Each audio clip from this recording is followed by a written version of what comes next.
There we go. Thank you, YouTube. Thank you, YouTube. You piece of... Oh, God. All right, so... Now I need to go to my folder.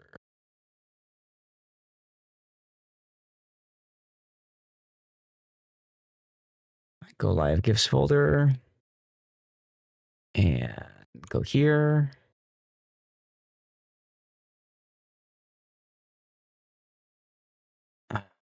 Okay, fine. I'll do this one last. What's up, AK-47? Hey, Taro. Just need a couple more minutes, y'all. I'm trying to play catch up right now. Hi, Yuki. All right, so we can get we can get these published and off the ground. So there's the Discord ping. I've got a bunch of other Discords that I need to post to.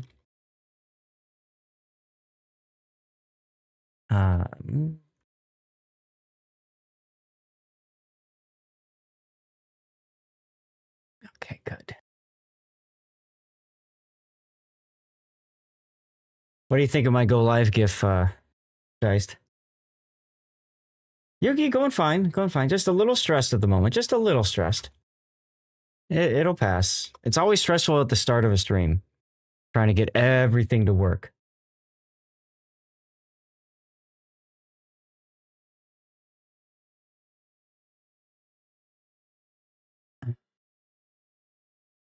How are you doing, Yuki? Looked like Bo was really, really happy with you, using your channel points to guide the raid on Friday. You seem pretty happy, pretty proud of you. So that was cool.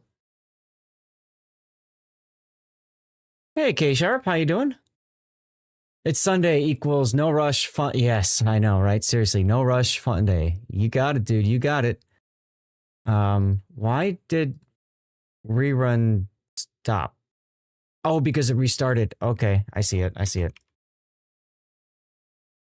Live on main, twitch.tv, Lord Zath. Also, I'm excited to hear that somebody on Kick thinks that I am a valuable streamer. Thank you, Joes. However, we don't do promotions over here for that kind of stuff. So, appreciate the offer, but I will respectfully decline. File is larger than maximum file size of 4.88 megabytes. Seriously? This is 6.79 megabytes. Interesting. This is the smallest too. Okay, well, no GIF then for that. Tammy, how you doing? Okay, insert fun GIF here because file size limit. There we go. Oh, I see why. I think I know why. I think it's because every time I go and post insert image from URL. Maybe I can do this. Let's see if this works. Because I usually just drag and drop and it attaches a file. Doesn't seem to want to work. All right. Tammy, you're doing good? Awesome. I'm doing fine, Just trying to get everything ready to go. It's always a lot of fun at the beginning of a stream. So appreciate you guys all for your patience. It looks like okay, it is too large, so fun GIF here in brackets will just have to be what I put in the Deathstrike forms. That's fine. That's fine. Select all and delete all. There you go. Paella, is that what you're making for dinner tonight, Taro? Get the next words going. I can probably shrink this down a bit too. Yeah, that's good. That's good. Do I want hardware info 64 running this time? I guess I can put it on. my second stream with my new PC, so might as well monitor it, right? Okay, I can close out of DevStrike. I can close out of this one. Close out of that one. All right. Now, Tammy, you're tuning in on vertical, just so you know that there is a horizontal version too. So if you're seeing black bars on either side, let's do a test on the horizontal and see if that pops up. I'll be back, kid.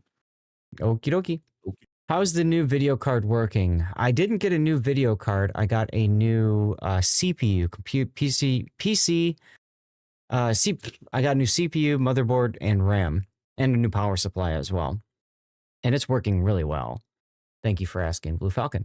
I'm going to turn off and back on again Lumia. Okay.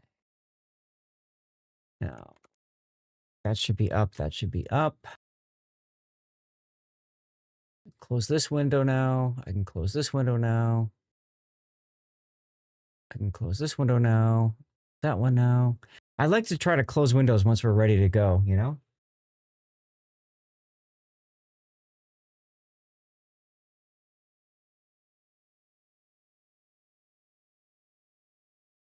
Okay, and then I just need a couple minutes to get my my rerun PC up and running here. I always like to monitor the stream, see how things are going.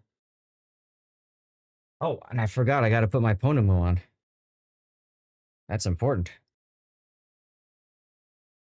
Yes, Blue Falcon. You hit the nail right on the head, dude. I was pretty much at the limit of what my PC could handle. Pretty much at the limit. So, now I can do things that I couldn't do before, which is really nice. An example of that is I should have closed captions enabled right now, yeah? Yeah, it looks like it's running. I don't know if it works on YouTube or not. So those of you tuning in on YouTube, you can let me know if closed captions are working for you. I suppose I could check on the rerun PC as well and see if it works. But yeah, closed captions is like really important to me. So looks like horizontal did come through now. Let's try it again. Hor and vert. You need to hire a team to do all this stuff for you. Eventually, things will be kind of automated, but yeah. I got a little delayed because YouTube refused to accept my input to go to set up the stream for, you know, horizontal. Vertical worked fine. It just horizontal didn't, which is weird.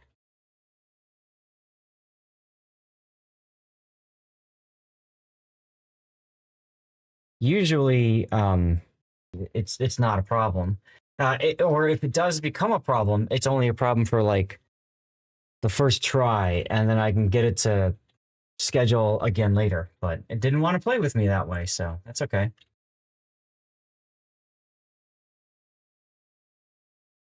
I had a little bit of time to set some automations up to make my life easier once the stream gets going. So that's good. I just need I need more time to get all that working, you know?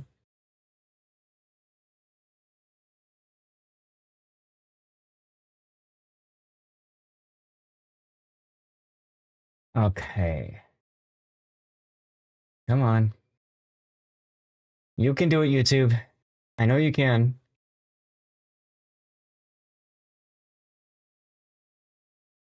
Good. Okay. That's working. Now let's check out Rumble and Kick.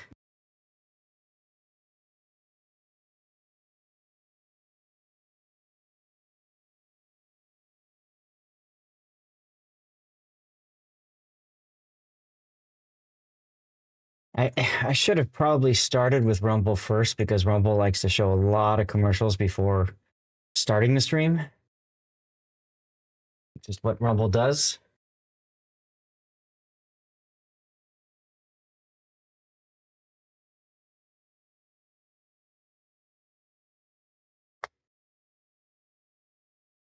Good song choice, by the way. I always liked the Bee Gees. I'm back. Welcome back. Okay, Yeah. Kick is working. Rumble is working. Make sure that everything is looking correct. I got all of my windows open. Yes. Okay. I wonder, have I gotten my drop yet? Have I scored my drop from watching my own stream? I got the mission and the Twitch container. I need the CC mission. I see. Okay. Well, in theory, I should be getting it.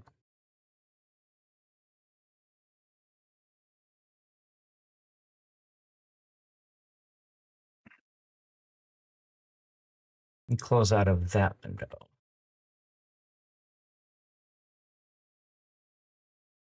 No. Okay, I see it. Okay.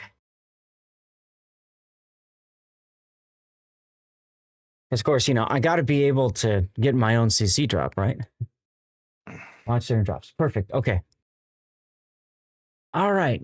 I think we're about ready to get going, so I'm going to turn off the autopilot on words. Hello, Eric. How you doing? Meow, meow, meow, says Cobra.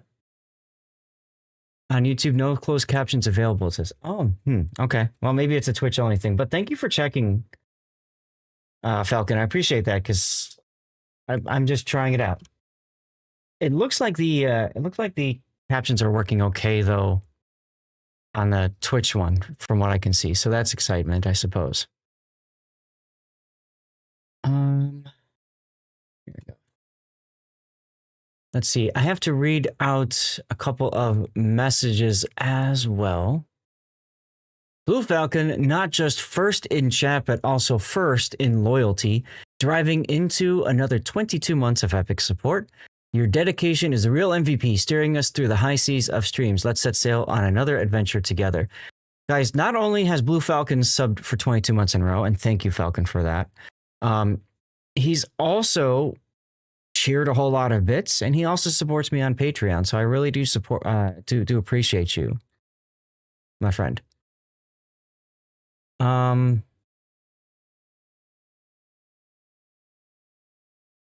Okay, so that's over. What's up, Ulrich Freya? So I moved my buttons around a little bit. Hey, ThudTwit. I moved my buttons around a little bit, and that causes some issues. So, hi, happy Sunday, everybody. It's Sunday Fun Day, nice relaxing time. Thank you, Seabear, for checking stuff out. There have been a few changes and hopefully upgrades to the stream that we have done. Hi, Grunty.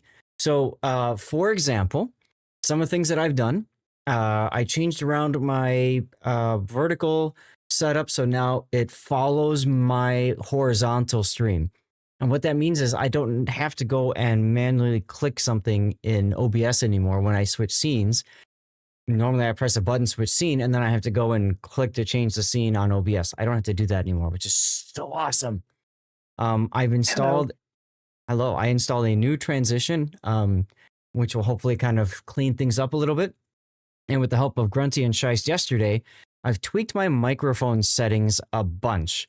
So hopefully for you guys, I sound a little bit different, maybe a little bit better. The hope is a little bit better, Hey, Gaelic. So that's those are some big things that we've done. Sounds really good. Perfect. You can thank Grunty for that because he helped me get all my filters and everything set up. It's just things that I never had a chance to do before because I just didn't have time. I finally had some time yesterday to do it. And I got more things on the menu for me to fix. But a little bit, I sound like me. Well, that's perfect, Strangein. A little bit here and there, but we'll get there. So the plan for today, Gaelic, the plan for today, we're going to start by going into a new game called Stellar Settlers. As you guys recall, I told you before, with me on vacation, I got a whole bunch of requests to cover certain video games, and if they pique my interest, I'll do it. Thanks, Grunty. But You're welcome. This is a game that looked kind of interesting to me, and maybe it'll be cool, and maybe it'll suck. I don't know. The game we did Friday I thought was all right, so I didn't mind doing it and checking it out. So we're gonna start off by looking at that game. It's called Stellar Settlers. Currently, it's on sale for $6. So hey, so we're gonna do that. Probably about an hour, and then maybe less. And then from there, we'll move to replay analysis. I've got 3 replays prioritized so far today. That's going to be a Santander replay. Scheist has a U69 replay. And then there's Random Guy Pie with an Essex. So those are the 3 that I've got prioritized. If we don't have any more prioritized during the course of the stream, I will choose 2 ones from what's been submitted. And we'll take a look at those. Okay. Oh, come on. It's Scheist. It's got to be 69, right, Cobra? Right, Scheist? U61, I thought, but it might be you might be right. It's a 69. There is no U61. Sure. At least not in the game. Seaver, thank you for checking Rumble and making sure everything's working right. So guys, we're gonna I need to switch up. Can I switch up the category? Is Stellar Settlers even a thing on? Yes, it is. So I'm changing the category right now. I don't know if that's gonna impact Twitch drops. I like to start in World of Warships category because that could get people started with their drops, and then if I switch game, maybe the drop progress continues. If it doesn't, don't worry. We're going to go back to World of Warships in about an hour or less, and you'll be able to get your drops and stuff that way. Hello, Wolfie. How are you? All right, so give it a second to hook in. There we go. And I should write down the time as well. Let's see. Today is the 13th, right? 4/13. That is correct. Okay, Stellar Settlers.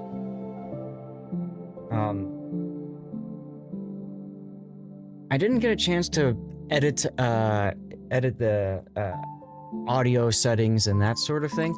So if there's, I think maybe I might need to turn the music down just a little bit.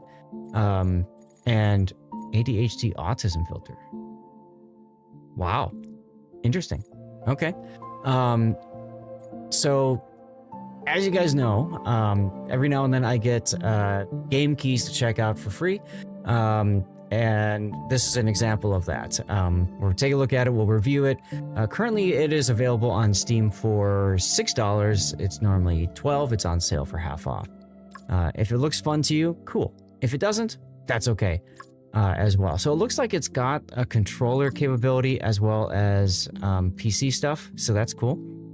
And then it's got lots of okay, I like that it's got different control schemes there. Hello, Jackson. How you doing? And we got everything on max. So we'll go ahead and just jump on into the game and see what it looks like. Ooh, okay. So you've got different settlers to pick. A settler can give you different bonuses to help you in your venture in unknown planets. Okay. Seth, aren't you a World Order fan? I am. Did they drop a new video? I'll have to check that out later, Seabear. Thanks for letting me know. So, okay, and then you start with the few abilities, and then they've got a lot of other ones later that unlock. That makes sense. I don't know what it is, Gaelic, and that's why I got a little interested. You got to pick Matt. Okay, we'll go with Matt. Because we must become the mole people because tunnelers are free of cost. All right, well, fine. Free stuff. Sign set up for it. Yes. Now there's five settlers, so we actually choose 4 additional settlers. So chat, if you guys see from Toomey up, who else should we grab? Who else needs to settle with us? So I saw this. We get as creators, we get emails and stuff, right? Like, hey, check out this game, check out that, and tons of them, because there's tons of games coming out. Do they stack? Like, can you choose the same settler twice? No, because you can see he's been taken out of the queue available. Okay. Is there a pimp settler? I thought Matt was the pimp. Okay, so I don't like Chance, so I would not pick Chloe. Hmm. I would rather have static effects that are there. So, for example, decreasing spending by 10% is easy. Olivia looks good because it's 5% more resource generate. Yeah, okay. Pimpin' ain't easy. So let's decrease spending by 5 and increase. Maybe do something like that because that's a chance and that's a chance, right? Yeah, but so that's maybe me. you do Like, that. some people might like the chances, but I'd rather. I know my luck, Nope. which is non-existent. So Well, you guys know my luck too. So let's just start and let's see what happens. So yeah, this game looked kind of interesting to me, so I thought, hey, we'll check it out. Look, we got a achievement for playing the game again, just like on Friday. So Olivia says, welcome to your first ever settlement in Stellar Settlers. Your goal is to build a well-connected space station, harvest valuable resources, build a spaceship with parts you research to escape the planet. Okay, I gotta say, why are you settling on a planet and then trying to escape it? Why not just avoid settling in the first place? I don't know. To me, that's kind of a logic break. Settlers in space! That's exactly right, Gaelic. Choose a pod and place it on the ground. So these are the building pods, and we place something on the ground. A miner factory. Okay? So we obviously need to connect it. So this is where the tunnels are free, right? So then we've connected that, and then we need to create a miner and hauler units. What happened to the ship? I don't know. I guess it just crashed or blew up or something. That's a good question as well, Seabear. Make more sense to build a spaceship to send resources back to the homeworld. Right, exactly. Exactly. So we connected pods, rotate structures. I don't care about that. Oh, I see, I see. Okay. Look, we're rotating. Yeah, they're not mole tunnels, they're corridors. Yeah, connect pods with... Yeah, I already did that. Here's a pod place. I did that already. Okay. Oh, and then you can make bends in the tunnel as well. Ah. Oh, you can have a three-way. And then there's vertical, upward, downward, and a razor, but those are locked right now, which makes sense if you're starting things out. Why did I just do that? I just dropped the three-way. All right, let me get rid of that one. Okay, so why is there a long tunnel here? Go away. So I've just hit the... So it's the Robinson family. Yeah, right? So far, you guys, 69 and in a three-way sounds a little bit complicated. Not gonna lie. Right? So I'm curious now. It's pointing at the miner... Aha, here we go. Okay. So, pod requires a settler assigned to function. I see. So this is why you have your initial settlers, because you have to put somebody... You have to assign somebody to work... Whatever. Okay, so double production speed. Top and bottom level pods of assigned pod has 50% production. Top and bottom level pods. Okay, I'll just put Olivia in there. Okay, so now there's 4 different bots. You can create miners using conductive material. And then there's haulers as well. I see. So we're gonna... Oh, look at that. Yeah. Look at them. Aren't they cute? So, Seth, I don't want to put an urgent thing on you, but there's a timer in the top right corner. I know. I know. A meteor is going to hit the planet, but that's okay. We'll be fine. We'll be fine. Storage pot has been unlocked. You can change miner bot resource priority by clicking on it. So if I click on the miner, I can say I want you to do whatever. Right now, we'll just let it do its own thing. Build storage entrance. So they're running out of storage already. So we need to build a storage entrance. Whoa. Can't place right next to another pod. Okay, fine. So if we've got mining, it would make sense to put storage right next to that mining. And then let's go ahead and connect it with a tunnel. Look at that. Everybody's scrambling in there now. Tick, tick, tick. The world is about to explode. Yes. Self-sufficiency pods unlocked. Gain resources passively. Okay, solar panels. Neat. So you can put solar panels on rooftops. That makes sense. Vertically placed pods also needs to be connected. What? Okay. So I need to connect that to... vertical tunnel. Like that. Okay. Manor Lords on looks- Mars. Yes. So let me What? get this straight. Whoa. I can right click and We have managed to go to space and build settlements there, yes. but we don't have the technology for elevators, so we don't need these ridiculous looking structures to connect pods vertically. Yes, exactly. Oh, okay. So we've got a Got it. silicon factory. Now, how did we rotate this before? Nope, that didn't work. No, stop it. How do you rotate this? Was it B? No. I don't remember how to rotate. E and Q maybe? No, that moves your view. Arrow keys? I could try that. Why is it not letting me click anything? Fantasy is ruined. Sorry, Tombleros. What the? Okay, something. Oh, the game was paused. Okay, I paused the game somehow. Demolish. Demolish. Demolish. Okay. You put them in something, a mining facility on the bottom, and then get a bonus to the factory and the miner on the bottom. You put them in something like a mining facility on the bottom. Yeah, I'm just kind of curious. So there's a tear up miner pod, for example, right? Like that could be fun to go on here. No? Only place on the ground floor. This probably has to be on the ground level. Looks like it. So there was a button I was pressing before that was rotating, and I don't remember what it is. Ooh, I just tilted. X and Z tilt. Okay. Meteor. Meteor. Oh god.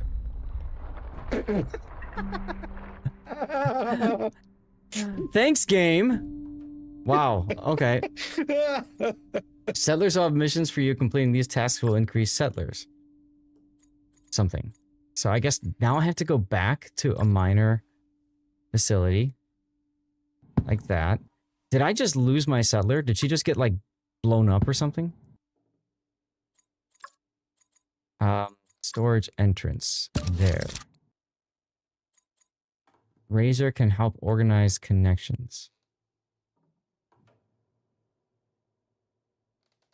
You can rotate after placement? Really? Oh yeah, rotate. Oh yeah, look at that. That's cool. Okay. Thank you, Random. I don't know why I didn't see that before. Olivia's still alive. We lost all of our bots, apparently. So, that's okay. Whatever. And 5 minutes until something gets destroyed again. No, and this time somebody's gonna get sick in 5 minutes. So, yeah. Okay, so I got my storage. Why do these health bars under your settlers get lower? I don't know. That's their morale. I guess they're a little sad makes- because a meteor came and blew something up. That makes sense. Mm-hmm. And yes, we did just scam out because we blew up the building and then we built another 4. Right. So now we've got far more. I'm okay with it. I'm okay with it. That's gonna help us, like, you know, win the scenario quicker, right? So mission, connect building pods. All right. So what else can we build? Let's make a quarters would be good. Right? Okay, fine. I'll put it up here.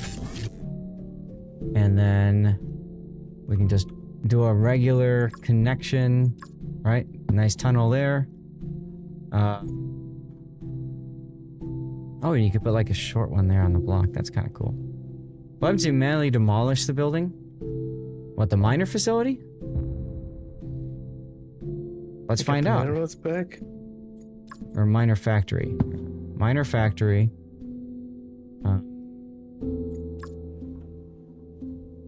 No, we can build more bots again.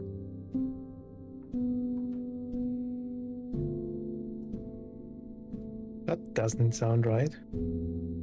Yeah, well, you know, we're all about, you know. Yes, exactly. You can make infinite bots. I'm okay with this.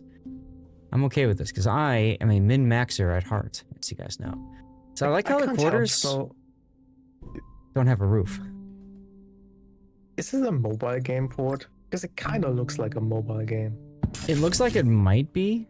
Yes. Oh look, I can make a vertical version of that. That's interesting. So we'll just do that. Sure. Upward and downward tunnels are now unlocked.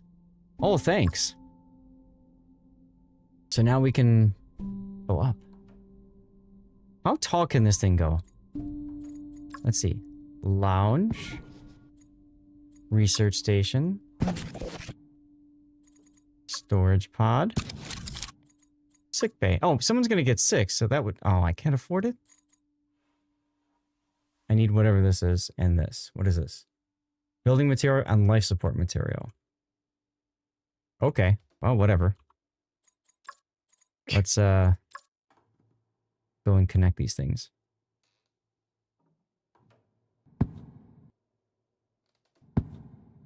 This looks so silly. I know, it kind of does, doesn't it? Wait, now I can't... I need to rotate this. There we go. So maybe I demolish that. Because I need to build a tunnel. Vertical tunnel going up like that. There we go. Ta-da! I need to make one more building pod. And you can unlock more using research.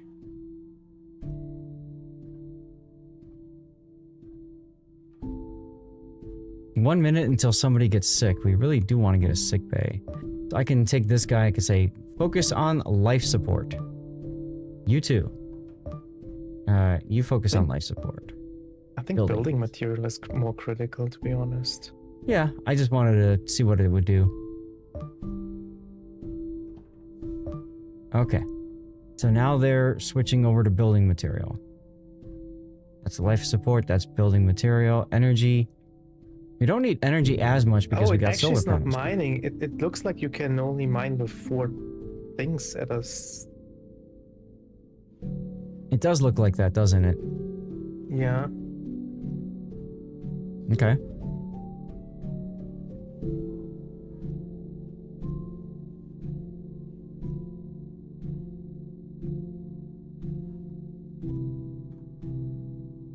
Uh-oh. 8 seconds. Come on, sick bay. Who's it gonna be? Ah, there we go. Sick bay, go up. Sick bay unlocked. Treat 6 settlers by assigning them to it. Okay, okay. So we can build our vertical... Oh no, someplace. Here. Yeah? There we go. Okay. So who is sick? Harper must be the one who's sick. Yeah, he's sick. So Harper, go to sick bay. Open your eyes for the next phase. How you doing, Alcabas? Build 2 greenhouses is the next mission. Greenhouse. And then greenhouse. Rotate. Rotate. Wait, did you just assign him to get cured in the sick bay, or did you assign him to actually man the sick bay? It said that you assign settlers here. Yes, treat 6 settlers assigned to it. So, 10 minutes. Whoa. That's... At the beginning, that's not a big deal, but later that can cause a big problem, right? Yeah, there. So there's our greenhouses that have no access to the sun. Well, this one doesn't, at least. But that's okay. Build more miner pods. Terra miner pod. Ah, I see, I see. Okay. How's about we go there? I think you should... Don't you need to place it above one of the things? Like, can you place it where they're actually mining the stuff? I see what you mean. That would probably be smart, wouldn't it? So, let's see. Seems logical to me. But you need... It won't let you. What about the red one? Like, this is... The red one. Oh, Over the red one, because I think that only mines the red stuff. No? new settlers have arrived. Choose a settler to join your colony. Okay. Well. I guess, That looks nice. who? Avery? The right one for the morale is not bad, I think, but Connected. Different resource generation pods of assigned pod have 40% production. Hey, Morkbork. Yeah, let's go with Avery, sure. Yeah, it won't let me build this on top of anything. not over the red one either. Yeah, so you just get resource without mining it, right? So okay, fine, we'll just do that.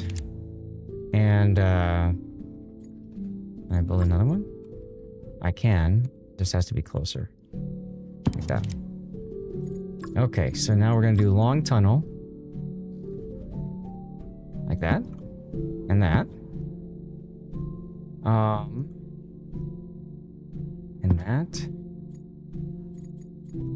Turn tunnel. Other way. Other way. How do you turn it the other way? Rotate. Hey, there we go. You're doing fine, just tired? Sounds good. We're doing alright too. We're just chilling right now. Increase whatever that is. What is this? Storage capacity. Okay. So we need more storage units. That's fine, we can add some storage. Why don't you put it between the miner panels? Like instead of the turn you put in. Why don't you put it in the corner instead of the turned panel? Yeah. Yeah, so demolish that turn and then put it there. I could do that. I was thinking of putting it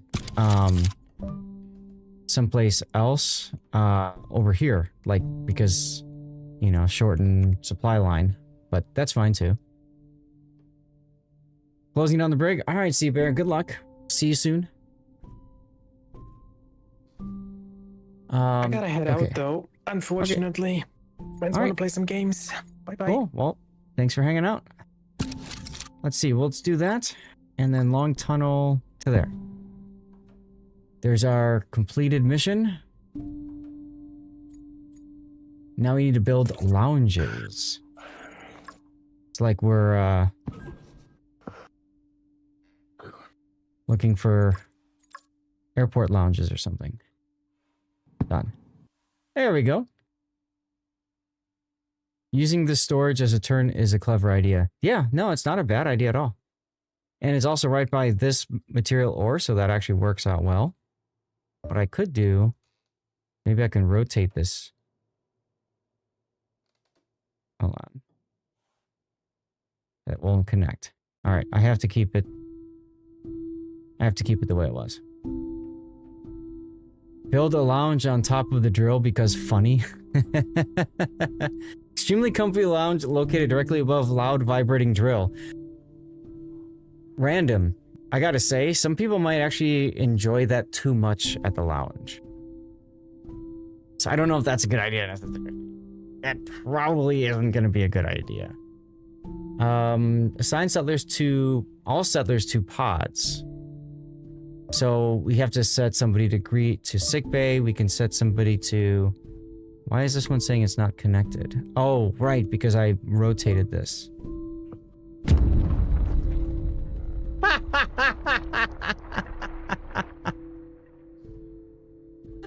I rotate and then boom.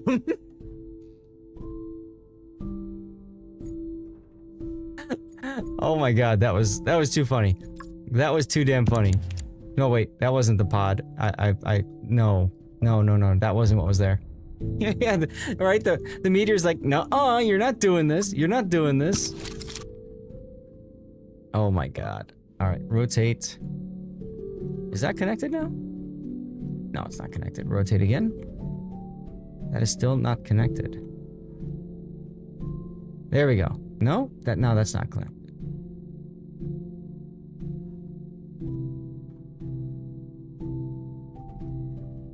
At some point. Okay. So this thing was Grunty's idea made sense in theory, but there just wasn't enough. There's not enough connection. So what I can do is I can demolish. No, there is a tunnel connection there. Wait a minute. Oh, wait. Okay. This one's not connected. So we gotta fix this first by connecting it. There we go. So that one's connected. Now if we rotate... I see. I see. If I rotate one more, it should be connected. Bam. Like that. Now we got it. Okay, now we're green. Assign all settlers to pods. So, for mining, for example, doubles production speed. Top and bottom levels of assigned pod has 50% production top and bottom levels. So that's like if you're putting somebody on in between. Directly connected resource generating pods of assigned pod have 40% production. Directly connected different resource generating pods of assigned pod. I'm hella confused the way that describes it, but okay, fine. Let's just put Liam in there. And then I think I want to throw research station, quarters, lounge, storage pod, sick bay. So if I assign top and bottom level pods, whatever. Solar panels.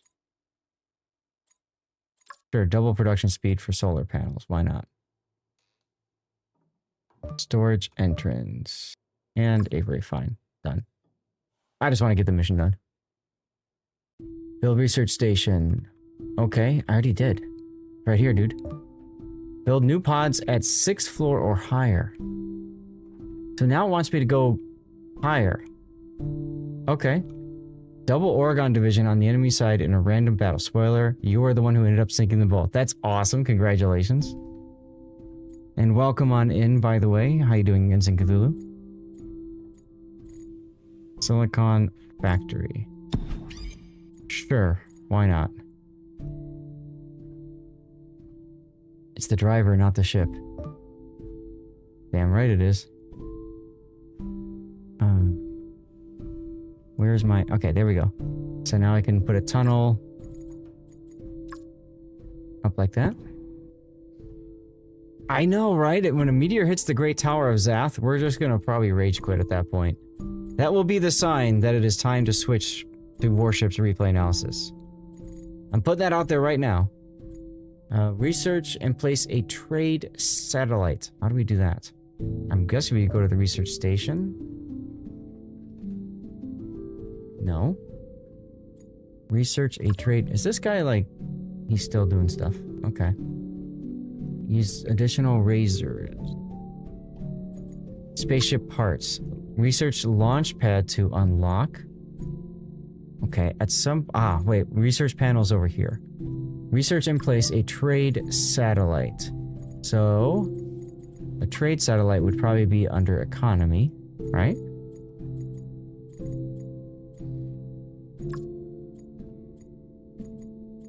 Okay, so there's all kinds of things that you can research here. Trade satellite blueprint. Done. Okay. So we finished that, and then we have to place a trade satellite. Now, how do we place a trade satellite? I would imagine we would need a way to launch it. Here's the trade satellite. Okay. Lost trade communications with nearby settlements. And cannot be placed under 6th floor level. Ah! Ta-da! Okay. Woo, that's kind of cool. Hey Wyatt, how you doing? We're just checking out a new game. See if it's up to snuff or not. What are you guys thinking about it so far? You think it's, alright or no? You can be honest. It's not something that, I would play a ton of myself, I would think. I can see the appeal for it as just a nice, relaxing game. Decreases spending. Decrease pod resource generation times by 15%. Me when you design a satellite that T-poses on my neighbors, right? Seriously. Research and place a repair station. There's a razor right there. Okay. Repair station.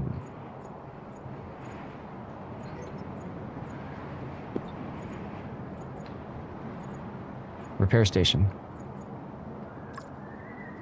Ah, I don't have enough research credits yet. I need more research stations. I don't know that's a space version of Civ 7 or Civ in general. I'd say it's more of a kind of just a very different game. Like I can see the appeal over time. Like you're gonna be building, you know, just eventually maybe massive colonies that are producing stuff. You know, kind of like a factory sim or something like that, right?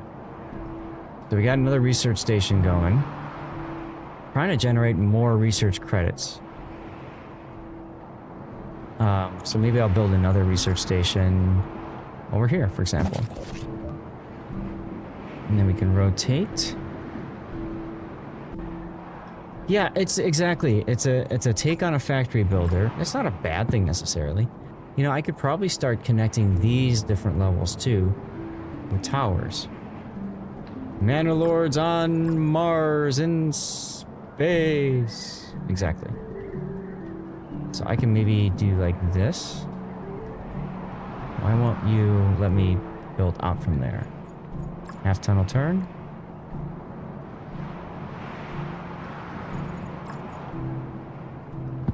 Yeah, fixing the infinite drone strike would probably be a good idea. So I can make it. I'm trying to make a tunnel over to here.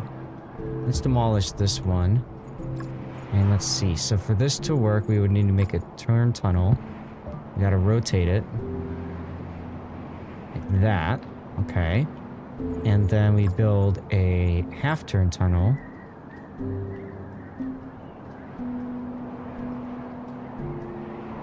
Onto there.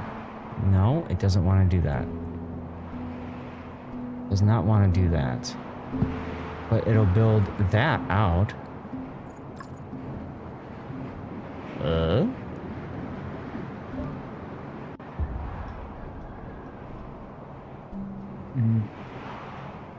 Check what the rotate button is when placing R or Q. It could be. It could be. I'm just used to hitting the button. It did it in the tutorial, but I forgot. It's not B. It's R. Yeah, it's R.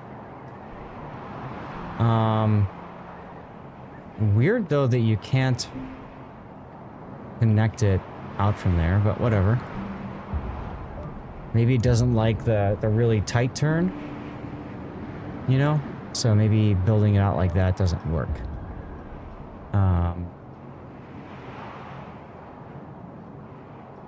Could be a bug. I don't know. What am I supposed to do? Researching the repair station. Right. So let's just go ahead and build another research station up on top of this one, because we can. And then connect it like this. There we go. And then let's build another research station, because it seems like we're going to be doing a lot of researching stuff. Now this is on the same level. So we can get some redundancy going here. I'm going to connect like that. But then I'm also going to build a tunnel going across. Since tunnels are free. Hey, look at that. We've got some redundancy now. Yes, exactly. So if you're the kind of person that likes trying to optimize everything, figuring out the right placement of settlers, and the right buildings on top of each other, and the connections and stuff, I mean, there's a lot to that. So if that's something you enjoy, then I could see, you know, that being part of it. You can play this game with a controller. We saw that. So, you know, that could be a little bit more comfortable too. Repair station. So we're at 1.25 research credits per minute. Let's just build another like that. And then we'll do a vertical tunnel like this. You think the ore veins in the map run out eventually? Yes, they do. You are absolutely correct, Random. They absolutely do. Now, I've had some of these bots set on a specific task for a while. And, eventually that might be problematic. One of them is trying to mine the air, this one.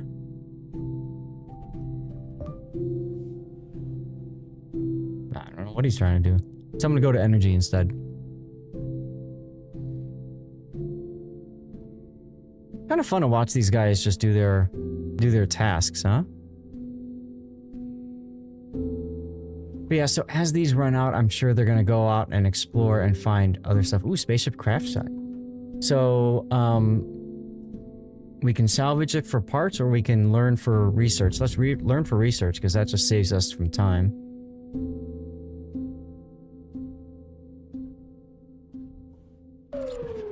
And we're very close to getting to full,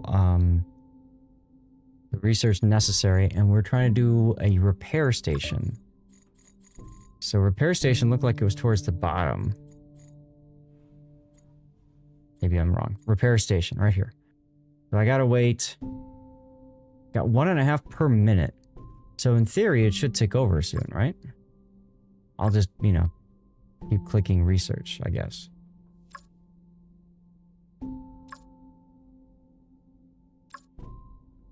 Well, go on. Research it already.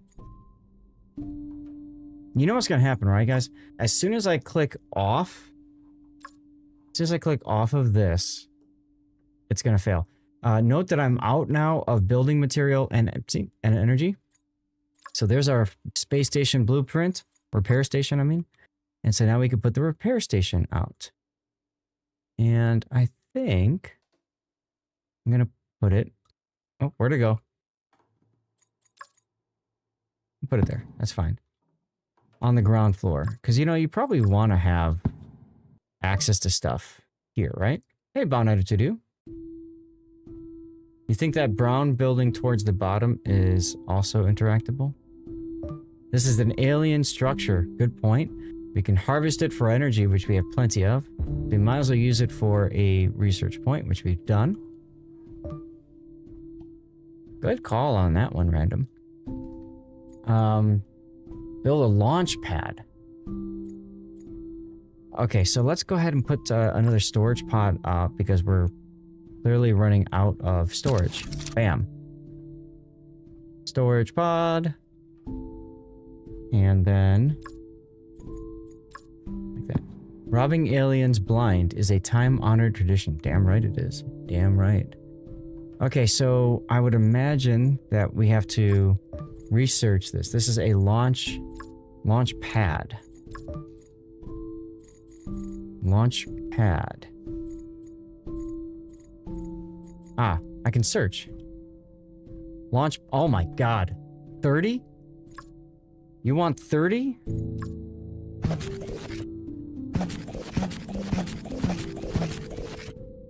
Okay, I'll give you 30, jerks. Vertical tunnels, let's go. This is just gonna look so stupid, but okay. Wait, no, did I... Screwed it up. Vertical tunnel from there to here. There. There. There. Ta-da! So now we're researching at 3 per minute. The admech would be proud, right? Seriously. Because it seems to me like this is kind of the bottleneck. Can't afford to build. I need more conductive material now. Can our production of resources keep up with all this? I don't know, maybe. Probably not. Probably not. That's alright. Oh, and you can tell it to use different kind of materials for research. So I could say I want you to use energy instead. Aha. Oh, okay, and each one it does randomly.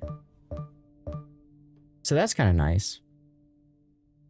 Right, exactly. They're not all using the same material that way. It may be worth building some more, since we're low on this stuff. Maybe worth building some more miner factories. Yeah?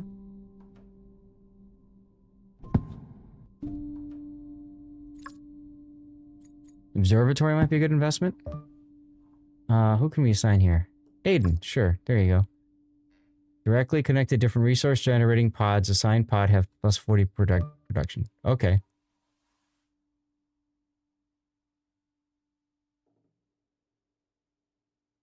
There we go. Cool. And I want you for conductive. Conductive. What are you mining? You're mining nothing. You do conductive. You do conductive.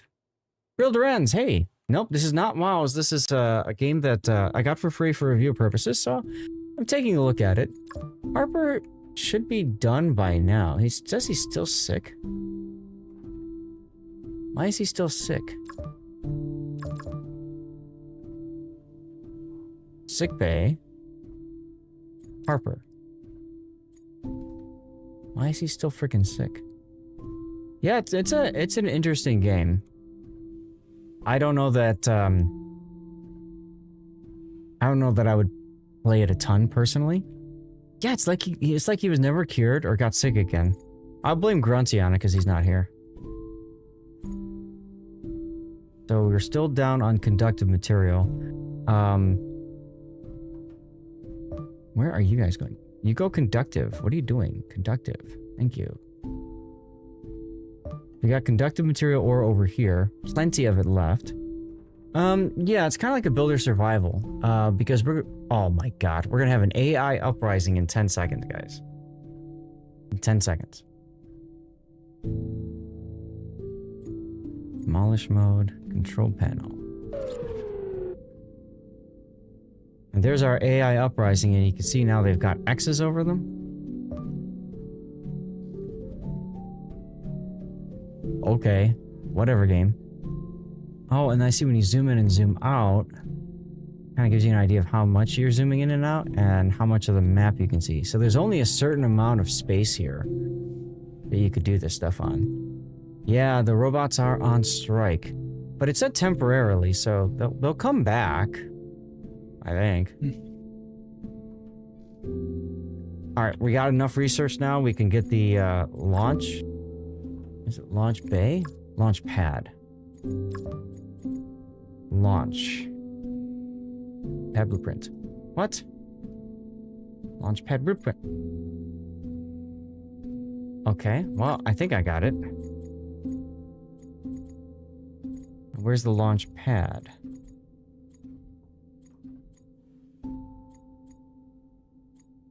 Am I blind? Ah, spaceship parts. Launch pad. Ah, so now I need more conductive material, of course. Yeah, it seems like there's a few things that they don't doesn't seem to work well for it. And I'm gonna go through and just make sure that none of these are using conductive material. Energy is the highest we have now, so we might as well put them off of conductive and onto energy if so.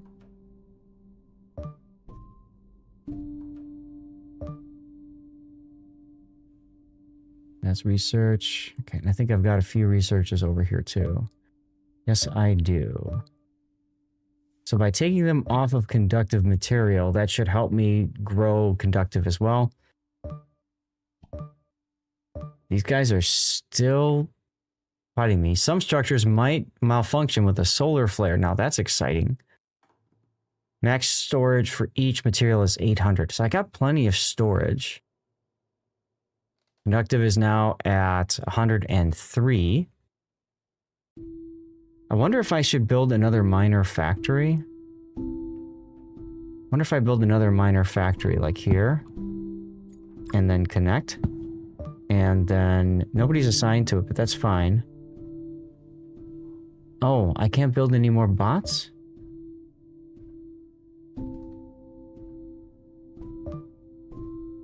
That's weird. Maybe it's because somebody needs to be assigned to it. Are you done being sick yet?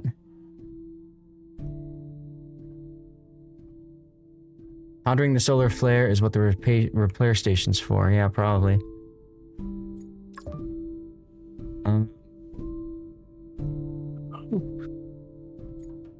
Just assign the other person, Olivia? We could try that. Let's unassign Olivia and then assign Olivia here. Ah, good call.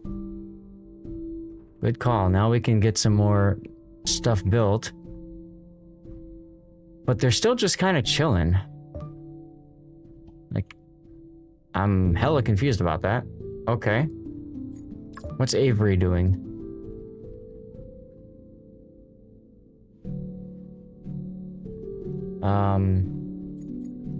Avery is there. Isabella's there. So if we take Isabella... Is she on the research station? Hey, Jimbo! Where is Isabella? Here, okay. Unassigned Isabella. I almost called her Jizabella. Okay, so that's fine. She's fine there. Everything's like stopped. Maybe it's until the solar flare, and when the solar flare hits, everything's okay. Heidi ho, Galaxy Explorers, right? How you doing, Jimbo? Yeah, they're still on strike from the uprising, right? Well, okay. We built our bots. Let's tell them to go to conductive. Doesn't matter. They don't care. You're just starting up your electronical boxes. Cool. We're taking a look at a game called Stellar Settlers. It's an interesting concept. I'll give it that. But beyond that, I don't know. It's something that I would play a ton of, but I can see myself at the same time. Hey, they're moving again. At the same time, I could see myself getting like super enamored with this. You know, like just stuck on it. Go to conductive. Go to conductive. Go to conductive. Go directly to conductive. Do not pass go. Because we need conductive material. City Sims, Settler Sims can be very relaxing to play, like Humankind or Civ games, exactly. Or Manor Lords, which I play on Monday nights. Except last week because of the tournament. Side note, I am very much looking forward to doing Manor Lords tomorrow night. Yes, right. Bots cost conductive. I saw that too. A water park with slides. There you go. Uh-oh. Okay, that's kind of bright. That's the solar flare. And so, trade satellite is broken. Oh look, it costs conductive material to fix that. Great. Okay, well, whatever. Yeah, damage from the flare. I'm at maximum energy, so I probably don't need bots going to energy anymore. I'll tell them to go to conductive instead.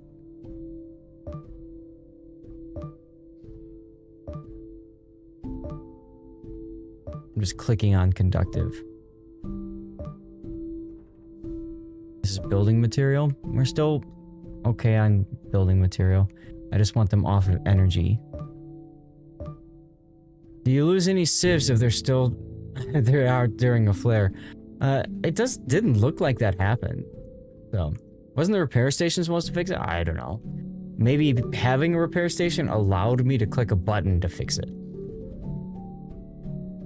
Yes, there is a limit to mining. It looks like there's only 4 mining locations per spot. And it might come to, you know, where I need to like demolish some of these buildings and retain the materials. So that's a possibility too. We are getting close now to being able to construct the launch pad. I think it'd be very fitting to put the launch pad over by the dead satellite. So there we go. Spaceship Designing Handbook, page 1. Your goal is to design a spaceship which will escape the gravity of the planet by reaching a certain height. If you fail and the spaceship touches ground, it blows up and disappears. If spaceship falls on space base, creates an explosion, it might demolish some of your base. Oh god. When a module malfunctions, that module stops giving it mentioned effects. Functioning module will have sparkles coming out. Ooh. When a module explodes, it will be destroyed, and if it's connecting two different parts that holds the spaceship together, it will be separated. Successful liftoff gives 200 XP and finishes the game. Every thruster requires a fuel tank. So if you have 4 thrusters, you need 4 fuel tanks. Every spaceship part has a weight that you can see by clicking on it. A spaceship designed with more weight will need more thrusters to escape gravity. As seen in the image, thrusters can be placed on the sides of spaceship parts. If the connecting part explodes, the thruster will detach from the spaceship. Arranging the positions of thrusters symmetrically is important for stable and straight flight. So not what they showed in the picture there. And Jimbo, yes, the game is on sale for $6. It's normally $12. A lot of things can go wrong during a flight. You have predefined explosion malfunction changes of spaceship parts, which can lower by thermal regulator and safety module. Explosion. The exploded spaceship part disappears. Won't have any mention. Effect malfunction. Won't give any effect mention, but will have structural integrity. For successful launch, only the nose cone needs to survive and reach gravity escape altitude in 30 seconds. Okay. Your goal is design. Oh, I already read that one. Okay. So here's our checklist of all the things that we need before we can launch. We need 4 thrusters, 4 fuel tanks, 3 life support modules, 2 habitat modules, and 1 nose cone. And then you press the launch button when you're ready to go. Spaceship parts having a random explosion chance is kind of BS. Yeah, I know. Well, it's kind of like detonations, right? So, spaceship parts, nose cone, main structure, life support, fuel tank, gyroscope, habitat, thermal regulator, small structure. Creates a small structure for it. Fuel tank, life support module, main structure. So you can build a main structure on it. I would think you'd want to start with thrusters, right? Like, you know, maybe you put a... Not too expensive. So what if we put like a thruster in the middle? Or let's maybe put one on each corner. Right? Like that. I kind of like the idea that you can design your own spaceship. That's kind of fun.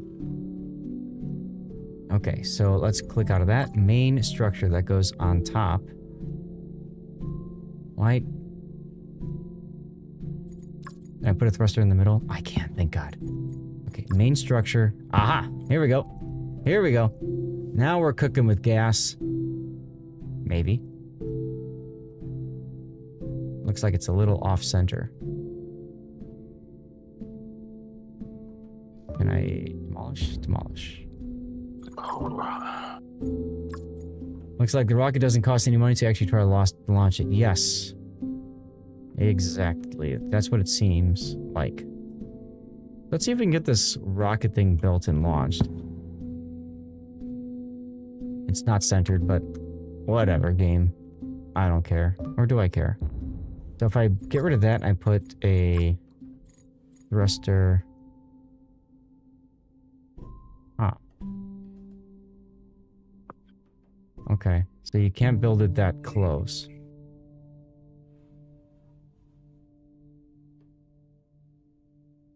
Yeah, that's what I'm trying to do. Move the thrusters closer, but it doesn't want me to. Maybe it's because of that middle one that I built. Spaceship parts. I can launch it. Lol. Okay. Whatever. Start with the middle one first. Solar flare.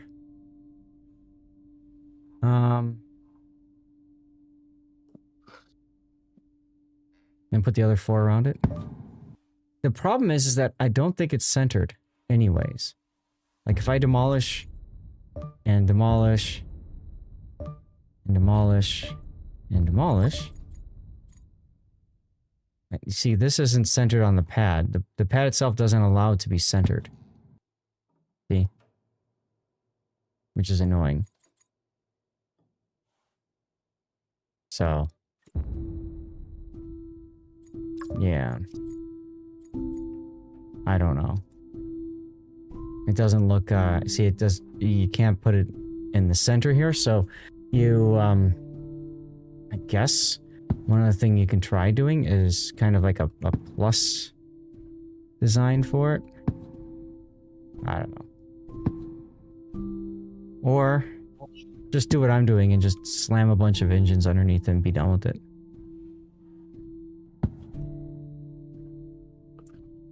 There we go.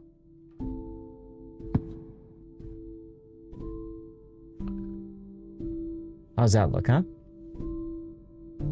Orc engineering at its finest, yes. Just slam it, that's what she said. Okay, so let's get some other parts going here. So we probably need some life support. Oh, that's a small module. Fuel tanks, these are small too. So, habitat module. Maybe we connect the connect it to the habitat module like that. And then thrusters now. So you can put thrusters on each side, right? To help make sure that it stays alive, but it doesn't. This one will let me put one on like that. And that. There we go. Okay. There we go. So now we've got thrusters like that. And I can not hit the launch yet because I need a nose cone. Life support. Life support's probably important, as are fuel tanks. Can we fit fuel tanks on this level? We can. Look at that. I saw some blue when I was moving it around a second ago. There we go. Fuel tanks. Safety first. There's my safety module. We got 4 fuel tanks. We have 1 of 3 life support modules. We need the nose cone. We need a habitat module. New settler arrived. Don't care about science stuff. Bot movement speed would be fine. Maddie's 11 years old. We're gonna put her to work. Our build mode. Aiden, Olivia, Isabella.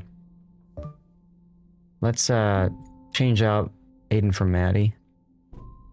And oh, research station needs to be rebuilt apparently. There we go. Dunsies. It's a new world. Need more storage. Yeah. We'll get more storage too. Oh, this one also needs to be. And let's put Aiden in there just because I don't know. Whatever. What does it say? Main structure. Iceberg right ahead. All right, guys, over on Twitch, we have a code giveaway. You have to be on Twitch for this. If you're someplace else, like YouTube and Rumble or Kick, please head on over and say hello on Twitch. Make sure you're a follower as well if you are not already. Life support, habitats, nose cone. Thermal regulator. I like the idea of less chance to explode. That's kind of fun. So let's do something like that. We need 1 more habitat module, right? Yes. There we go. I can fit fuel tanks on the side there. That's kind of fun. We have 11 thrusters. We have 4 fuel tanks. So we probably need more fuel tanks, yeah?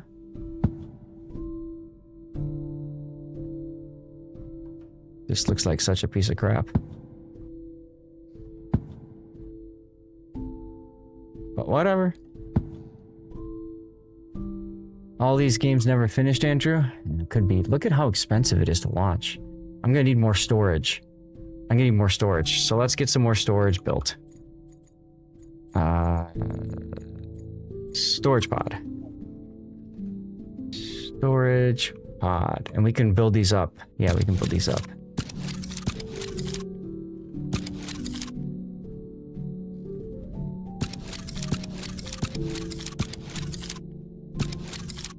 Look at that, we're building it higher than the satellite. Let's go. Vertical pipes now to connect. Well, you love Subnautica, but you can never finish it. I never had a chance to get into Subnautica.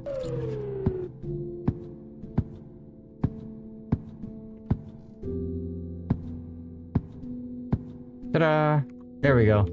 Now we've got we got our tower of storage, and we have a mutiny going on too. Apparently, it's beautiful. Let's go back to the spaceship now. We have fuel tanks, thrusters. We need one more fuel tank. We need 2 more life support modules. Life support modules. These. Habitat module, we're good, and we need a nose cone. So I think it makes perfect sense in my twisted mind to do to have life support modules next to fuel tanks, because that totally doesn't sound like a bad idea, right? Something like that, except for some odd reason it screwed that up. Demolish. In before Funny Rock. Paint it orange. I don't know how much taller I can make this thing. Couldn't get into satisfactory. Yes, you heard rumors of giveaway, and those rumors were correct. They were indeed correct. So we've got 11 life support modules. We got 5. We need a nose cone. There's our nose cone. All parts are connected. We have a 22% chance of part malfunction per second and a 5% chance of part explosion per second. Now, I wonder if I can put a safety module up on top of the nose cone, maybe? Where's that safety module? Like that. Safety first, everyone. There we go. How's that look, huh? So now, we're down to 19% chance. But we've increased our cost of energy and everything else to build it because of how heavy this damn thing is. Remember, all we care about is that this thing gets into space. Maybe we need more safety modules. Safety module. Safety module. Safety module. Safety module. Safety module. Safety module. Okay, so now we're at 1% chance of malfunction. Ta-da! Thermal regulators to reduce boom chance. Yeah, I've got a couple of those right here. Where are they? Here, decreases chance of module exploding by 3%. So I could also do that, right? We can also demolish this. And we can do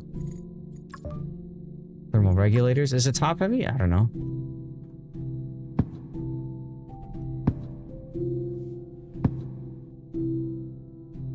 All right, now we're down to a 7% chance. Look at this stupid thing.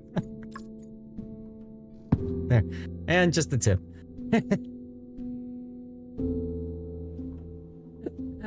We need even more storage now. Oh my god. We need 2,610 conductive materials. Maybe move the side thrusters up like 3 levels? I could do that. Yeah. Let's pull these thrusters off. The question is, do I even have enough thrust to break orbit now? You can't wait for this to immediately crash. I know. Alright. Thrusters, here we go. Here we go. How about one there? One there.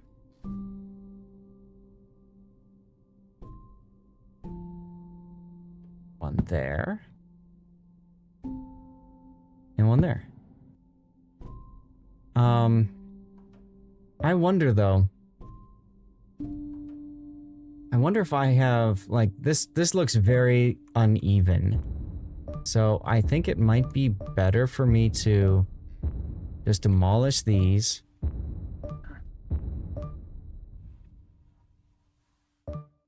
Should I leave like the one on the bottom? See, it's off center. I just hate that. So I think the game kind of wants you to not put something down there. Maybe a life support on the bottom.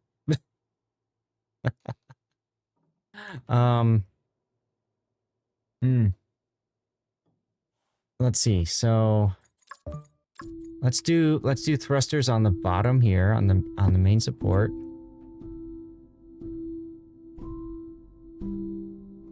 Yeah, that's what I'm thinking. Toss them on the sides. But I'm thinking for like, since this is the very bottom, we need to put like maximum thrusters down, right? Or something like that. That's 12 thrusters and we have 11 fuel tanks. So then we just throw a fuel tank on the bottom. Surely nothing bad will happen by having thrusters all around a fuel tank, right? That should be okay. That should be fine. They'll be okay. Now we just need to collect everything. Now that the ads are done, looks good. There we go.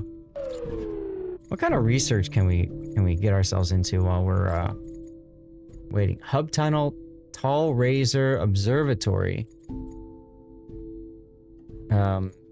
Entertainment center. Ooh, warehouse. So that focuses on storage as well. Nuclear reactor pod. Ooh. Let's do it. Let's just research all this crap, because I've got so much research. Core drill. Hydroponics bay. Enrichment pod. Passive game. Ooh, I like that. Defensive system to shoot down meteors. Builder station. Bunker hall. Landing pad blueprint. I already did that. I did launch pad, not landing. It's gonna be funny as fuck when a single part explodes, you lose 60% of our thrust. Right? Let's just get all these things done. I don't care what they are. Recycling center. Ah, okay, so demolishing gets you more stuff. Robotics lab. Increases bot movement speed. Xenobiology lab. Dark matter reactor. Plasma. What are we doing on time? Okay, we're about an hour in, so I probably want to finish this soon so we get over to warships. Space shuttle. Gains the ability to kick settlers. Get out of here. Cryogenic pod. Treat settlers and focus on their morale at the same time. Sure. So I've got a whole bunch of new things that I can build here, like a defense system. 20% chance to evade negative events, capped at 100%. Why do we need the damn rocket if we can just build a space shuttle? I know, it just seems kind of weird, doesn't it? Increase bot movement speed, gaining life support material. We probably want life support material. So we can take a Xeno. Cannot be placed on the ground floor. Okay, there you go. How's that look? That looks terrible, but I'll take it. And let's connect it with the tunnel. Bam. Build the T3 production buildings. Yeah, that's what I'm looking at. Entertainment center. Gain 1% of all settlers for every minute. All right, cool. We'll put them... Can I put that down here? No. I can put that there. That's fine. There we go. And... let's do it like that. There we go. Cool. Whoa. What just happened? That was weird. Oh, I hit the escape button. I see. What other building do I want? Observatory. You gain science every 2 minutes. I don't need research anymore. I'm going to probably demolish all those research things, by the way. Hydroponics gain. I don't want to do that. Silicon factory. That'll be good. Silicon factory is good. I like this. And place right next to another pod. Okay. Let's see. Turn tunnel? R. Ah. Oh, right. And then I need to do some sort of vertical craziness. Yeah. Okay. So, how do I do this now? I need to, like... I need to do, like, turn tunnel here. And then...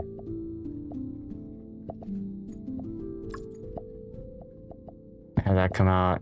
Have that come out. This is gonna look really stupid, but I don't care. Vertical up. No, not that way. Vertical up.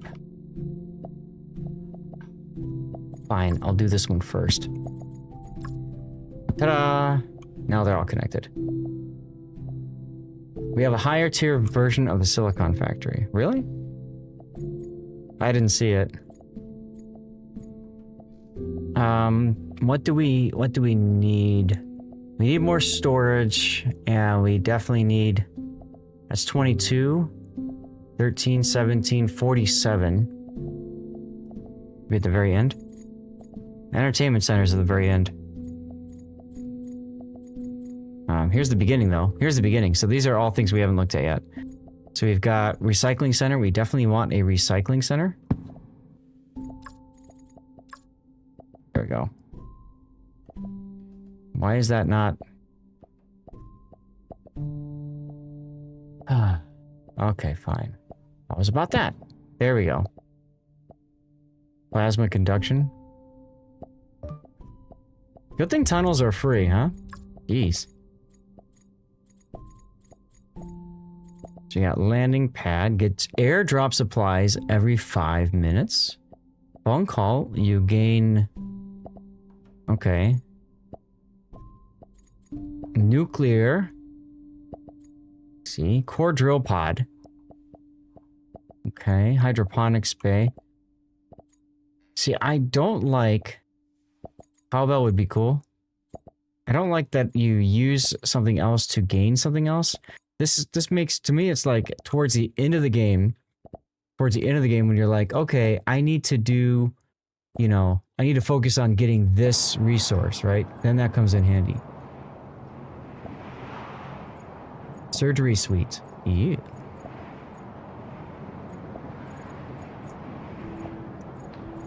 I have like so many different things now. I think the tier 3s are better. I just don't see them. I don't know, it's a little bit hard to tell. But let's unlock the last bit, because there might be an achievement for it. Ah, what do you know, there is! And now we can kill off all of our research stations. Or at least we can just tell them to stop. It's time to stop. Stop. Do it. Stop. Do it. Maybe, oh, maybe it has to stop at the end of the... no, it's still going, okay. Xenobiology lab, the plasma conduction facility, dark matter reactor, and the nano assembler. Alright, I'll look at that in a second. I just want to turn off research if I can help it. Because... at this point, I believe I've researched everything, right? So there's no need to... why does it keep... I'm trying to tell it to... well, that's annoying.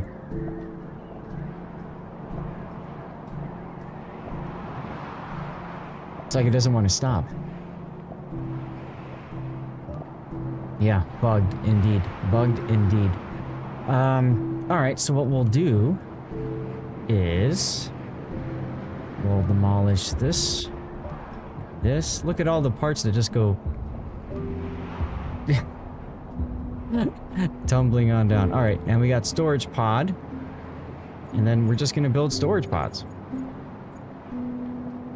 Or do I want to build,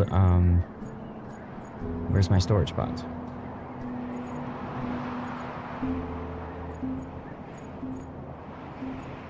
Here it is. There. Okay, now we need to just connect it with tunnels. Here we go. Build warehouses instead.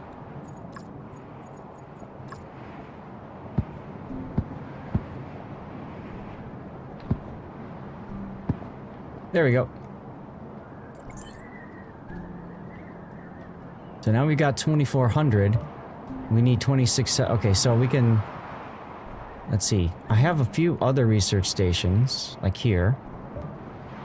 Demolish. Demolish. Demolish. Demolish. Okay. Now you were saying warehouses. Alright, let's find warehouses. The thing is, when you research so much, it's hard to find everything you're trying to do, right? Where's warehouses? Did I pass it?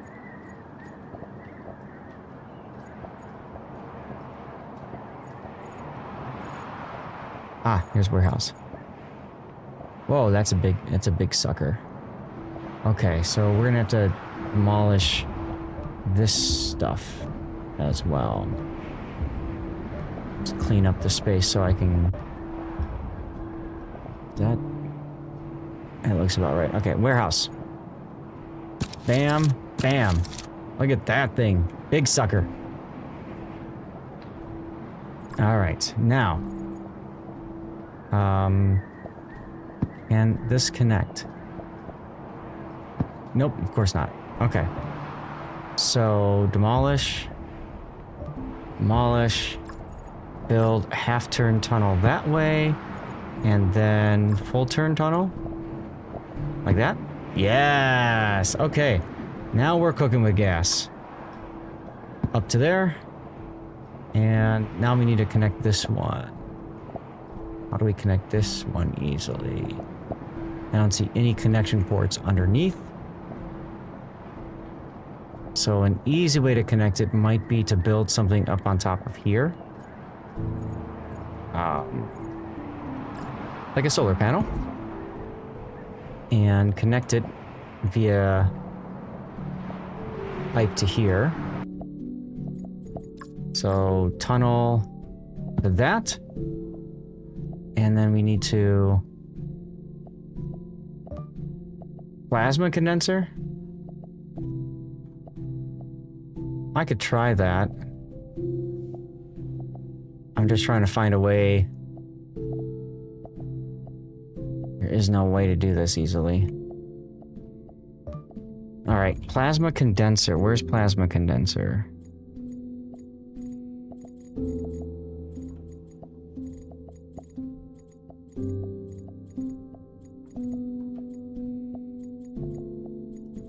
Plasma conduction facility. Gain 2 each. There we go. Yeah. Okay. So like that. The big thing is we need to find a way to connect still. Can I rotate this? Okay, so rotating like that works. And then rotating up like that works.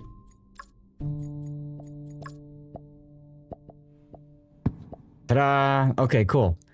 So now we've got lots of production. We need a lot of building material though, don't we? Still need a lot of building material. Build a nano assembler? Where's the nano assembler? Nano material assembler. Ah, I see. Yeah. So you gain one every 2 seconds. The only problem with that is... then after that, the dark matter reactor? I see the dark matter. Okay, yeah, so yeah. I see what you mean. So the tier 3 buildings, the higher ones, right, you get a lot of stuff. All of this just to launch the damn thing. Yeah, exactly. Can I assign somebody into here? No? Isabella is sick. Harper has been just chilling in sickbay this entire time.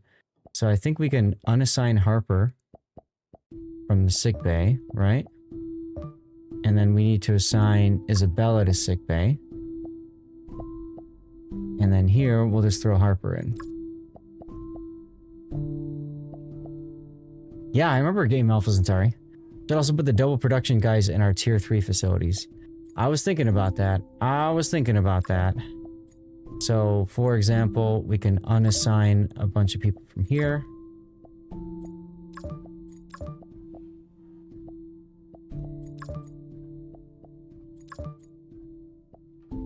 Maddie is, I think, best where where she is because she's helping with the movement. Goal is to make it outer space and then boom, game is over. Right.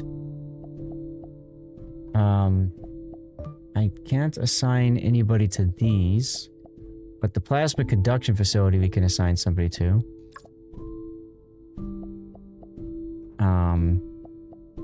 So there we go. Double production. Yay. Oh, that's right. These are warehouses. That's why. The xenobiology lab we can put somebody into, though. There we go. Still need something to do building material. Is that the nano material? Yeah, that's the nano material. Okay. So we got to get that going. What do we get in 3 minutes? An AI uprising. Wunderbar. Where are all of our trucks and stuff? Where'd they go? Oh, they're all just chilling here now. Because they've collected everything they can. So... yeah, okay. So there's nothing else on the surface to collect. So I can get rid of, like, the miner factories, for example, because we don't need those anymore, right? Yeah. We're on the same wavelength there, Random Guy Pie. You got it. Oh, I just demolished something with, Maddie in it. That's okay. There we go. So I've demolished those. And demolish this one. Bye, Harper. And, we'll just put a 3-way in. There we go.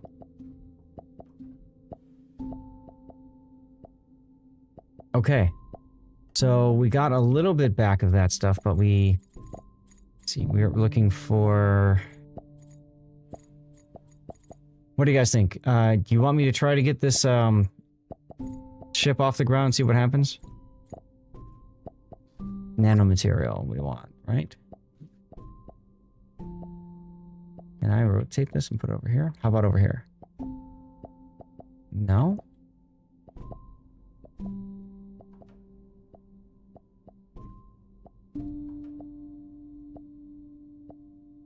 Yeah, come on. Where can we put you? Okay, fine. I'll just throw it there because... whatever. So let's see now. We want vertical up. And then we want turn tunnel. Like that. And then... can I do turn tunnel again? Only wants me to go straight like that. I want to try to connect to this. Aha! Half turn? Oh, won't let me. Fine. Long tunnel won't let me either? Okay. Demolish, demolish. There's a vertical tunnel someplace as well. Here. Raises building pods. So... oh, I see. So you can do that. Yeah, it's a weird bug, isn't it? Or maybe it's not a bug and I'm just being a derp, and that's a possibility too. But we can probably just do the old-fashioned... yeah, we'll just do this and be done with it. Third tunnel like this. And then long tunnel to that, to that, to that. Done. Okay, now, who can we assign here? Doubles production. Matt, get in there.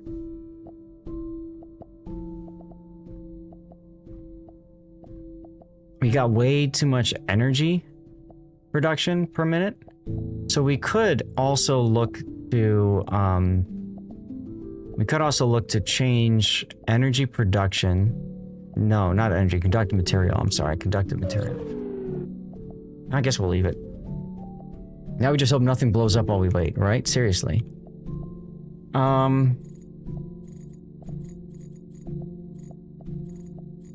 So we could do another one of these, right? Another nanomaterial assembler.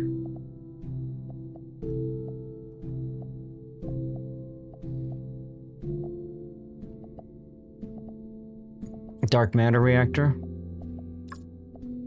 We can do that too.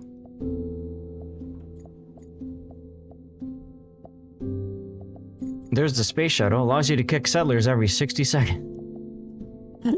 Get out of here. Kick. Oh god, that'd be kind of funny. Did we get a winner, by the way, from the giveaway? I didn't catch it. Or maybe it hasn't drawn yet. I don't think it's drawn yet. So don't forget to enter if you haven't already done so. Over on Twitch. Gotta be a follower and active in chat. 285. You know, is there a way to speed things up? Filter building pots. Oh, this would have been very helpful. It said not enough chatters. Okay. Well, let's try a manual one then and see if we can get a giveaway going, huh? Can't be placed on the ground floor.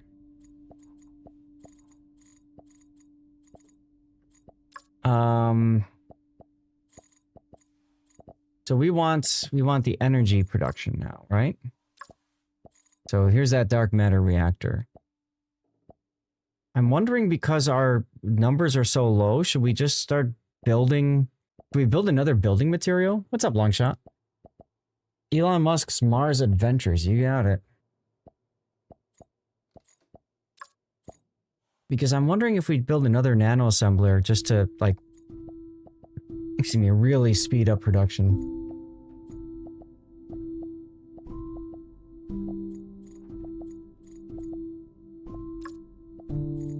But I'll do the dark matter reactor next.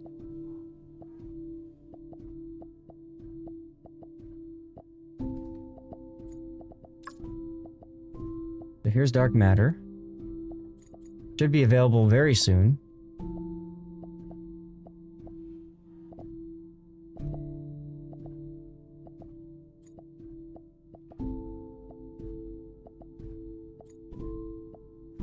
There we go. Can only be placed on the ground floor. Ah, okay. Only be placed on the ground floor. So we'll just connect it via tunnel. And be done with it. Ta-da! Why are you not... Because that's not a connection point. Of course. Okay, so if we needed to connect... Turn tunnel like this. Tunnel. Half turn. I'm starting to get the hang of building these damn tunnels. Okay, now assign. Top and bottom level pods of assigned pod has 50%. Directly connected after different resource generating pods of assigned pod have 40% production. Let's put Maddie in there. All the teeth all having different shapes and tunnel orientation is pretty neat.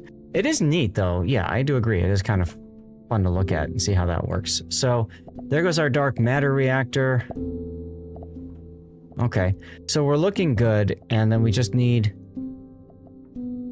to build up a buttload of energy. Really. Energy and building materials, what we're really low on right now.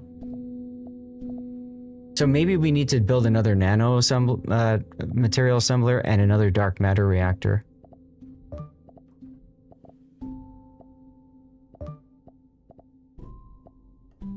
I don't know. But yeah, it'd be nice if there was a way to fast forward this game. So that you can, like, you know, really get through it. Plasma conductor makes yellow. Need some rocker fuel and a match.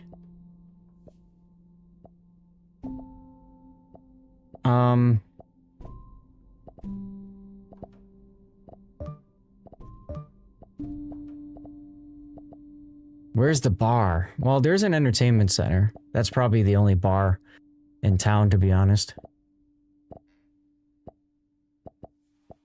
Yeah, I'm thinking like... But I'm thinking like maybe we do want to, you know, like invest in trying to build, because it's going to take a while, right? We need how much to launch this thing? Hot stores? Come on.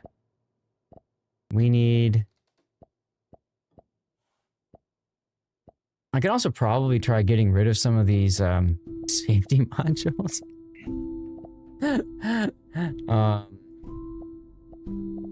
But like we need a lot of energy.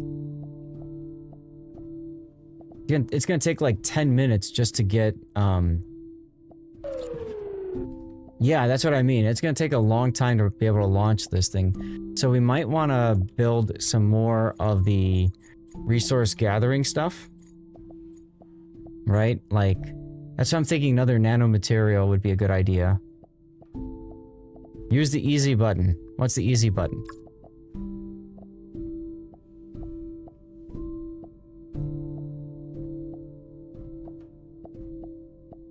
Everything's hovering around 50 per minute and the monster is expensive. Right.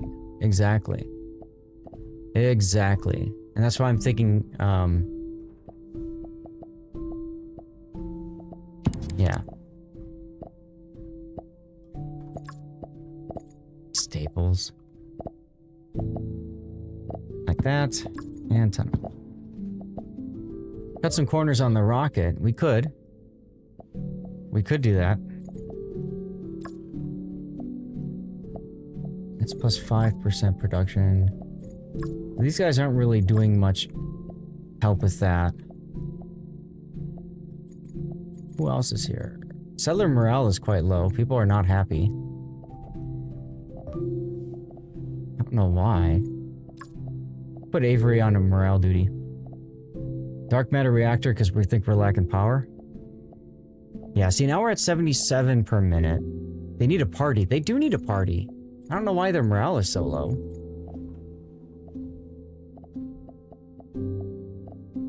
What does this say? Okay.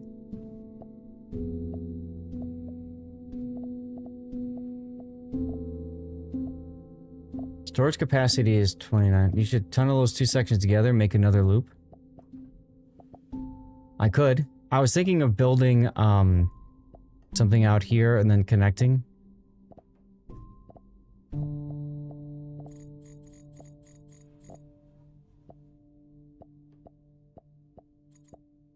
But I'm thinking, yeah, I don't know. I mean, what we could also do, honestly, is we can like, yeah, we can decrease this over here. And that would obviously reduce the requirements for launch. Like what I could do is maybe. What do you guys think? I think I don't want to wait so long. So let's do this. Let's get rid of these. That's what I'm thinking, random. That's exactly what I'm thinking. Get rid of that safety module. And let's get rid of these two safety modules. And what I had built over here, we've got too many life support modules, so I can maybe get rid of a couple of life support modules. I have, okay. See, so I have one life support module here that I could demolish. And that fuel tank I could demolish as well. I wonder if it's okay that this thing is not on the ground to start.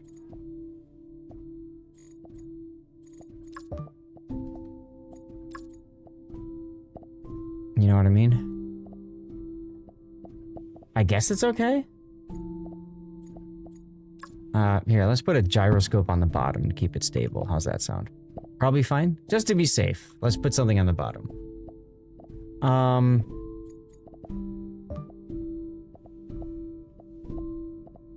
And I need to put one more fuel tank up.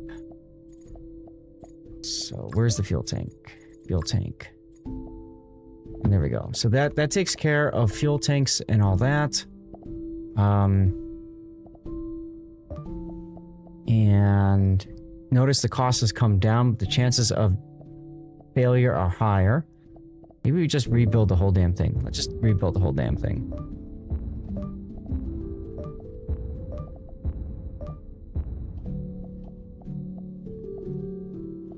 There's that thruster. Biscuits and gravy, says Spider. I think if we just rebuild the whole damn thing, and like you guys said, we just focus on a sleek and minimal rocket, and then pray that we have enough to go once we finish the construction.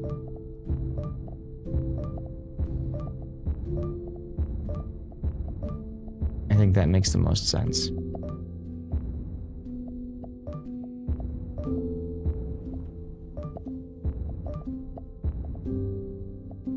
Yeah, exactly, random. Just do the minimal. Okay, I think that's everything. Yeah, alright. That's everything. Okay, so... You don't think the rocket is regulation? So we can start with the habitat module. And then above that we can do... We need 3 life support modules. So there's 3. And then we need, we're gonna need 4 fuel tanks.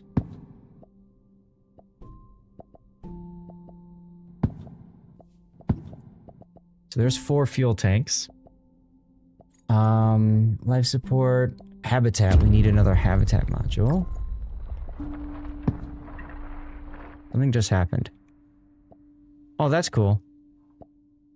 Radiation or something. Denied again? Yeah, we need to have at least 10 chatters to, for the bot to work. Thrusters. We need 4 thrusters. So, 1, 2, 3, 4. Okay, and then we just need the nose cone. Put the thrusters on the upper one. So something below... Okay. Okay, I see what you mean. We can try that. Jimbo and you, Jennifer. That's one way of putting it. Alright, so let's, Doesn't want me to do that. Am I missing another module? No, just the nose cone. The rocket is definitely cheaper, yes. Okay, I misplaced that. Thruster... Here. Here. Here. And here. And then nose cone. There you go. This is the Radio Shack version. Should we try it, guys? Should we launch it?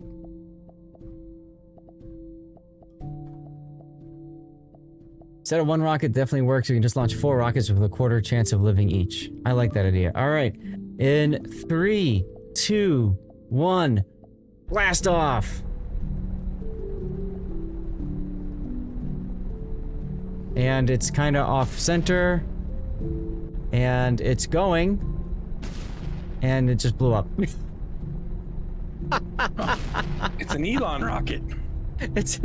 We almost got there. Wait. The nose cone is still making it. The nose cone is still going, guys. That's the Challenger crew. They're calling for help. We did it!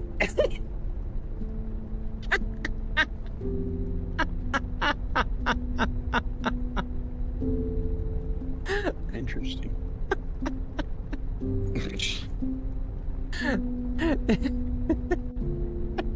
Was the dumbest. Someone go back and clip that, please. That was great. Grab that clip, please, of the rocket launch. You are not cleaning out that nose cone. Those guys are probably puking everywhere. Oh my god. Alright. That's enough Stellar Settlers, guys. I hope you guys enjoyed it, and thanks to people, big thanks to the people that got it to me. Remember, you can get this on Steam for $5 on sale, right? $6 on sale right now. Normally it's 12. All right. Let's get some tunes going, and let me change the category back to World of Warships. And go from there, huh? World of Warships. The Thinking Man's action game. Random, thank you for doing that clip. Diz, what am I watching? Welcome back, Wolfie. You just caught the tail end of Stellar Settlers, a fun little game I was checking out. Random Guy Pie, you need to leave soon, right? Because it's like 3 a.m. your time? Because if so, we'll go ahead and get that going. Radio Shack Outer Space Adventure. Ooh, I'm going to title that, Wyatt. You don't need to leave soon. Okay, I just want to make sure. Radio Shack Outer Space Adventure. I might just call it Radio Shack Adventure. But random, you're here, so we'll do yours. Shiest, are you in a hurry? No, I'm fine. You're fine. Okay, and then Ensalada is the other person that's on our list. So let's get Random Guy Pie's replay going. I'm just gonna need a moment to get things set up here. I gotta find my ship stats. Here we go. Thank you guys for being cool enough with checking out that game, though, because that I enjoy playing different games just to see what's out there. But I realize it's not always what everybody's looking for. All right. Announcements.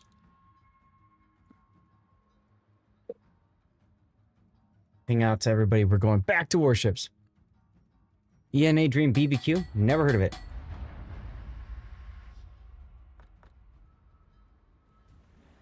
Okay. Build viewer on. I have to change the build viewer here too. Okay. Ship stats. There we go. Try to pinpoint the exact moment I locked in this game.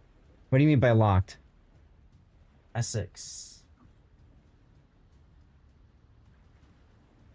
Okay. I think we're ready to get started. There's a commercial break that's gonna run, so I'm just gonna I'm gonna wait until the commercial break is over and then we'll get started. When you actually start focusing. Okay, gotcha.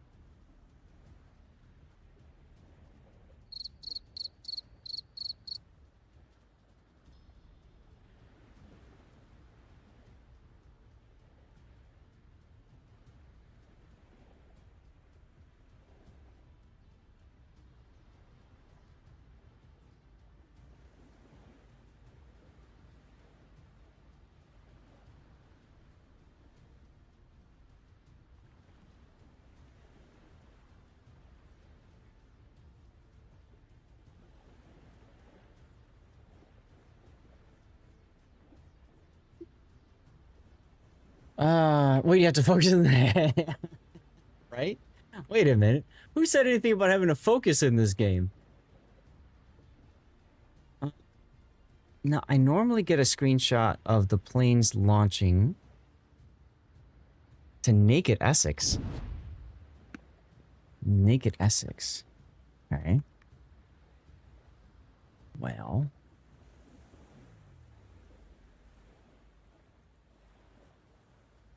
Let's try to find a nice nice angle here with the planes. Ooh, with the rocket pods. That's kind of fun. That's kind of fun. Like that. When I realize I have to actually win the game for my team. Gotcha. 30 seconds and we'll get the replay analysis going. Okay, guys?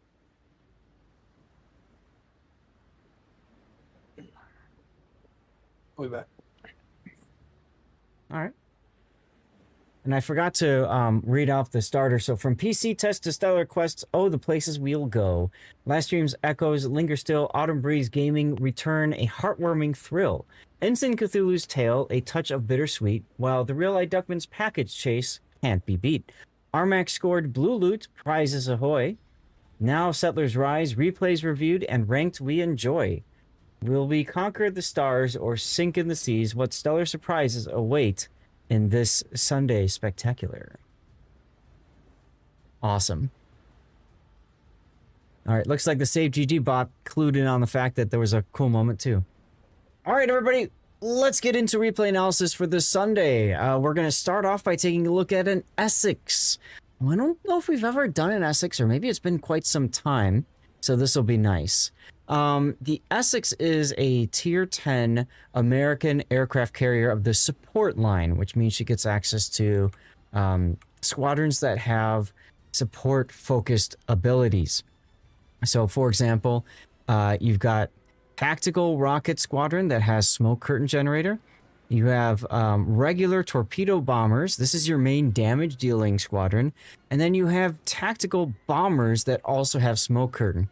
So this gives you a lot of flexibility as a carrier player in the game.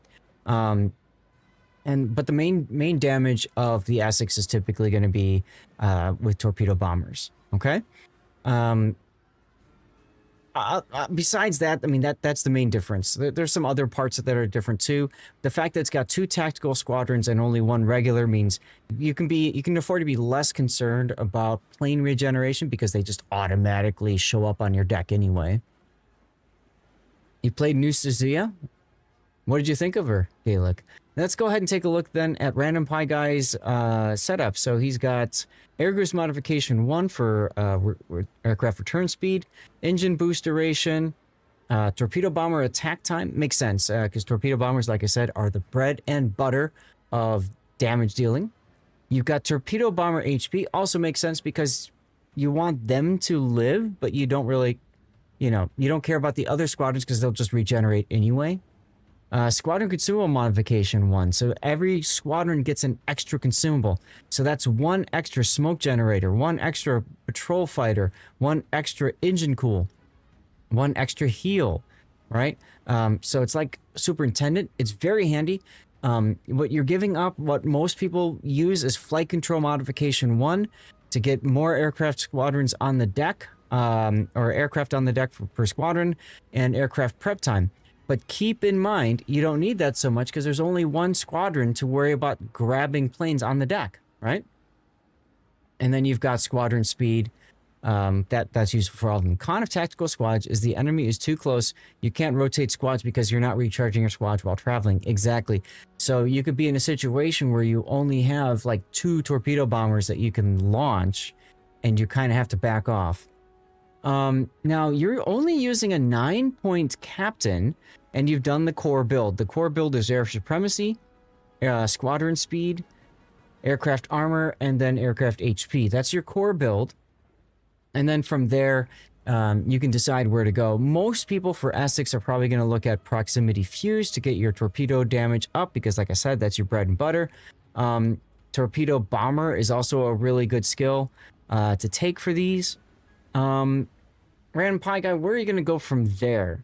Are you going to build out into some of the patrol fighter stuff? Or are you going to look for engines, aircraft armor first for flak protection? I really don't know that you need that right now, Random. Usually, we talked about this before. Enhanced aircraft armor doesn't really help as much as it sounds. Yes, you get 25% damage reduction from AAA shell explosions. However, if you take 2 shell explosions, that pretty much wipes out a lot of your planes anyway.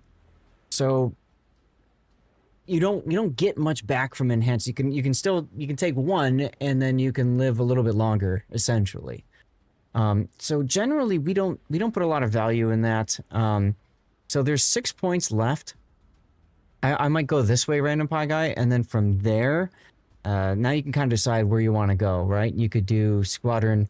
Engine boost duration would be decent. You only get 1 heal, so I don't know if repair specialist is that handy. You can kind of get a feel for what matters to you most and then go from there. The patrol radius one is a really good option because these patrol fighters are special. They latch a little bit quicker. You probably don't want to go to interceptor, or do you? I can't remember. I think Grunty would be the one to answer this, but I think you go for... Maybe you go interceptor and search and destroyer and something like that. Enhanced reactions. So the problem with enhanced reactions was the arrival time. You already have, with your patrol fighters, you already have a quicker arrival time, if I remember right. Yes, that's what I'm saying, exactly. Yes, it's built in. So you could go like the full anti-build. I just don't remember. I apologize. I just don't remember. I think you go these two. And then you can go for like improved engine boost and then like another point, engine techie, for example, or last gasp. Maybe last gasp. Yeah, they're not a big downside for Essex because you can already spot. So this basically gives you a much larger circle of nope on the battlefield. So I might look at something like that for the final build. Oops. Let's see. Let me take a look at the at my link. Welcome back, Bownetter to do. Essex. Let's see what the recommended build is for Essex. All right. Here we go. So they recommend torpedo speed, sight stabilization. So they haven't done anything in the fighters area. Okay. I don't know that sight stabilization is that important. But, you know, this gives you food for thought. This gives you something else to consider. But I kind of like your build better with what we had talked about. Yeah, they are offensive and torpedo focused. Yeah. It's nice for torpedo bombers. I don't know that it really helps that much. Like your torpedo bombers, so you can kind of test this out here. You can test this out here. So torpedo bombers, where is it? Where is it? Attack timings, right? Aiming time to fully aimed is 4 seconds. Sight stabilization drops that by 0.7 seconds. Like, big freaking deal. So, I don't know that sight stabilization is that useful. But yeah, you can build it however you want, but I think maybe try something like this and see. You don't have any flags. I'm guessing this is a newer ship for you. You're conserving flags, just screwing around, seeing what you can do, right? Let's get to the game. You are top tier. No subs to worry about. You are the carrier, so... For liberty and justice. Ah, you got one of the special ones on Andromeda, I think. Or is it Captain? Or is it Lady Liberty? You're conserving flags for rank. There's nothing wrong with that. It is Lady Liberty. Thought so. Doc does have some different builds. They don't even bother doing their Scepter build that does work this line and French carriers, yeah. He already won because he played. Now this is estuary, okay. They've come in force. Ah, you found the VJJ. Now you can't put down a plane because it won't spot for you. So you might as well just go all in.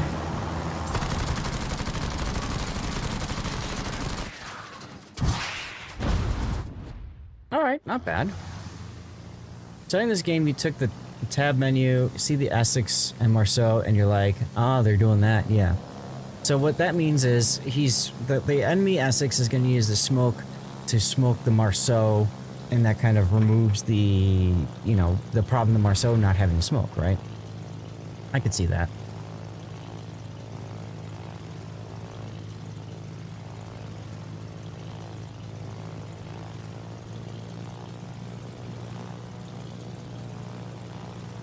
So I'm guessing you're going to go for the JJ again, try to get him on sticky fire because he DCP'd, right? Right?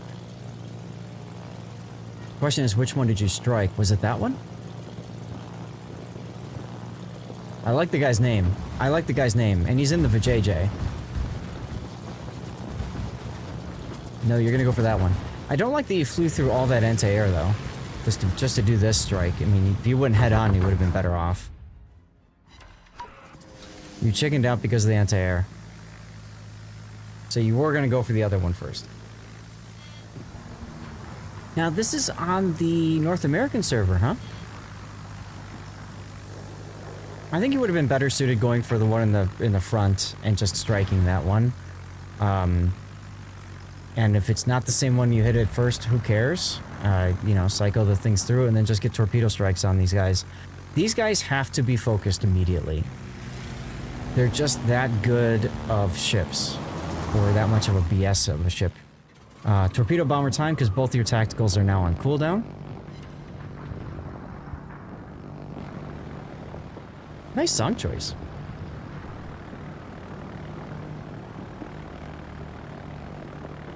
Protectors alight. Oh, Yamato killed that one. Excellent.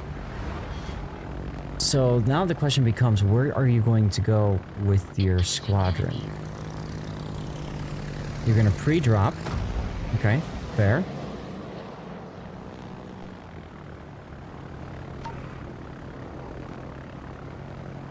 Shikishima would be a great target for you, but you're gonna have to go through the Hector, possibly. Nope, he's slowing down. Okay, there goes your Tulsa.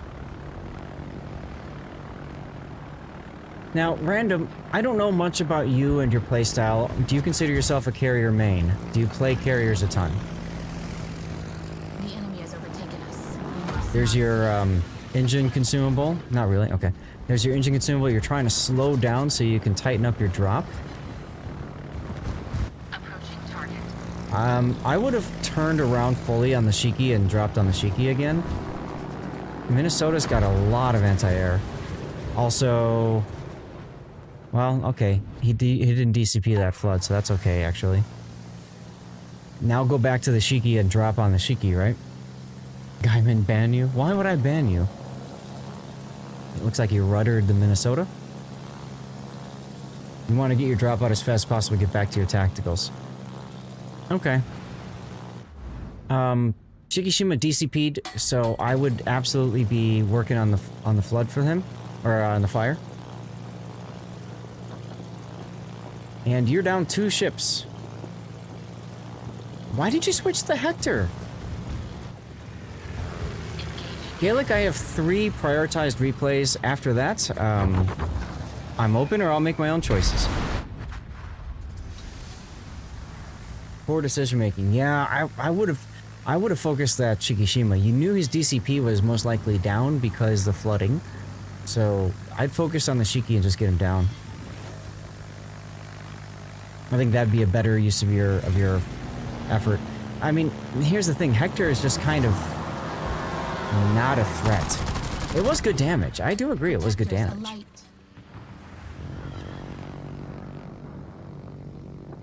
But it's a Hector, right? The Hector isn't going to win or lose the game. The Shikishima can win or lose the game. If you want Gaelic, you can. I don't mind.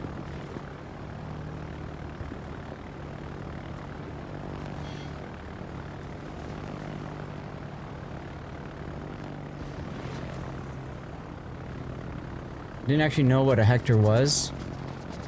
Ah, okay. So the Hector, I think it's a research bureau ship, and it's basically a British heavy cruiser hull, but with a ton of very small destroyer destroyer guns on it, like lightning guns. So I mean, and it's got crawling smoke. It's not the greatest of ships. So you focusing on it is funny, but okay, whatever. If you don't know what it is, then you're concerned about it more. I'm concerned about an Iowa giving broadside to a Schlieffen, but you know, whatever. You're welcome, Gaelic. You watched a video of Fat Fluffy Penguin playing it like Apollo Emilio. Odd, but okay. So there's that carrier smoking up his division buddy in the Marceau. Vectors alight. Now you're trying to smoke up the Cohorn. Look at you doing team play stuff. Just started playing this game a few minutes ago. You have 17,500 looking to get a tier 9 premium ship. One that is fast, decent amount of guns and torpedoes. Pommern? Pommern's not so fast. But she's got really good guns and torpedoes and secondaries. And she's German, so she's also got hydro. You're starting to run, but you forgot to keep running. Yeah, you really do need to keep running. I do like, though, that you realized your situation was tenuous and you had to leave. But see, the Shikishima is the thing that's going to hurt you the most. Ouch. But yeah, I don't, which one did I say? The Pommern. But I think Pommern is only coal. Are you talking about 17,500 doubloons, Starlit? Or which currency are you talking about?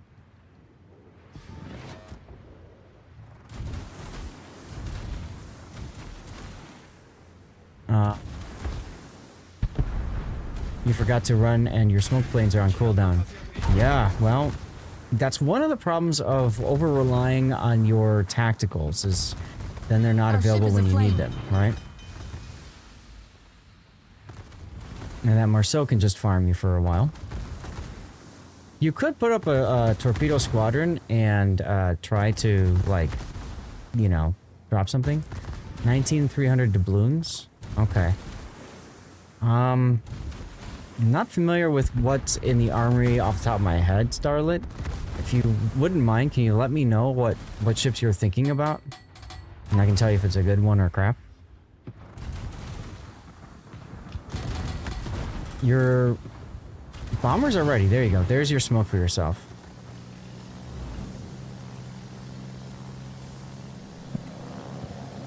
So I would think now you want to go for the Marceau, yeah?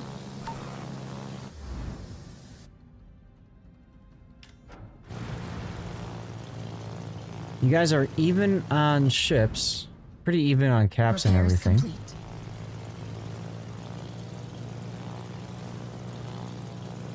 And you're probably going to need to reserve the next tactical squadron for your next smoke. Yeah, you are going for Marceau. Okay. Protectors alight. Yeah, and see, here's where having that larger cone of nope would come in handy. Aha! Why did you go into attack mode now? That's going to be a wasted drop. Okay. Glorious when you could light carriers on fire and they couldn't launch planes. Yes. Unless you had emergency takeoff, which was Puddin's favorite commander skill. Right, Puddin? Mandatory skill. Mandatory skill. Absolutely mandatory. You're waiting to dodge the battleship salvo first. Fighters are probably going to get you there anyway. Well, yeah, but I mean, you know, I would have just dropped anyway and whatever. You Hail Married the bombers? I mean, you missed the drop, so that's why I'm curious about that. That was more like throwing the ball away. Just recall if you're not going to drop. Well, they're tactical, so you don't care either way. You've already used them, and you have to wait for them to reload. If it was a normal carrier, I would agree with you. Yeah, you Everyone, just... fire on whatever. that target. Tulsa, Tulsa's heavy cruiser. She's okay at tier 9. Good rate of fire, but she doesn't have torpedoes. And I think you could do better. Hexarge is really good. You hated how it played? Okay. We call it the Kexarge because of just how silly it is. It's got the ability to use planes to spot stuff, and then you just, like, shoot things that you spot while they're attacking. It's a good ship. There's a giveaway going in chat, by the way. Please make sure that you are active. You have to be a follower of the Twitch channel, so if you are here on Twitch and you're not following, click that little follow button there, and then do what Chice just did and write something in chat like "Yerp." If you are on YouTube, Kick, or Rumble, please make sure you head on over to Twitch to get in for the giveaway, okay? Exactly.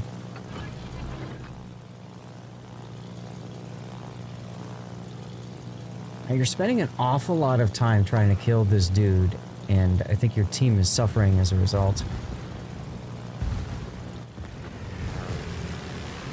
Switch over to Twitch? I mean, you might as well get the prize. And if you prefer YouTube, then stay on YouTube afterwards. That's fine. Rockets? Yeah. I mean, he's trying to defend himself, but at the same time, he's got to get past that other DD there to get to him. Oh, absolutely blowing does. Are you trying to... You're gonna... Where are you going? You're going for the Minnesota now? I'm gonna say it like this. If you were gonna do that random, I would have smoked the Barbiano. Because he could just sit there and farm that way. But now he's kind of stuck. Protectors alight. I mean, he's doing a nice job of keeping you alive. Laying down to protect your teammates. Here come the Torps. You wanted to support your Yamatos more? Well, okay. Protectors I don't think alight. your Yamatos need the support. 2-on-1. Fighter falls from the sky. think it's more important you deal with this Marceau. Like, you All spot for your stations report Barbiano, the for position of a example. strategic target. You could have smoked him. Look, a Yamato and Reporting the target Minnesota position. rammed, so that didn't matter anyway. Way too early on your turn. But that's okay, you're keeping him spotted for your teammate. And your teammate wisely switched targets.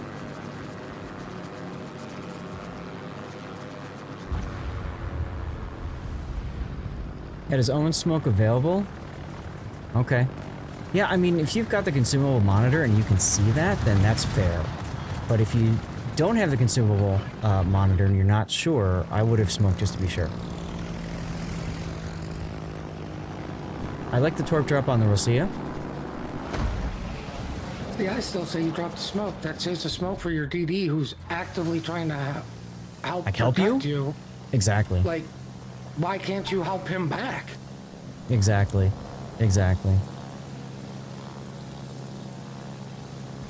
Like here, for example, I would drop the Rosia. But looks like... I'm not sure what you're doing here. Now you know he's out of smoke, so you're going to smoke him up. Okay. Okay. I'm sure he'd appreciate that. If you would have Nope. smoked him earlier, he'd have an active smoke now. Protectors For right now when he needs it most. Exactly. Exactly. Shikishima kills the Yamato. Hey, look, it's that guy that you didn't focus on earlier. Well, it's Shikishima. It's got the world's greatest AA. Exactly.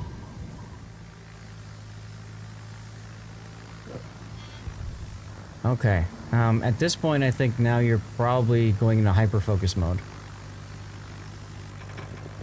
approaching target. You have 2 more smokes available on that squadron. Our Corpse. time runs short. Only 5 minutes remain. Yeah, your time does run short. Okay, so probably 1 drop on the Rosia, and then you gotta kill that Shikishima. Actually, yeah, Barbiana got it. Good, okay. So, that's gonna give you... Hey, Glacial. The amount of firepower flying right there is crazy. It's a redonkulous boat, absolutely. Oh, Hey, I Stackro. don't lose in mine. 100% win rate, Geist. Glacial, if you're our friend from over on YouTube, don't forget to toss the follow button if you aren't already. You are. Okay, cool. Thank you. There, I just want to make sure you get in for the giveaway, that's all. So, thank you for the follow. Why did you wait that long to drop? I don't know. I was gonna say something else and now I forgot. Oh, That was smart, actually. one sec. Stackro, you used a cover my replay for ZF6 on Friday, but I don't think I got your replay on Discord. So if you've got that replay, can you please post it on my Discord? All right. Hi, Shockwave. Go ahead and why is it good that he hesitated on the planes there? Because the Shikishima turned into the Barbiano was forced against the islands. It's an easier drop angle from that because now he's got nowhere to turn. Effectively. The Shikishima effectively screwed himself here. He did kind of do that, didn't he? Yeah, waiting on him to mess up was a lot better than just trying to force the error there, and now the Shikishima should flood out. Ta-da! Hey, Classic, how you doing? We sunk their battleship. Hello, Cosmos. Happy Sunday to you all. Montana. I'd go with Montana at this point, rather than trying to find the Essex. I believe the Iowa's was fate. Unfortunately, there's not much you can do about it. Protectors It looks like you're trying to clear the fighters away, but remember, those fighters don't spot anyway, so I think that's kind of a waste. Actually, they actually latched onto your plane, so you completely wasted that. They spot at point blank range, but only at Okay. like it's 2 kilometer. basically proximity spotting. Yeah. But still, I feel like that was a waste of your time, and it was also a waste of your planes. Yeah. Because the Essex is clearly focusing the Iowa.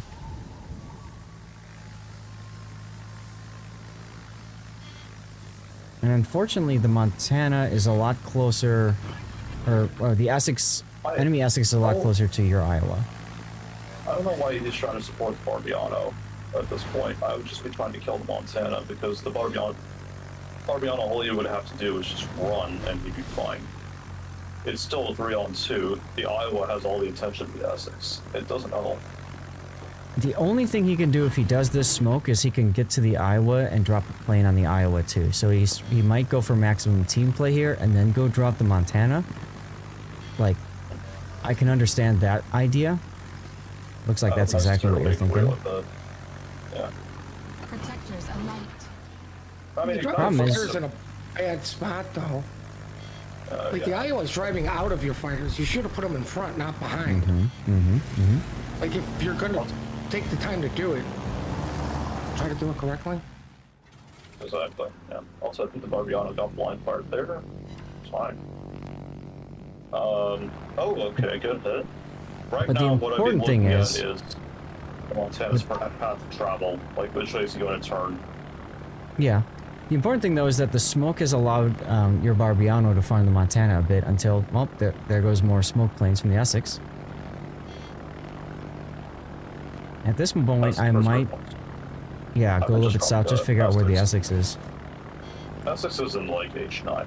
Mm-hmm. I can tell that just based on where his planes are coming from. Don't try to blind drop the. Good. Don't blind drop the. Yeah, there you go. Okay, never mind. Why would you recall? Yeah, the bomber's ready apparently. You're trying to win to live on points. Okay, so this is a replay bug. The points are reversed, so you're in the lead for 30. You could have just attacked the Montana, dude. Like, yeah. I don't think he would have had to turn. He would have had time to turn around by the time his planes faded. Because his Just planes call it a were fading. misclick. Not like it doesn't happen. Yeah, his planes were fading anyways. By the time he got the drop in, it would have been fine. But the thing is that the Montana was already out of the smoke. So if you had turned to do the drop, you would have forced him to turn south and get out of the smoke. Because of the Essex fighters? But if you said to yourself, I've got 1 minute until the game is over, who cares about the Essex fighters? Who cares about your torpedo? Like, just go and drop because you've got a tactical squadron left that you can do, you know, your next drop on. So I kind of feel like, you know, you could have done some things differently, but that's okay because that's why we do these replay analysis. I mean, here's the other thing. Like, you're at the end of the game. Get the resets to force the Montana to stay there. Who That cares too. about your planes at this point? That too. You'll get more. They magically reappear. Mm-hmm. So if you look, the Shikishima that you hit a little bit and then avoid, like, he caused a lot of damage and a lot of problems. Did I miss STG because red team was ahead on points? AK, it's a replay bug. And it's been in this game for almost a year now, maybe more. Congrats on the giveaway, random. It just puts the wrong points on. It's annoying as all F. You have to like keep an eye on point generation, and whichever side is generating points accordingly with the cap that are controlled. Yeah, it's annoying. I didn't even notice it either until random said I just have to live for a minute, and then we went on points. Once he said that, I'm like, oh, okay. Your Yamato, by the way. Wow. Love his name. So let's take a look at what you've done for damage. So you damaged the Shikishima, killed him. Rosia damaged him. I honestly think you left him alive a little bit longer than you should have. You focused that Hector, that poor Hector. What did he ever do to you, man? Montana, whatever, you did some damage. Minnesota, the two Vijayjays. I really would have liked to have seen you focus on these guys early. One of them got wrecked by your Yamato, which I think really had an impact on the game. Hector had a name you don't recognize. Therefore, it's a nice premium. Therefore, it's probably OP. I'd look at it this way, random. If you don't recognize it, then it's either a very new ship or nobody likes it because they just don't play it a lot. Let's think of it that way. If it's a ship that's really good, premium wise, you'll typically see a lot of it played in randoms. In the case of the Hector, he's probably trying to farm efficiency badges because the Hector itself is a very tough ship to do well in and farm damage with, and you know, and you kind of ruined his day by focusing so much. That's okay. But here's my question though. Like, Yes. Why not just prioritize the important targets over what is interesting, right? Think about it. If you'd gone for the Shikishima, he wouldn't have been alive towards the end of the game, putting you in a bad position. If you'd gone for the battleships, like, that Montana was alive longer than he should have been. That Rosia was alive longer than he should have been. The Rosia, I'm surprised about, because the Rosia has such crap anti-air. Like, dude. Yeah, it's a stock Soyuz. Like, why wouldn't you go for that? Why don't you just hammer it nonstop? Like, here's the thing. Your target prioritization was horrendous. I wish I don't want to be. I'm not going to be kind about that. It was really bad. Like, so many times I'm looking at this and I'm like, there are so many obvious important targets to hit that are in transition, that are isolated, that are trying to be spearheads, right? That are trying to force this push around decap, because that's where they're pushing from. They're pushing through D, right? Why not? Like, obviously, you recognized that you needed to run way too late. You lost a lot of health as a result of that. And guess what? Adrenaline rush doesn't exist on carriers. That's not why he didn't lose health. He lost health because he stopped running. I think he made the right decision to run, but he didn't update his autopilot to have him move farther away. So the carrier just stopped and he was broadside.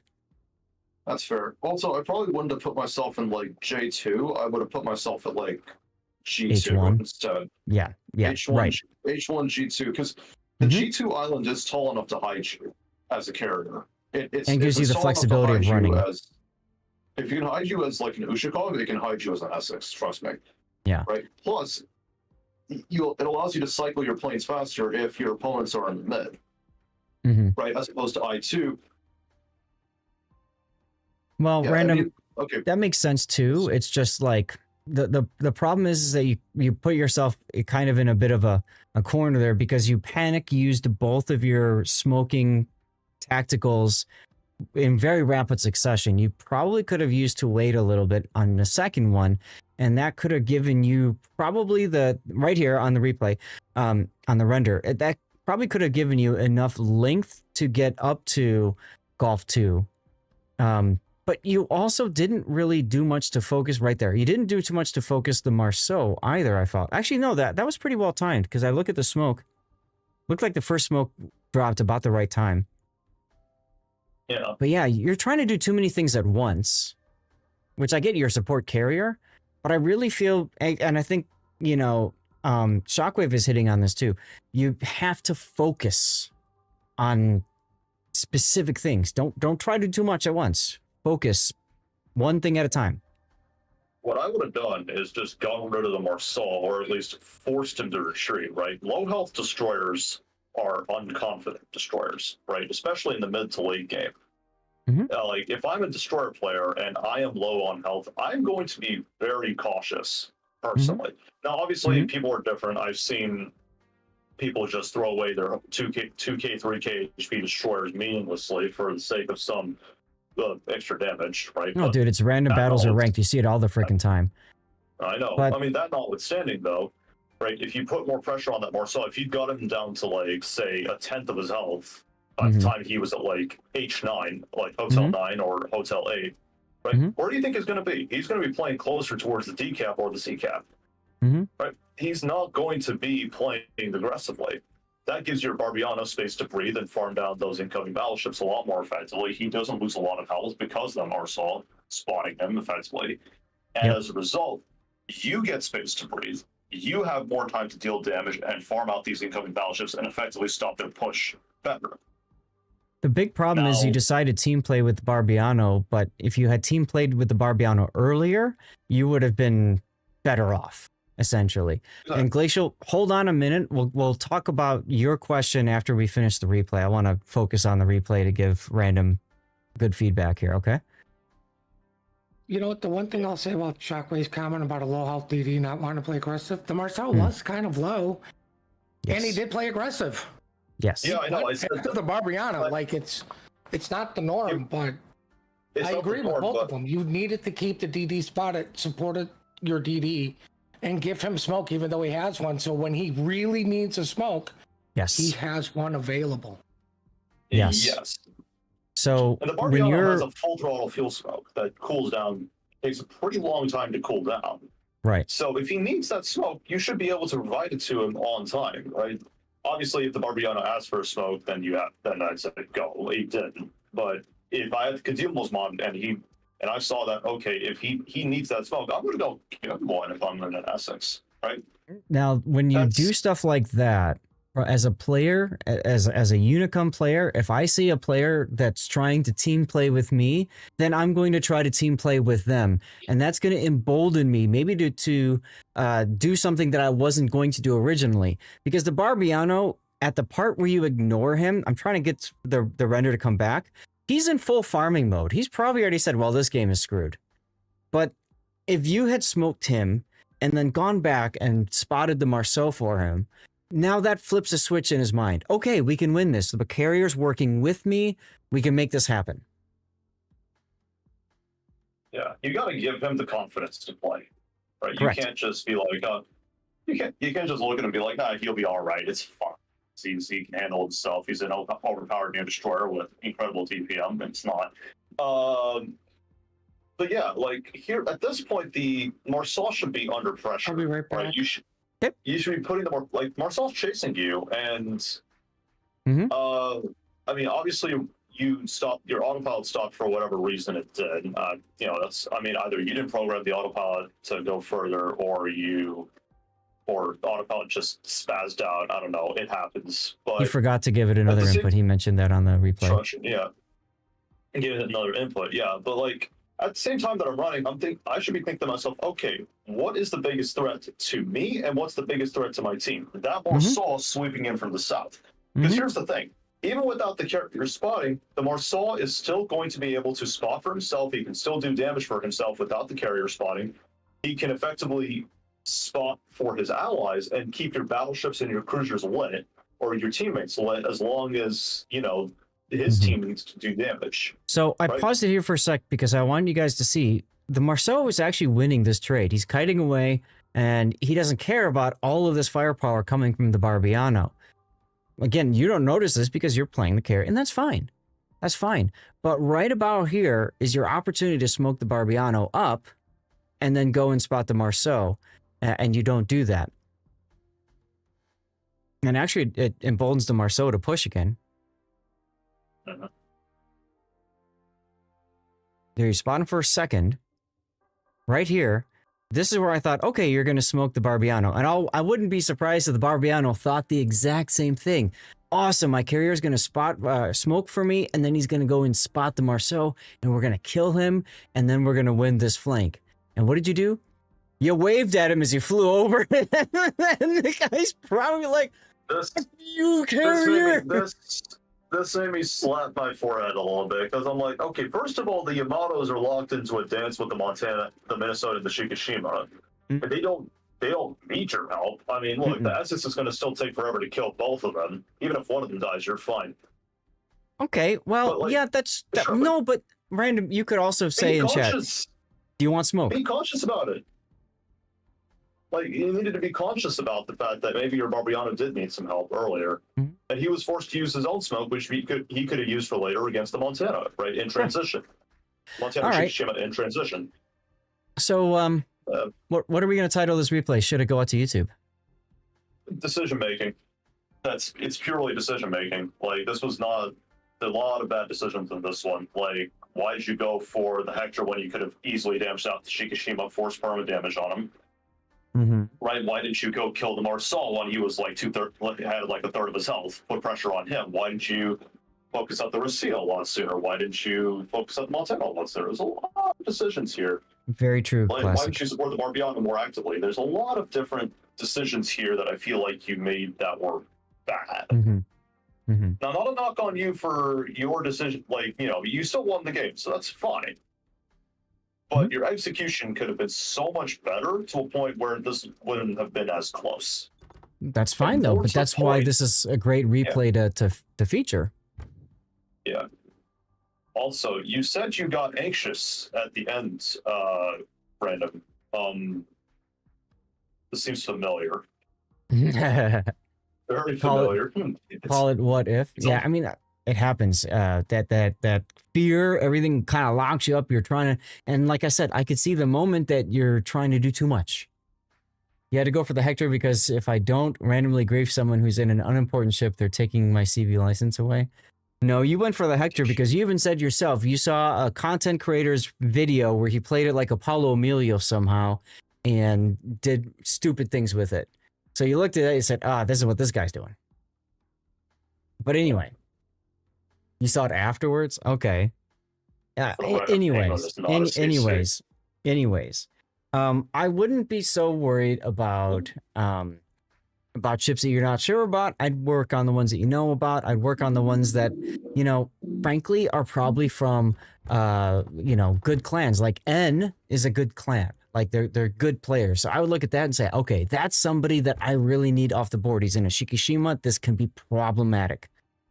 But anyways, whatever the case may be, decision making is definitely a big part of this. And I feel like it's decisions, and also in the late game, you just kind of overextending yourself, trying to do too much at once. And I don't know if there's a title in there or not, but hey, it is what it is. But we do need to move on to our next replay.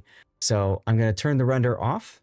And of course, Random, thank you very much for supporting me. I hope I gave you some good feedback with the help of Shockwave and Puddin and others. And how about no smoke CV? All right, let's get to the be right back screen. I've renamed it to be right back. And I need to hit the bathroom. And then we'll get the next replay ready to go. Let's see, that's randoms done. We've got Scheist, Ensalada, and then we just got a cover my replay from Gaelic. Stackrow, did you ever submit that replay? I don't see it. All right, Gaelic, here's your, this is your other one here. Ah, Gaelic found sexual. Friesland is okay, but you said you wanted something that was fast. Not really fast. She also doesn't have torpedoes. She's like a one-trick pony. Not a bad thing necessarily. Not a bad thing necessarily. Okay. Friesland's not actually in this shop right now, Zeth. It was removed a while back. Well, we'll look at it in a second. See, the reason why I said hold on is because I don't have the screen in front of me, and it's very difficult to know what's in and what's out without just loading it up. So I'm going to load it up, but I have to hit the bathroom. Like, Sure. God, I got to pee. And I need to get the replay render up and running too. So from prioritized replays, I know Scheist is here and I know Gaelic is here. So who wants to go next? Me. I'll leave it up to you guys. You? All right. Scheist will go next. You've been waiting very patiently. Mm-hmm. Here we go. Gaelic goes last. All right. Well, thank you for that. So yeah, Glacial, just sit tight for a minute. I gotta pee. I'm gonna run a commercial break while I go pee, and then I'll get the armory ready to go. I need to do this in an incognito window. Now that I think about it, and I need to do it in an incognito window because it'll log in as me otherwise. Originally in Japan, you then added the Dutch Tech 3 where like lots of Dutch ships, they removed Friesland and Groningen as a Dutch Friesland. Yeah. Yeah. Okay. I'm gonna hit the commercial break. I gotta get used to it. I moved my button location, so it's kind of But I'm gonna hit the commercial break in a moment after this one starts up. And I'm gonna get the download here. So this is Glacial Suzuya. Okay. All right. BR Bizzle.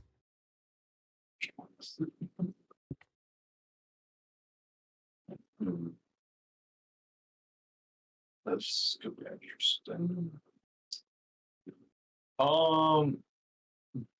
Glacial.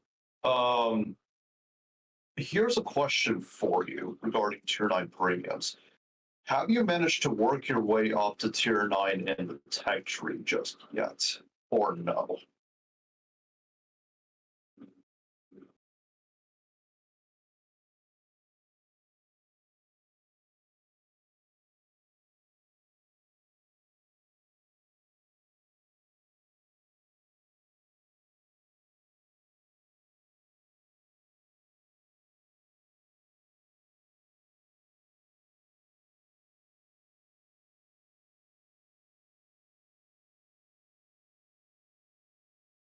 Okay. Let me grab some.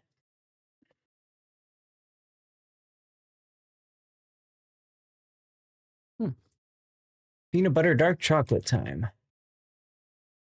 How are my temperatures looking? Stuff. 23% CPU, 54% GPU. Not bad, not bad. Temperatures have peaked for core at 60 degrees Celsius. And GPU core has peaked at 48 degrees. Not bad at all. Where are my windows? There's my windows. I have too many things open and not enough view space. Oh, I need the Actually, Zav, can I just Yeah. ask one question first? You just did? Yeah. I wanted to ask Glacial if they had gotten their way up to tier 9 in the tech tree first before getting a tier 9 premium.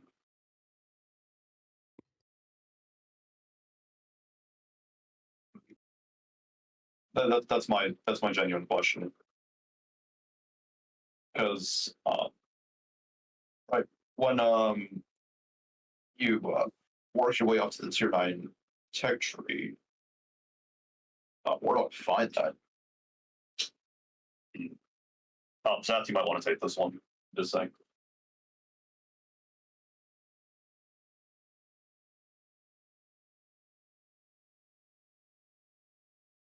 Yeah, yes, elusive. I believe I logged the PC parts.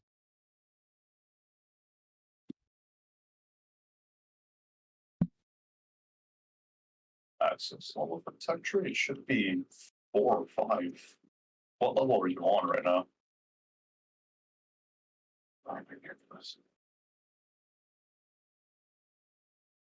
Glacial, what he's asking you is what tech tree ships do you have? How far have you progressed in the tech tree in the game? What ships do you enjoy playing, like tech tree wise, that sort of thing?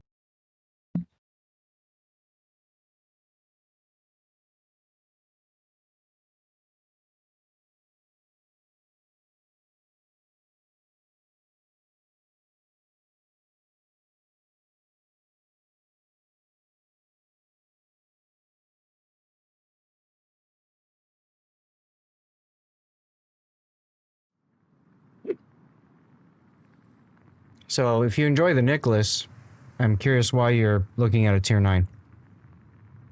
If you're, yeah, you know, here's my advice. If you're at tier 5 right now, what I would personally do, and I mean not just personally, I mean I would do this for everyone who's just started playing the game.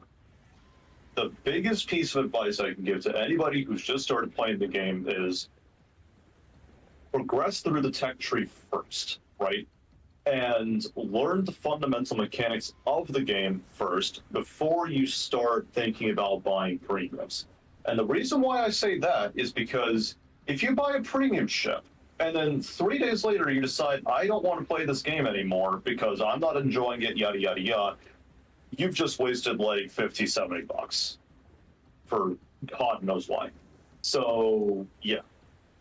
Get used to the game first. If you like what you feel and you see and you want to keep playing the game a long term, then you could start thinking about investing into premium ships. Otherwise, don't. That would be my word of advice right there.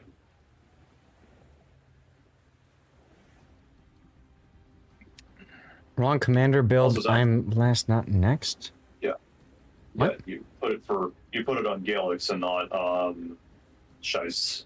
No, that's not the problem. The problem is we're talking about the armory, so I thought I had moved it over to this one. Okay, I did on the vertical, not on the... Okay, fair enough. The only reason you're showing up, Gaelic, is because you're the last replay that I popped up. I haven't had a chance to move it yet. So, Glacial is asking about doubloon ships in the armory, correct? So... I completely agree with the suggestion of if you enjoy tier 5, then stay at tier 5. There's no need to go farther up the tech tree. Because quite frankly, the jump from 5 to 9 is so massive that I think you're going to be doing a disservice to yourself and your teammates. So Yeah. I'd say stick around the same tier. And once you get up to tier 9, 10, then decide, okay? There's a lot of fun boats. And the nice thing about these is they're cheaper too, because they're lower tier. You can get more with your money, you know? Think about it that way too. So let's highlight some of the lower tier boats. All right, Random Pie, take care. Thanks for hanging out. I want to highlight some of the lower tier boats that, frankly, I think you'll enjoy. For example, the Hill. The Hill is very similar to Nicholas. Different gun layout and torpedo layout, blah, blah, blah. But she's an American destroyer that does similar things to Nicholas, and she's a premium ship. So you get more credit earning, and, you know, you can train up commanders on the premium ship. So, Yeah. The other thing too is, here's the thing with the high tiers. At high tiers, the game becomes significantly less forgiving, right? Because the gimmicks at tier 8 and above go out the wazoo. You got radar, long-range hydro, secondaries, nuclear torpedoes, railguns, more railguns, autoloaders, and more railguns. So it just becomes a hellscape, especially if you are a new player. So, yeah. and that's what I was saying. The gap from 5 to 9 is huge. So look, Hill is a good choice for you, Glacial. Another good choice for you is Ohotnik. This we call it the gun canoe. It's just fun and stupid, okay? Tons of guns, tons of torpedoes on it. And you can just do all kinds of crazy... And look, because they're tier 5s, they're cheap as hell, you know? And if you've got 19,000 doubloons, hey, there's a lot that you can get around, get away with here. Now, Gaelic is also right. If you buy lower tier ships, there's less chance of getting them later in a Santa container. If you do support the game by buying Santa containers around Christmas time, you got a while to wait. I would not recommend buying below tier 5 because, frankly, the game incentivizes you to play tier 5 and up. So, Ohotnik is a good choice. Hill is a good choice. If you like playing cruisers like Tulsa, you said you liked playing Tulsa, I would look strongly at Murmansk. She's an Omaha class cruiser, so tier 5 tech tree, but she's a premium variant and she's Soviet, which means she's better ×2. Okay? So she's pretty fun. Krasny Krim, less good than Murmansk, but still fun to play. Okay? I wouldn't buy the Sirocco. I wouldn't buy the Anshan. Yeah, Sirocco's good. Sirocco's good. I would get Sirocco. I wouldn't get Sirocco. But not for a newer player. You might do well with the Sirocco, but a newer player like Glacial, no offense Glacial, probably is going to struggle because he's used to having that crutch of smoke and he's used to being able to just pew stuff. Okay? Sirocco is difficult because you have to be in the right position to blast something with the main battery reload booster, otherwise you wasted it. So to me, that's a higher skill floor ship to be able to do well in. So I would not tell a new player to buy Sirocco. Later on, if you want a challenge, if you like the French destroyer gameplay, then Sirocco is okay. But hey, Glacial, thank you for the sub. If you want a cruiser, actually, Zath, if we're talking on cruisers, if you want to play cruisers, the most forgiving one I would probably get at tier 5. Honestly, I might lean towards Kirov, surprisingly. Now, hear me out, right? Kirov is big, it's not very stealthy, but it's got good guns that are easy to use, easy to learn. The ship is easy to learn. It's very safe to play, right? Because you can just sit at like 15 kilometers and stand cheap, right? It'll teach you the basics of kiting and pushing. It's actually surprisingly good learnership, and it also teaches you one very important fundamental lesson. Going broadside equals death. So that's important, right? It's a good learnership. Another good learnership might be, say... Hey, Takumaru. Dockyard pack? I don't know if... Maybe he could buy the initial stock dockyard pack. That's okay. Also, I would recommend for you to look at the the bundle right now, the event pass. I did a video on this. The event pass right now has two. If you buy the premium event pass, you get 2 port slots right off the bat, and you get a nice commander too. And the nice thing about that is, as a newer player, port slots are something you typically run out of. So it wouldn't be a bad idea to think about that. Kirov is fine. Kirov is okay. It teaches you to not show broadside. That's true. But yeah, I would stay at 5 or 6. I wouldn't go much past that. There's some really good 7s. There's some really good 7s that you could look into. One that I want to highlight to you is the Perth. The Perth has the ability to smoke itself and crawl at 1/4 speed. What's nice about that is you're not spotted, and you can shoot a lot. Yes, that's right, Taku. It does also get you the tier 5. Where is it? Yahagi. Excuse me. Yahagi. Yahagi. Yeah, I'm looking for it on the list. It gives you the Yahagi. Yahagi's not the greatest of boat, but it's a free boat. I mean, 2,000 doubloons versus 4,300. You're getting the boat for half that price, plus everything else on top of it. So Yahagi's, that's what I mean. It's not a good ship, but it's a tier 5 premium, and it makes you credits. So that's you can screw around on it, whatever. If you want to take a look, honestly, Zeph, I might say don't look at tier 7 if you're a newer player, just because of the way the tier 7 matchmaking is right now, because you keep getting up tier into tier 8 and 9. Yep. And that's you still get equally screwed by gimmicks. Now, if you like battleships, I would say Rio de Janeiro is a great choice for you to play with. It's a great secondary boat, tons of guns. It does not have anti-air though. So in a carrier game, you need to find at least 2 friends to huddle up for anti-air warmth, okay? Otherwise you won't do well. Rio and the Agincourt are very similar to each other. So I might recommend getting the British first and then the Rio second, because the British, there's more tech tree ships in the game that are British. That being said, the current tech tree battleship tech tree for Pan American is pretty busted, so there's that too. How do you tell the difference between? That Agincourt is just so much fun, dude. True. It is just it is lulls for days. It's fun. How do you? But the problem is this, right? Agincourt needs a specialist build because it is a secondary battleship, right? On the other hand, Rio de Janeiro, because it's, I mean, obviously, like with Rio de Janeiro, you can just get away with the standard battleship build and just play it just fine, right? Yeah. So I might lean towards de Janeiro, or if I want something more friendly for new players, I might just get the Octorev. Unironically. Yeah. Octorev is okay. She's fine. So at tier 5, she's busted. She's a fine boat. She's incredibly busted for tier 5. Very forgiving to play. I don't know why it's still on sale too. Like, I guess nobody knows how to play it, but now, yeah.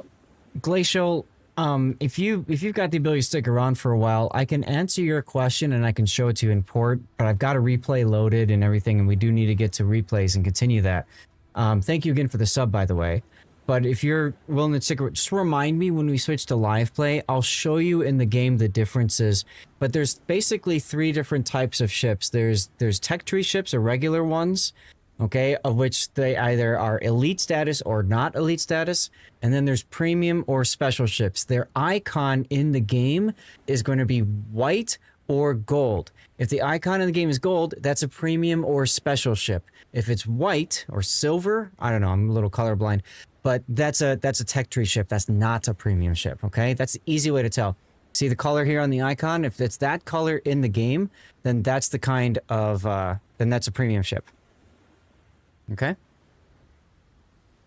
All right, let me move over to the ship stats. And let's get Scheist's replay up, because he's been waiting patiently forever. It's still on Suzuya, boss. Oh, I know. I have to alt tab over and change it. You guys are like, fix it now. And I also want to say, ahoy, Glacial Aurora. Just like your love for gunboats, you've sailed in with a sub, loading our stream with premium support. Your decision-making skills are as sharp as a Tulsa's guns. Thank you for anchoring with us. I had to, of course, read out the thank you message for the sub. It is white. Okay, I couldn't remember if it was white or silver, but yeah. I'll show you that in port later. If you're still not sure about it, you can ask, okay? But for now, it is time to move on to our next replay, and this is going to be Scheist in the U69 Giggity. He had this game, he sent it to me, he said it was ridiculous, and I said, do you want me to do that? And he said, sure. And so, you know, it's a fun boat. It's a tier 6, so it's the beginning of the German submarine line. And the German submarine line is very special because it's got submarine surveillance. Now, because it's got submarine surveillance, it can magically detect submarines at a certain range, in this case 9 kilometers, that are at periscope and lower depth. So basically, if they are underwater, it detects them, and they have to make a decision. Do I go to the surface to avoid that detection, or do I stay down? Okay, if I stay down, I can be seen, I can be ASW'd from other ships and stuff like that. So basically, it forces the enemy sub into a weird position. Ironically enough, submarine surveillance oftentimes also encourages the enemy to use that against you as well. So you have to be cognizant of that and when it's the right time to utilize it, okay? But let's go ahead and take a look at the build. So this is a tech tree, so of course you've worked your way up the upgrades for the tech tree, and you've gone main armaments mod 1 to keep your torpedoes and everything alive. That makes perfect sense. What's your DCP uptime? Yeah, 5 seconds, so you don't want the DCP module. Sonar ping velocity is an interesting choice. Now, I think you only have access to the sonar to the homing torpedoes, correct? Yeah. Yeah. It's only So- a tier 8 that you the unguided torpedoes. Okay. So Yeah. I don't think you can't use them unguided, but it's So- probably better to use them as guided. So sonar ping is fine. That just makes it easier for you to ping a target and get the torpedo to lock on to something. Alternately, you could do, you know, maybe engine room protection. What a lot of people like to do is run reserve battery unit modification because Yeah. this works well with your reserve battery unit I consumable. just didn't want to pay for it. I hear you, brother, and that's perfectly fine. It's a tech tree ship. It's only worth however long you're going to play it and then move up the, you know, if it's a permanent premium sub that you enjoy, then, you know, then you invest the coal. Otherwise, it's not worth it. I agree with you. In the third slot, makes perfect sense that you'd go submarine surveillance. And in the final spot, you've gone propulsion. I would go submarine steering gears here. This is almost always the best choice. Let me look at that. Yeah, it's supposed. Yeah, you're supposed to by the guide. I just yeah. Yep. So submarine steering gears, why this is so important is that it allows you to dive quicker. So if you get spotted, you dive faster underwater. You get out of detection that much faster. That's why it's so important. And then of course the rudder shift also helps because your torpedo has very limited arcs. So being able to line your shot up is far more valuable than the ability to just stop and go quicker. Because generally in these subs, you're constantly moving. You're rarely like stopping. Hey, Duckman, you made it. Welcome. Happy Sunday. All right. Now, you said don't trash you for your commander skills. So this is the part where we trash you for your commander skills. Bring it. I don't care. Bring it. Okay, so you've gone for... God, what did you pick? I know, terrible skills. This is terrible. This is terrible. This anyway. Yeah. So you've gone I'm not even liquidator. looking. You got helmsman. Okay. Improved battery capacity. Sure. Consumable specialist. Improved battery efficiency. And then you've gone for watchful. Okay. Now, let me highlight the core skills. I just did a video on core builds that'll come out, God, in 2 months, thanks to YouTube being so backed up. But helmsman, because you've got hydrophone, you absolutely want helmsman. Helmsman helps with your rudder shift and dive plane time, and actually stacks really well with submarine steering gears, by the way. Anyway, when you use your hydrophone, if you get detected, because you've got an unlimited number of charges, if you need to turn or dive quicker, then you send out your ping because that activates helmsman, that helps you dive faster. So, you know, it kind of synergizes well there. For your second point skill, I always recommend people use last stand, because if you lose your rudder, obviously, or you lose your engine, you can still maneuver, you can still do things, which is very important in a sub. So I would be going for that next. This skill here, improved battery capacity, is okay.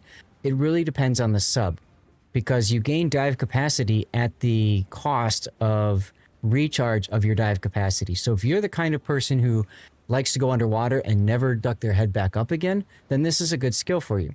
But if you're accustomed to sailing on the surface, this kind of hurts you a bit. For 3 points, the first skill, my core build, is always watchful. You need to know if you're going to be radared if you surface, or if you're going to be on hydro if you, you know, move up a level from the lowest. And also if you're on the surface and if you're about to go down underwater, if something is detecting you, could detect you with submarine surveillance consumable, the watchful is just so helpful. So this is a very important skill.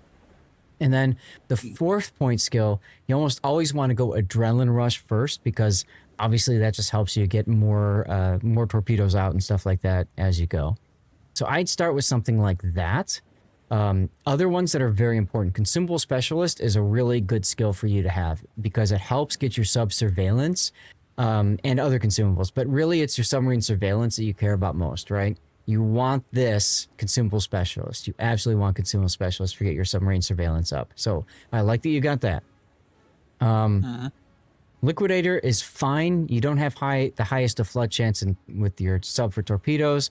I just feel like I'd reserve that for maybe like the very end of your build if you don't have another point to go into or something, because this isn't necessarily going to be life or death for you. You know, other things will be. So I would probably drop that, and I would have started my build off with something like this, then adrenaline rush, and then consumable specialist. Other skills that are very handy for you. Now, you went improved efficiency. That's fine, but I want you to think about it. You helped your dive capacity recharge rate, and then you nerfed your dive capacity recharge rate with this one. So these two kind of cancel each other out. The difference is you gain 10% dive capacity for no penalty is essentially what you're doing, but you're investing 6 skill points for that. That's rough. And keep in mind, you've got this magic consumable that just gives you battery, you know, gives you underwater time anyway. So that's not so much so important. Joey, that's a good point. Yes, people can ping DCP and then they get a flood on them. So a liquidator, it is helpful. Yes, it is helpful. I just don't know that I'd want to take it right away, because the sooner you take liquidator, the later you take other ones that are bigger.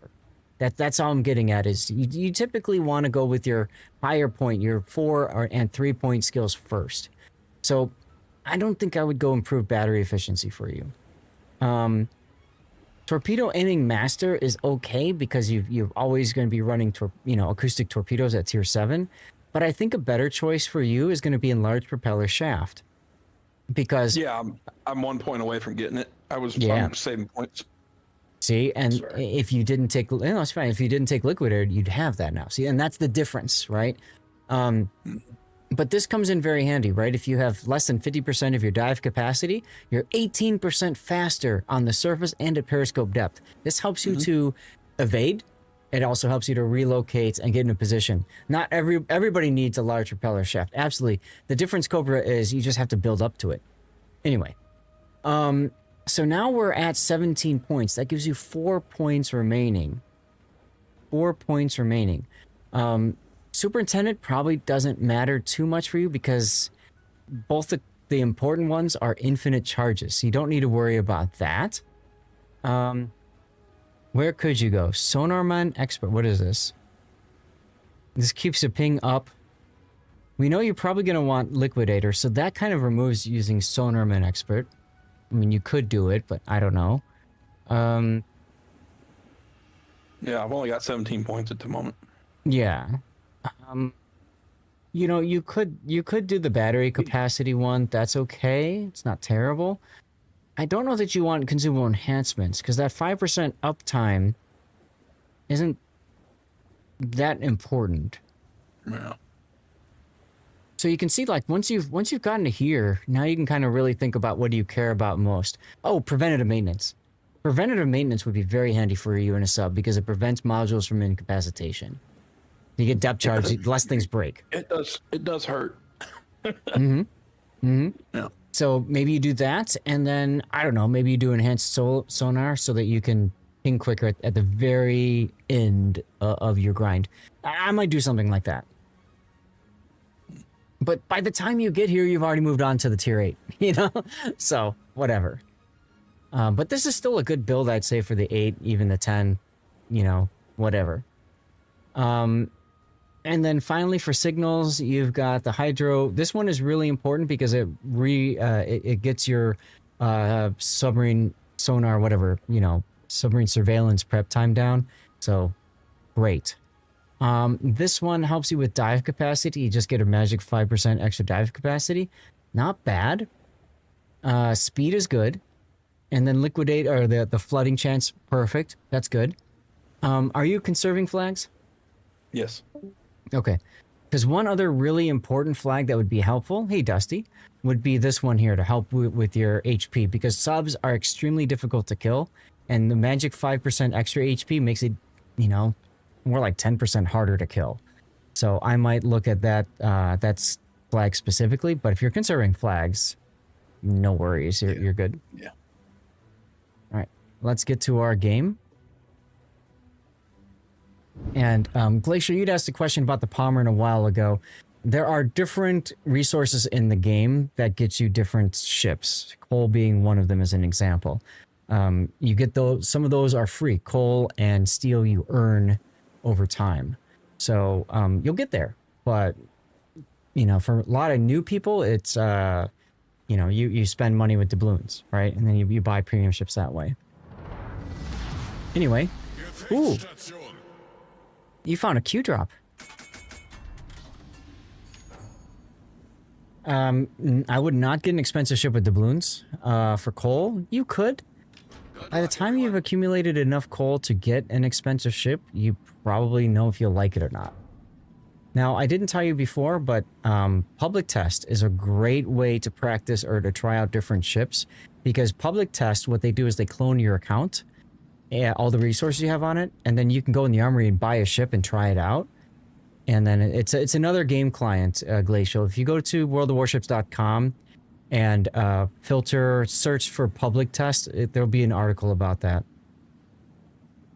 So, Scheist, you are middle tier. You're the only sub in the game. There's no carrier, which is actually good for you, right?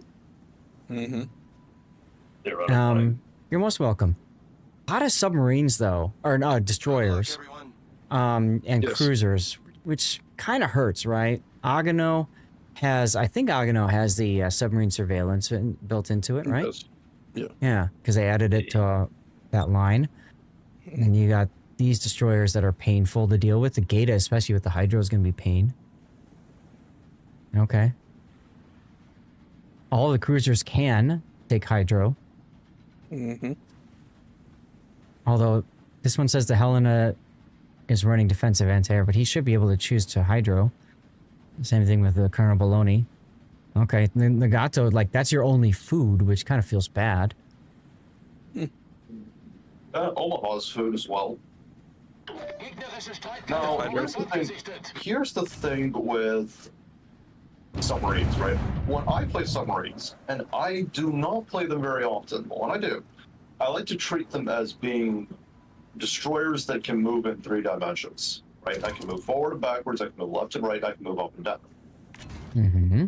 So, what I'm doing as a submarine is obviously just trying to play like a DD, stay on the Titan as long as possible, provide spotting, right? And what you're doing here is nice, right? You're staying on the surface. It's fine if you pinged, because here's the thing. He's not going to see you. What's he going to do? He's not going to see you, right? He's turning now because he sees the torpedoes. But look what that puts him in, right? You put him in a position where he's now forced to turn into. Oh, those are going to hit, aren't they? Oh god. Oh my god. Have torpedoes, fire! Easy meals. Easy Now, meals. Confidence. One thing I wanted to mention though that I might have done differently, I like to spread out my salvo. I don't like to dump them all on one because it's easier for you to miss all your torpedoes that way. Also, it's harder for that enemy ship, your opponent, to effectively dodge if there's torpedoes coming in from multiple different angles. So I like to fire them off in a bit of a spread, like 2 degrees in between each one or something.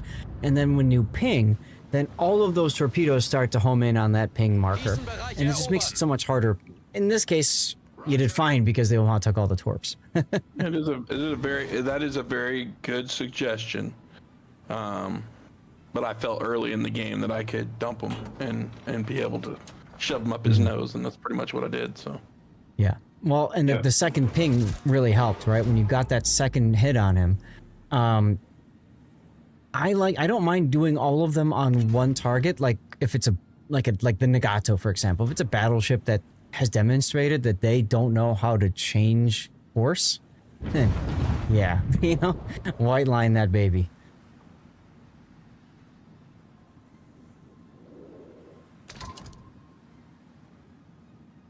Yeah, see, you're spending a lot of time on the surface, which is fine. One of the things to think about is detection of enemy ships to you. So you outspot all enemy ships, but the Jianwei, it's only a 0.3 kilometer gap. So you don't even necessarily have time to react to being spotted, to spotting that ship. You don't have enough time to dive. And that's where the dive planes come in handy too, by the way. Ooh, Kachalot. You're not even noticing him. no, I knew it was there. Vision. Oh, well, you see the mini map, right? Oh yeah, I see him there. Secondary fight. Submarine secondary fight. Yeah, I mean, I get that you're trying to hit the Nagato with torps and stuff, but dude, I focus this Kachalot, get him out. There you go. Now he dies. A lot sooner. Now he dies, right? Now here's what I do, right? You see, what I see right now is that I have a New Orleans behind me. Oh, you're way too close for those torpedoes to arm, by the way. So, like, Yes, you're right. yeah. Now, I had a lot of stuff going on at the moment. So yeah. I was Now just you like, want your scope to balance, right? Because now he's periscope depth. So now, right, he's going to be forced to surface, right? Catch the. Oh, your New Orleans is not paying attention at all. Oh. And this is the problem with going so strong for that Nagato. The TED-22 is outside of really range to assist. You might want to. right. Yeah, I was gonna say, before you surface, get in the habit of using your hydrophone. Your hydrophone tells you what's on the surface, so you get to periscope depth, and then you toss your hydrophone on. And then you get an idea of like, where's the Gata, for example. That's like number one, I want to know where the Gata is. Yeah. But you would have also seen the Kachalot, and you would have known you'd be spotted because he's that close to you. But yeah, you way overextended in front of your team. Yep. No arguments. It was just a fun game, and I was like, oh, look at that. Yeah, nothing wrong with that.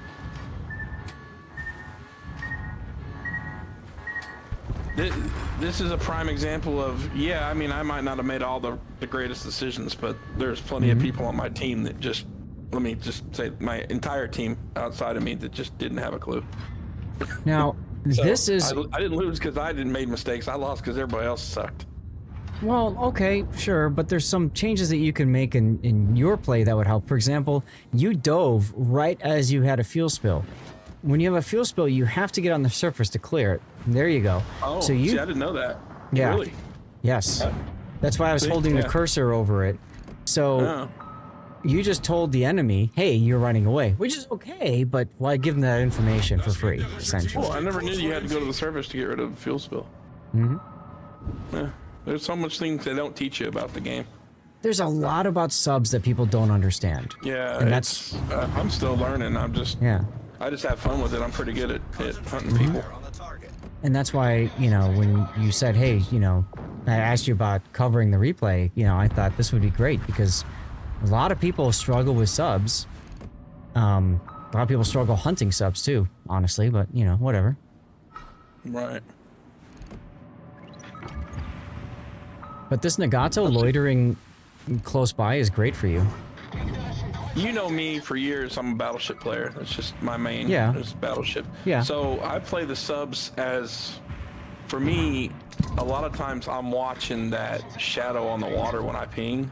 Mm-hmm. And I'm doing it constantly while I maneuver, just all that cloud right there, because I want to see that so I know how to fight against it whenever I'm trying to defend myself. So that's the only reason I really play the subs. And it's a good way to learn also, like from the sub player's perspective, how they engage so that you can counter that. I know. Gata is very close to you. I might consider sticking around at Periscope depth. Absolutely now you should be going to Periscope. Little late on that, but you didn't get punished for it. But you're getting a bit on the aggressive side here, and you can see the results of that. You just took another ASW hit.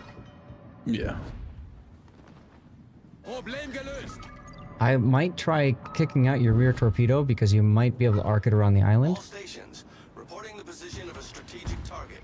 Nice. Look at all that damage. Nice hit. That's how it's done. Double ping, baby. Now, you're unfortunately in a lot of trouble here. Oh yeah. My team's just melting around me too. I'm melting. I'm melting. I remember that. Like I said, West. it's tough matchmaking for you. All these cruisers and destroyers. You can't do as much as you know, want to. But one of the best pieces of advice I would give you and anybody else who's learning how to play subs is try to be like bait, okay? What you're trying to do is you're trying to hook them into chasing you, which they kind of did. Unfortunately, your team didn't do anything about it. But you try to get, especially destroyers, in the lower tiers, they get very overzealous about trying to kill you. And you can use that to your advantage.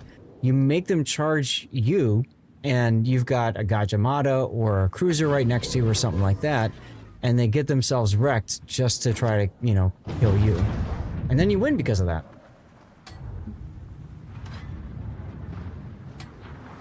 I'm gonna make all kinds of mistakes right here, but I'm gonna laugh doing it. Yeah, well, this Agano's gonna get punched in the face again, isn't he? Yeah. Oh, you just go Akatsuki Kachi on like the side of it. Just around the Akatsuki, that's what I would do just for funnies. Jesus. And see, Yeah, I got they pincered me. I got to a point where I couldn't do anything. So I was gonna like ramp. right here, yeah, you're so right. right here, you could have prevented yourself from being detected by just diving. You were at periscope depth. This entire game, I haven't seen you playing below really periscope depth. I think you did it once. So get more comfortable with that. Get more familiar with that. Your commander skill of having more dive time was meaningless because you never really dove. You never used this consumable down here, right? Which freezes your dive time capability. It just like pauses it for the duration of the consumable. It extends your ability to be underwater. So get more comfortable utilizing that stuff and, you know, keep having fun with it. Yeah. Typically, I do, and I would have. I just, in this situation, it was just like, meh. Meh. Well, we got a death pick out of it, so I'm okay with it. Except we got those stupid flames in the way, which is annoying. Ah, there we go. Oh no, that's perfect. Thank you, Flames. That's perfect. Thank you, Flames. What, you like the Flames? I think it's fine. I think they're fine. I think they're nice. Unfortunately, the game's about to end, and I'm hoping that you'll like tilt up enough to show that you're dead. Ah, never mind, the destroyer just disappeared. There we go. See, now that's kind of fun.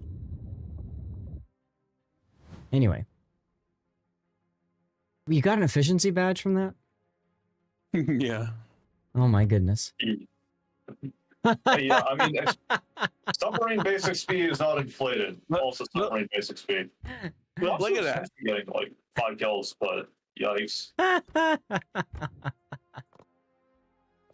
Oh my The fact that goodness. you nuked the Aganos, the Agano getting nuked is funny.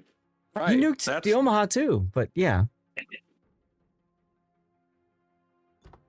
This is why I always say, you know, like if you can take hydro, you take it in a cruiser because that hydro is so important. You see the sub, pop your hydro on, you dodge the torpedoes easier, and then you also see the sub at a certain range. So Yep. It's a win-win. I think he was too busy with playing with his ASW planes. Yeah. My enjoyment with, and like I said, the reason I sent it to you in a message, just kind of toying around, was what I managed to pull off in this battle. Yeah, it wasn't big heroic 15 kills and all this crap, but you know, the fact that I was able to snake that Agano at the end really kind of cracked me up. And then looking at the scoreboard, I was just like, man, what are these people doing? I'm not even a sub player, and I just spanked my entire team. Right. Ugh. Right. And, welcome you know. to mid-tiers. Well, yeah, Right. Welcome to mid-tiers. Welcome to Steamrolls. I mean, the enemy team, their A division was an Akatsuki, a Sims, and a Colonel Baloney. I mean, you know, they carried over there, and you're going to see that on the replay render. But, yeah, you know, the main feedbacks to give to you, man, is don't target fixate on battleships. If you've got something like a sub nearby, you absolutely got to focus on that sub. And if you get more comfortable with diving and that sort of thing, you know, getting good with underwater warfare with enemy subs can be extremely rewarding. Yeah, I would agree with that. It was, yeah, just something different. I haven't seen you showcase too many sub replays, so I was like, yeah, go with it. No, I haven't, so I do appreciate that. See if I can get you a couple more. Sure. I don't have room to talk. I don't play submarines not often enough to say, like, okay, this is how you do it. So, Yep. I got nothing. I will never give Zath a CV replay. Lol. Man, ain't happening. So I think. Oh yeah, your Minsk was AFK. That would explain why. Because if Minsk wasn't AFK, he just woke up. Yeah. He disconnected. The Minsk was a disconnect because he was orange or whatever the whole time. Get you 56 seconds of sub replay of your short life. There you go, Cobra. Ain't nothing wrong with that. Yeah, War Dog 6 or whatever was really upset about it too. Yeah, I saw a lot of chatter, but it is what it is. And I think the title for you is going to be Nuke 'em, because that's pretty much what you did. Was you nuked him. You can nuke them over here. Awesome. All right. Well, Shice, Yay. thank you for your support over all the years. Like I told you, you've got like 50 sub replays. So if you ever have another one, man, just send it my way. All right. Go Awesome. eat. I'll be back in a little bit. Go eat. In the meantime, the rest of you guys, I'm going to go to the Be Right Back screen here. We're going to get title should be DD or sub. I don't know what that means. But we're going to get set up for our next replay, which is either Gaelic or Ensalada. I think Gaelic is here. I don't know if Ensalada is here or not. I'm not quite sure. So we're going to get this going. We're going to get a commercial break going. Oh, that's right. Gaelic's last. So Stack Row, hi NBA. Stack Row, if you're still here, remember you used a Cover My Replay for a ZF6 game. You did this on Friday, but I haven't seen a replay from you, Stack Row. So if you can hear me, take a look and see, okay, if there is a replay to send to me. If you don't have a replay to send to me, that's okay. Just let me know and I'll refund you your points. In the meantime, we do have a giveaway going as well. I didn't catch what it was for. Blue bonuses. So you have to be a follower and active in chat. If you're tuned in on YouTube, Rumble, or Kick, get over to Twitch. Make sure you click that follow button, and then just type something in chat, okay? And then the other glacial, yes, premium ships do rotate during the course of time. And you know, they come in and they go. So there's no like rhyme or reason for it. They just wargaming pulls some and puts other ones in place. And then your other question about different types of resources. Most ships can only be purchased for one specific resource and it doesn't change. There are some occasions where you can use doubloons or something else, but frankly, it's either money or a resource. Sometimes it's money and a resource. Money and doubloons, for example, if you go to the premium shop on worldofwarships.com, whatever, and you go to the premium shop, you can buy a ship outright for straight cash. Or you can get the doubloons to buy it in the armory in-game. When are you going to get some more coal ships? You got 2 million coal? I have no idea. I have no idea.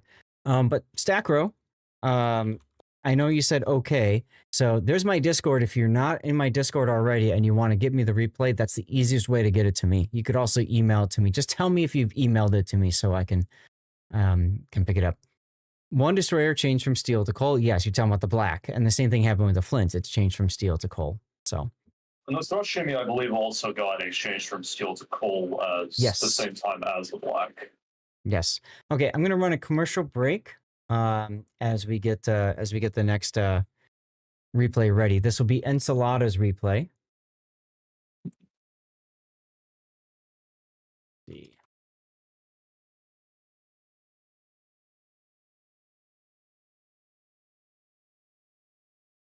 Artwork is the big word. Ensalada's replay.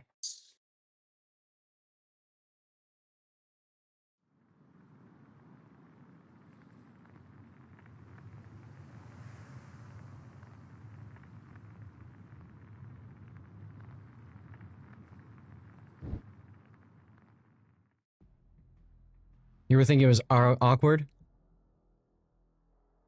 I've I've participated in this game a few enough times, so it's called the whole ensalada. Ooh, okay, okay.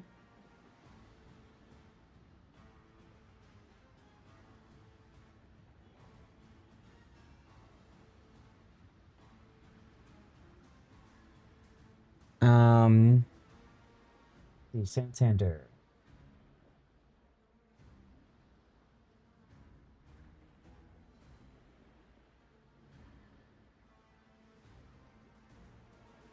Okay. Hey, Smile Crow, how you doing? We have a giveaway going in progress, I think, right now. You haven't entered yet. Let's see, what am I trying to get to? Here. Okay, good. I've got that ready to go. Cobra says, I want to be a winner.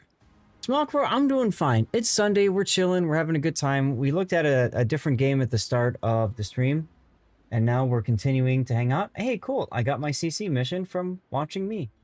Amazing. Let's go.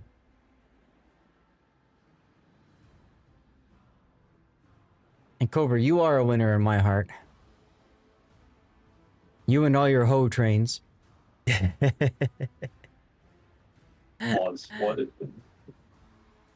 That's a double bonus? Let's get ready for the game here. Let's get my screenshot. Oh. Looks like fun oh, thank you, Cobra. Good old fun camo. Wait, did I? Hold on. I forgot, did I screenshot with the HUD off? Nope. I was that much of a derp, I just did the screenshot with the HUD on. I'm a derp. That's alright. 10 seconds left in the commercial break anyway. So only like half of you guys saw it, which is okay. Alright, so ladies and gentlemen, we're moving on to the next replay. This is the Santander, which is the Tier 9 Pan-American Heavy Cruiser. light cruiser. It's not a heavy. It's a light Considered a cruiser. light cruiser because they're 152s. So, she's a fun boat. She's very challenging to play because she's got a funny button, but in order to charge up that funny button down here, you have to get shell hits. Now, when you get shell hits and you get progress from that, and you've charged up your funny button, you can use that funny button to reduce your consumable preparation and reload time by 80%. Now, what people do with this is they use a heal, which is, by the way, a super heal. They use the heal, and then they press their funny button. When they need to heal again very quickly, they press that funny button, and then they can heal again in something like 10 or 15 seconds. It makes you very difficult to kill for a short period of time. The problem is, if you tank the first real heal and, you know, that gets wiped out, and then you do the heal again, and that gets wiped out, you're kind of screwed. Hey, Chaos. Good to see you. Happy Sunday, my dude. So she's an okay boat. I enjoyed grinding her, but that being said, I haven't played her in a very long time because there's just better options, in my opinion, to play. She's got access to radar. There's 9-kilometer radar detection, so it's very handy for dealing with destroyers nearby. She's got access to hydro or defensive, and you're almost always going to go hydro anyways. But yeah, it's a fine boat. It's just not my first pick at tier 9. So, let's go ahead and take a look at the build. You've got main armaments mod 1, radar, uptime, sure, torpedo tubes. Honestly, my opinion, you're far better suited, Ensalada, going for aiming systems. Because in order to charge up your funny button, you need to get shell hits, which means you need better accuracy so that your shells are hitting what you're pointing at. So aiming systems is more important, much more important in my mind's eye, than going torpedoes. Yeah, Chaos, it doesn't run on my rerun channel. That is correct. And that's because my rerun account is technically not a community contributor. And to be quite honest, I don't think it's fair for me to ask Wargaming to enable that account, because that is taking away from my fellow community contributors. So I'm going to leave it like it is, and it is what it is. So I appreciate you letting me know. The same thing goes in for like COTS drops and other stuff like that. It's only on my main channel. So, yeah. Now, you've gone for Torpedo 2's modification. I've peeked ahead, and I see that you've done a lot of torpedo spec stuff. Okay, but I really feel like aiming systems is a better choice for you. 4th point, propulsion is fine. What's your maneuverability? 10.7? At that point, I might do steering gears instead of propulsion. It's a toss-up. Generally, I want under 5 seconds destroyer, under 10 seconds cruiser, under 15 seconds for battleship, and under 20 seconds for carrier. So that's what I typically look at. Concealment for slot 5 is fine. Now, I also don't like you going range here. You're playing a ranked battle. We'll see that in a bit. At ranked battle, your ranges are much closer anyways. And to me, a cruiser like this, you taking range and you taking torpedoes, you're not going to hit crap. And that's not going to help you charge up your funny button. So to me, you really need to have reload. And then commander skills, you've gone with grease the gears, swift fish, fill the tubes, pack a punch, adrenaline rush, superintendent, concealment, survivability. So you're really going heavily into the torpedoes. I don't know. You could do it. I just don't think I don't think it's useful for you. I think the standard cruiser is going to be more useful for you than this. Yeah, this is a bit of an odd build for a Santander, no less. Because Santander, you want to be maximizing your gun DPM. Right, because exactly. Here's the thing. Your combat instructions charge on gun hits, not Yes, on... that's what I said. Yeah. Yeah, so you need to be pumping out guns, you need to be targeting stuff, and you also need to be, hitting stuff. Yeah, grease the gears is also not so good. So let's first of all, let's back off the torpedoes because, dude, step away from the torps. You don't need them. Just step away from the torps for right now. We're gonna back off of that. Grease the gears. Here's the thing about the grease the gears is that your turret angles. Your rear turret is a 3. It's not a 3. I could have sworn it was a 360. Or am I thinking of? I believe it is 360. Yeah. Okay, it is a 360. It just can't fire forward, which makes perfect sense. So yeah, and the 360-degree turret, the grease the gears isn't as important. Okay, it helps, but it's not as important. I can't get rid of this one because I don't have another skill. I always recommend priority targeted in these cruisers because you have to know how many people are targeting you, especially in ranked. That situational awareness is very important. So here's how I would start my build. This is my core build for any cruiser, okay? Generally. Last stand to start. If you lose your engine or you lose your rudder, you need to be able to maneuver so that you don't die in the next salvo. Priority target. You need to know how many ships are targeting you so you know what to look out for. Very important. Now, superintendents or survivability, it's toss-up. This ship has a heal and it's a super heal. So I would put more value in probably superintendent as well with the radar. And then I would go concealment, and then I would pick up adrenaline rush and survivability next. Now, once you've done that, you only have 5 points left. You have a couple of options here. Option 1 is to go for radiolocation. You're playing ranked. Radiolocation is great because you know where to go after, and then you get closer to a target and you can radar it. So radiolocation is nice for hunting down destroyers and submarines in ranked. Alternately, a lot of people prefer top grade gunner because it gets your gun DPM up, like Shockwave had mentioned. You need to have more reload, and this is if something was within your standard concealment, which means you're up close-ish, because your concealment is 1029. So because your concealment is that good, you might be better off with radio, but one of those two is generally where you're going to go.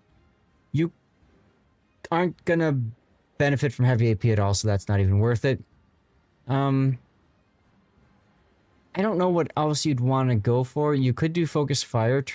No, it's the 4 point for this one that gets your consumable prep reload time down. That's a hefty cost, so I wouldn't use that either. Outnumbered? Outnumbered can work if you play on the flank and you play a kiting away ship, because it helps your dispersion, so you're going to get more hits on a target, and you're faster, so it's harder for you to be hit. So that's an option too. And then I'd probably go consumable specialist to finish it off because you want to get your radar up as frequently as possible. Shockwave, what would you pick in the third slot here? For what? The Samsander? Yeah.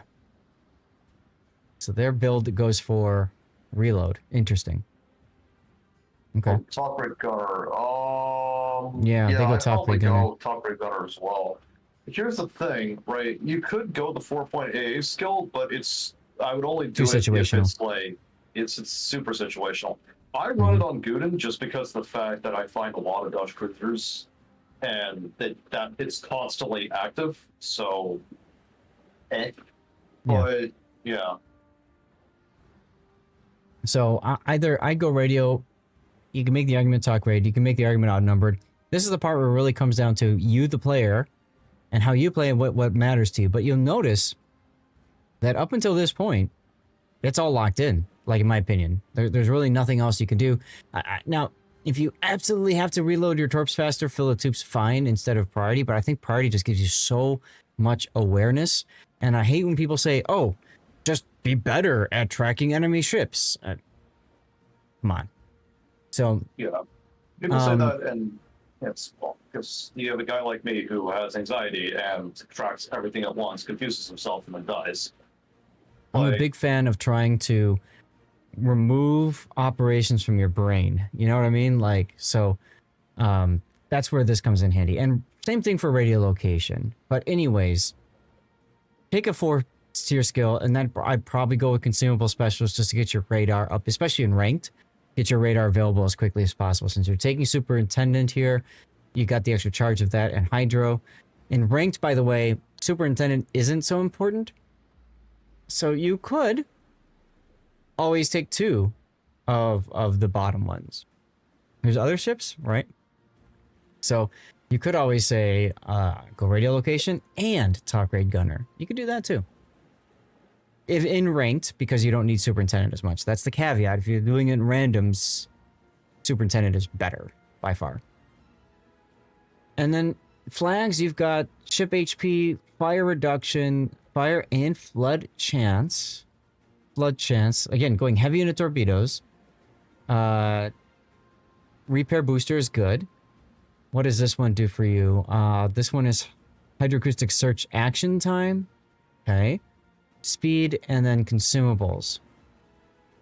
I would definitely drop the fire and flood chance. This one's expensive. And I would probably also drop I'd also probably drop the flood chance flag. And I would definitely pick up the ramming flag, and I would probably pick up the flooding reduction flag. Even though you've got a super heal. Vigilima just on this ship, just because you don't have HE rounds, you only have AP. So it's almost entirely useless. Right. Like, if you're hitting torpedoes, it's at point blank range, you're probably going to hit all 4 of them, and you're probably going to kill whatever you're hitting anyways. So it doesn't really matter. Yeah. Chaos, yeah, incoming fire alert is different than priority target, okay? Yes, you can use it as kind of a discount priority target. It does give you some awareness. I say some because the problem with incoming fire alert is it only tells you when something is shooting at you. You don't know how many people are shooting at you, which to me is important, and you only know something's firing at you. So, like, to me, I get less and less value of this as more and more people are shooting at me. For me, priority target, yes, and that's true classic. They have to be outside of 4.5 kilometer, right?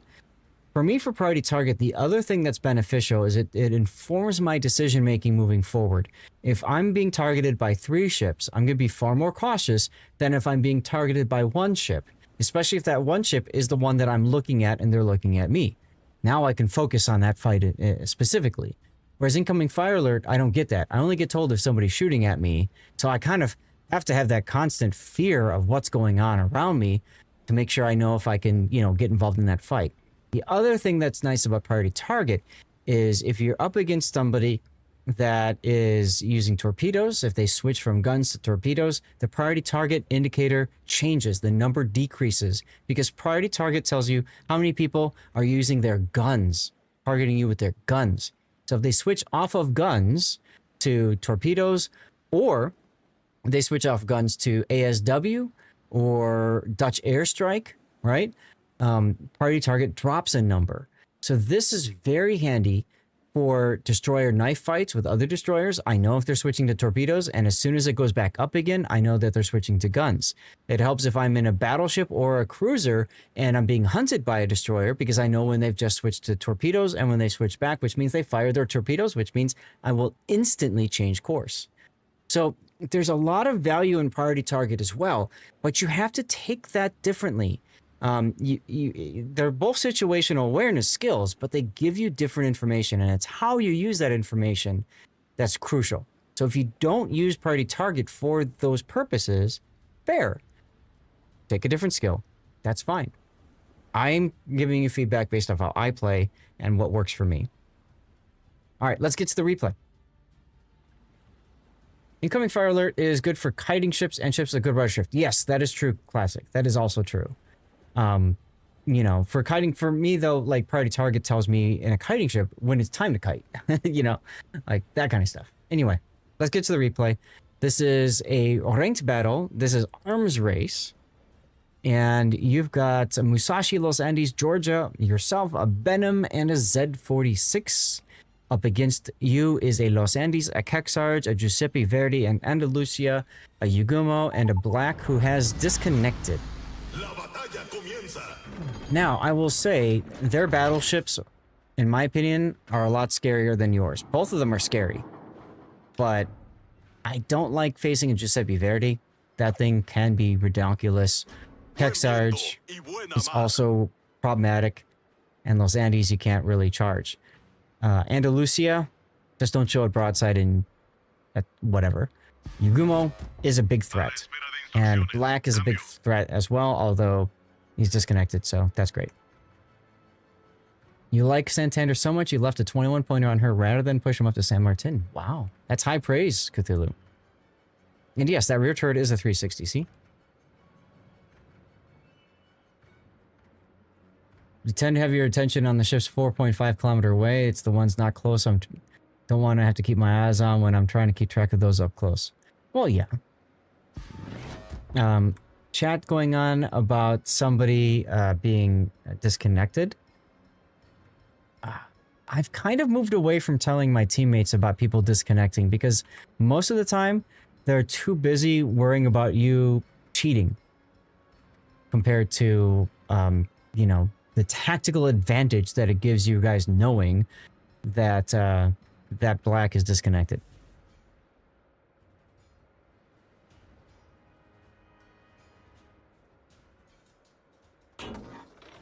Oh, okay, Joey, thanks. So there's not a lot of ships available on public test. Okay. Well, it still can be helpful for a newer player to try stuff, but you're right. Okay, good to know. You know what, I'm thinking the recent aircraft carrier test, recent CV rework test had everything unlocked. Just about. Why are you going here? I mean, it makes sense, I suppose. I don't either, but there's no destroyer going on the other side of him, so I guess. Okay. I am concerned because if he gets spotted, you'll get splatted by at least one battleship. And also, if you had gone the other way, the black just got detected. The black is back, and how is he? He's shooting his guns at long range?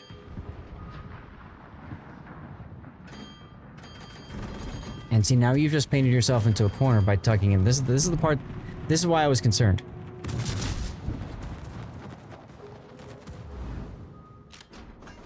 And you've got the Giuseppe Verdi crawling up your butt. You're not really able to just sit here. I mean, you can, I suppose. You've got that torpedo build you were talking about.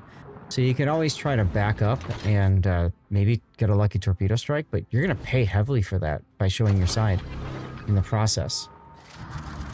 I would have held the radar if the Giuseppe Verdi smoked.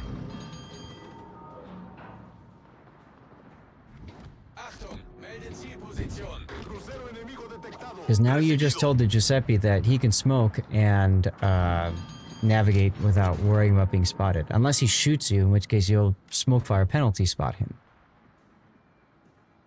Side note, I appreciate that your battleships actually have cojones. Most of my experiences in ranked battleships have been way too far in the back, but your Musashi is a little too far forward considering his capabilities.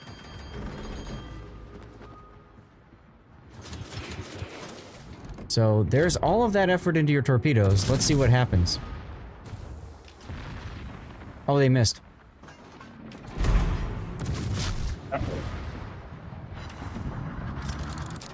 Well, he's safe at the very least because he backed up, launched torpedoes, and then went forward. So that's funny. And your Zed just died. Oof.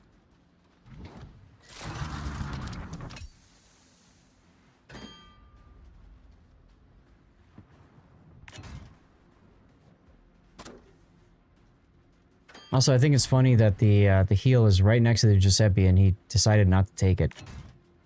Because buffs are lava in this mode, guys. Lava. Stay away from them. He's going that way? Are you kidding me? What is the Verdi doing? This Verdi is... He just... Okay. He just threw himself into a Venom? Yeah, and the Venom just... Well, okay. Whatever. Sure, I guess. That was a gift. A free kill is a free kill. I'm not complaining, but... It's a gift. Now, the heel behind you just got taken, which means the black is behind you. I would back up to support the Venom. Because the Venom is probably going to get wrecked by the black in a few moments. I'm back. Welcome back, Grunty. Hi, Shice, you've joined us at a very... Oh, hey, Grunty, you've joined us at a very interesting time. 60 seconds isn't going to be that helpful.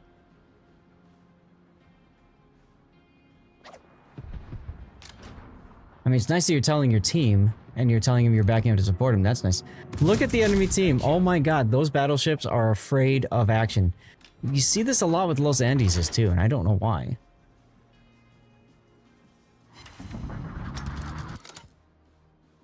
What is your Georgia trying to do? All stations. Probably got afraid of the Yakumo torpedoes. Target. Bittersweet Symphony, good song choice. Yeah, I think all three of these turrets are 360-degree turrets. And if that's the case, you definitely don't need to increase the gears. This black. This black.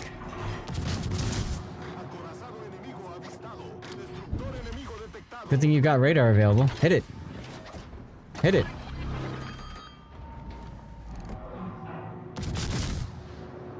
Atención. Transmito la posición del objetivo. Profe!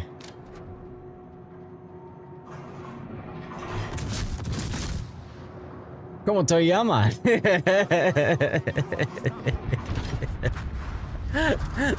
How are you doing, my friend?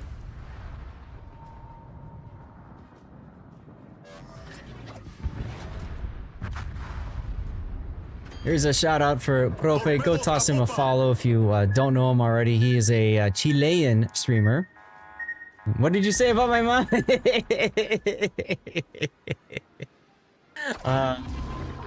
He's a great dude. Now, this hydro is wasted, by the way. You just saw the torpedoes go past you. So he's probably not going to torpedo you again. Because he's dead. So that's a waste. That being... Why are you not just going ham at this point is my question. There's only 2 shifts left. You have all your heals.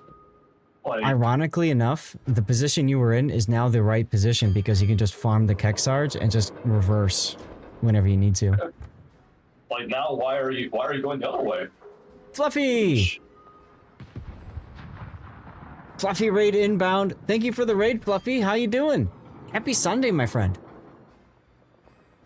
We have a giveaway. We have a shout out for Fluffy, I think, in the chat. Welcome, everybody. I'm Lord Zath, the North American community contributor. And I'm going to go ahead. We're going to celebrate the raid by yeeting out a code, guys. It's going to... Ooh, a CC container. In order to get that prize, you have to be a follower on Twitch and active in chat. So just type something in chat. Make sure you're a follower over here on Twitch. You just click that little heart icon. It's free, easy. If you're over on YouTube, Rumble, or Kick, head on over and do the thing. But yeah, you guys won this handily. I like the team play with the black, but that's about it. I'm not trying to be a jerk. I think this is. I mean, I get your positioning, but there's. I don't know. Like your initial positioning was a little questionable because you were not focused towards the outside, where you could have been. Like if you just stayed in that initial position and then just pushed through the moment everybody else died, you would have had a lot more damage than just 20,000s. Mm-hmm. I'm just saying. Who cares? This is ranked. Who cares about the damage? You're winning. We'll get the win. But you'll see, even you'll note the Benham even said, I didn't realize Andalusia had torps. Like you could literally hold the left, hold the tab, mouse over. Oh my god, it's got torps of 8 kilometer. So it's ranked. The one thing you can count on is your teammates throwing the game, right? So Big don't let that happen. Don't let that happen. Musashi and Andalusia trade. I just saw that Andalusia's health will go from nearly full to 0 at the snap of finger snap. Yep. That was a good point too, Profe. The other thing that's commendable is communication in chat. Absolutely, yes.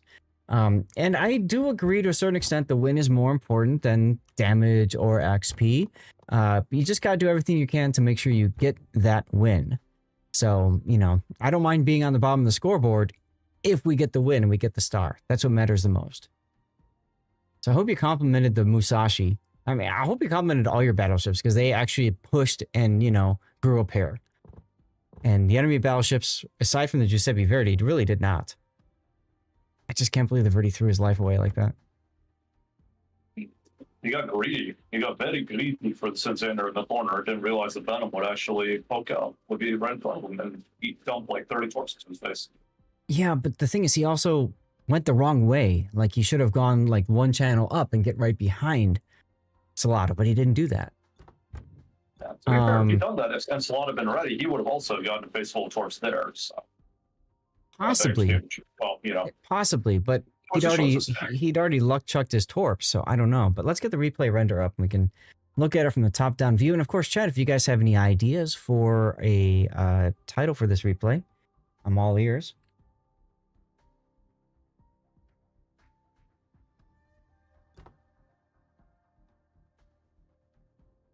Malpositioned.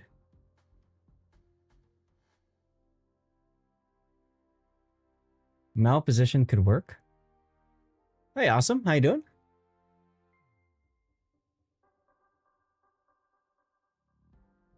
You can always bank on Santander.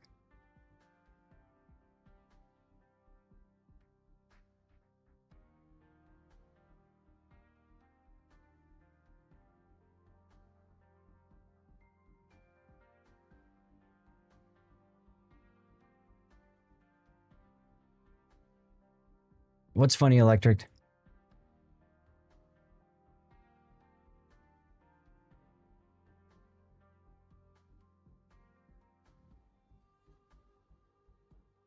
Like, look at their battleships just sitting there, like, they're so afraid to go. No, I don't watch F1.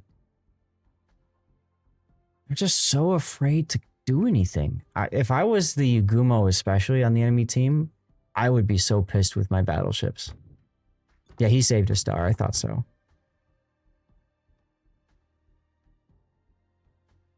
Bank of Santander was Ferrari's sponsor for a long time. Oh, okay, okay. Look at that Kickstarter and Los. Yeah, right. It hurts to see beta, exactly. So malposition is great because it works for both, right? It works for his positioning, but it also works for the positioning of the enemy team. Okay. All right. Cool. Ensalada, I just want to say thank you very much for sending the replay to me. It was a nice game to look at. Hopefully I gave you some good feedback, and thank you very much for supporting me on Patreon. Appreciate you much. Thank you. And from here, move on to our next replay. Stackro, I still haven't seen you. Wrong button. I still haven't seen your replay. So what I'm going to do is, since we're holding Gaelic for the last, that is, we got one more space for replay, so I'm going to pick it now. And then we'll go from there. So let me get this going. I'm going to run a commercial break in a moment. Here we go. Maybe Gaelic, but I want to see what ships we have. I want to try to pick a ship we don't. Ah, here we go. Here we go. Yep, we're gonna do a Barbiano game because it's new. It's the new hotness. Is it mine? Is it mine? I have no idea. I just picked the damn ship. I don't care about who submitted it. I don't have time. Like, if people don't put their name in the title, and they just drop the replay file, I don't know whose it is.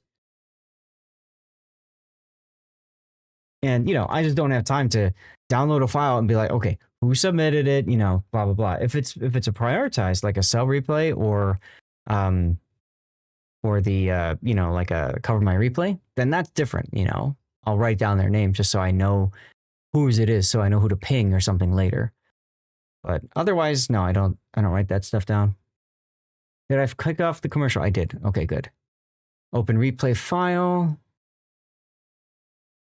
Barbiano. Sorry, I got giddy because it is from Wiki Editor Shockwave. That is in fact mine. Which would be yours. Okay. From a press account?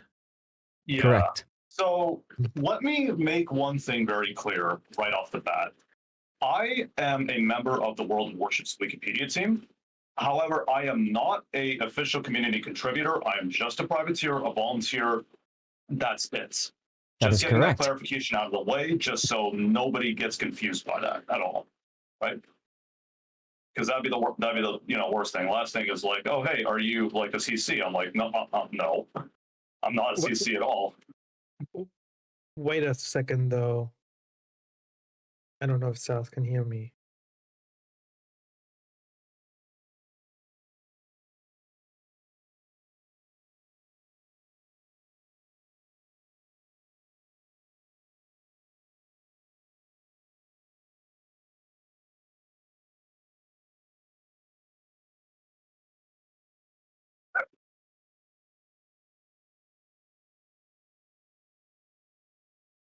Sorry, nature called. And yeah, I have my headphones with me. I can hear you. Are you even allowed to do this? Like from the Why not? press that comes Technically, from Wiki editors, like can you show Te- these games? Sure. As long as it's not during a testing period. No, this is the ship on release, so don't worry. Cthulhu, congratulations on finding cancer. All right, let's get the next one going here. And Just then wanted to make sure nobody gets in trouble. Yeah, I'm not gonna get in trouble. Don't worry about it. Yep, it's fine. And yeah, actually, fun story. Back when Raptor and I were wiki editors, we still kind of are, kind of aren't. We went to the first wargaming event, and I told Raptor, I'm like, we're gonna get black t-shirts. Black t-shirts meaning we're just, players. They had red for employees, and then they had blue for community contributors. So I told Raptor, I said, we're gonna get a black shirt. He's like, no, we're getting a blue one because we're community contributors. I said, no, we're not. We are not in the community contributor program as wiki editors. Yeah, we are. We got black shirts. And he was so pissed. And I'm like, dude, we make content in that we make, wiki articles, right? wiki.wargaming.net, I think is the site. But, we aren't considered community contributors. But yeah. Black is better than blue anyway. What is your opinion on Incomparable? Is it worth the steal? Quality, I'm not a big fan of her. You play her like a cruiser. So you take advantage of her high speed and her really good concealment to get onto a flank and decimate a cruiser or a battleship that didn't know you were there. That's what you do for that. Bonetter, congratulations on the CC container. She's also got torpedoes that are okay. The big problem with Incomparable is once you've engaged with that missile, it's really hard to call it back because it's like very thin and narrow and long. So it gets citadeled very easily from the broadside, so you have to very, very much manage your broadside angles. And I have found that those guns troll me more than they troll enemies. I just don't like those guns. So in my mind's eye, there are better ships that you can go with than Incomparable. Okay? Yeah, you're welcome. And there's other people that will tell you it's a great boat. They love it, blah, blah, blah. It's a very niche boat. Yeah. Okay. But yeah, technically speaking, I am in a very technical sense. In a technical sense, I am allowed to show this ship, just because the fact, first of all, it is live. It's been released since like this patch dropped, and the other thing too is that, well, first of all, it's still I'm still just showing it off, like because I feel like people should know about this ship before they get it. Yep. Now, for the record, the ship is a little crazy. Let's go over it a little really quick. She is, I think, unique is a singular word to describe the Marbiana. She is effectively a tier 4 cruiser. She is the Alberto di Gasano hull. Okay. From tier 4, put at tier 10 as a destroyer. Think, okay, that's cool, whatever. But they gave her 16 single turret 90mm guns. Yep. 16 guns with a base reload of 3.3 seconds. Yep. Now, and sap shells that do 2,000 damage. You can you've see got where two this is going. choices. You've got sap, and then you've got sap. So there's the ability in game to switch between which of the shells you want to fire. Okay, so one has penetration of 26 millimeter, and the other has penetration of 34. If I remember right, don't you get a difference in Penetration? Yes. Yes, thank you. Lose, so your reload drops by about. That's what I'm looking at. 15%. You lose reload for the higher pen. Yeah, that's the gimmick. Mhm. That's the gimmick of the Barbiano, is that she boasts some of the highest DPM in the game, but low penetration. And the sap shells, the base sap shells without the shell swap are still pretty good. 26 millimeters of pen is enough for all armored destroyers except Khabarovsk, right? So you pen for 25 millimeters. And 34 millimeters is important. Now, the reason why it's important is because that allows you to go through the 32 millimeter plating on all battleships at tier 10. Mm-hmm. Right? And all cruisers with 30 millimeter plating. Now, there are exceptions, obviously. You got the Russians, you got the Americans with their 38 millimeter decks, as well as the Germans with their 50 millimeter decks and huge upper belts. Also, what should be noted is that the Russian cruisers also have good resistance to the ship because they have 50 millimeter midsections. So that is something else to consider. So when you're when you're engaging with the Barbiano, you have to keep in mind that these are sap shells only. They're not HE shells, which means that you can get them to bounce a little bit easier if you know how to like angle appropriately towards your oncoming fire. Yeah. Also, no HE, which means no damage over time. She has. She's one of the few ships in the game that has no dot damage ability at all. Right. And she's got no torpedoes either, so it's literally just your guns and, oh, you've got, you know, ASW. So you're probably looking at the build right now, Zath, and you're probably wondering, why is this guy running Dazzle? Nope. No, he's not. Nope. Stas is not You looking see, at the build at all. you and Grunty both like to look ahead. You're like the kids in school when somebody puts something on the overhead. You're writing everything down, and you're at the very bottom of the slide, and your teacher's like, yo, up here first. Or you're the reason why teachers had a piece of paper that put over the old overhead, for those of you guys old enough like me, you remember that, and just went one line at a time down. Okay? So anyways, the big thing about her is that she does have the exhaust smoke generator. We saw that in the Essex game earlier, which means she could run at full speed and shoot at things while she's running away from or towards a target. She, I would say, is like a burster. Like if you get into like a close range gunfight with another destroyer, you're probably going to win. At the very least, you're probably going to trade with that other ship. It really comes down to external factors like who's shooting at you, a lucky torpedo hit, that sort of thing. So the smoke generator gives you a little bit of tactical flexibility. And then, of course, you've got the engine boost as well that helps you get the maneuverability going. So looking at your build, you've got main armaments mod 1, engine boost, so you keep your engines going. You never knew why the teacher used that piece of paper. Now you know, Electric. Yes, you do have to have somebody spot for you if you're using your smoke in that engagement, and that's why I said there's a lot of external factors involved in winning that gunfight necessarily. You've got aiming systems. Now you could go for smoke, but obviously you want to be able to hit what you're shooting, especially at long range, right? Long range is debatable though, with the range the ship has. Well, it's quite but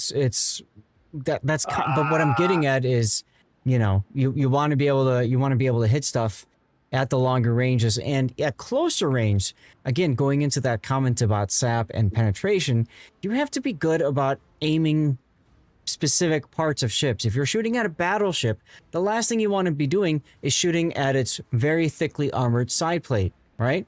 So having aiming systems, I think I agree, is more important in this case than extra smoke duration.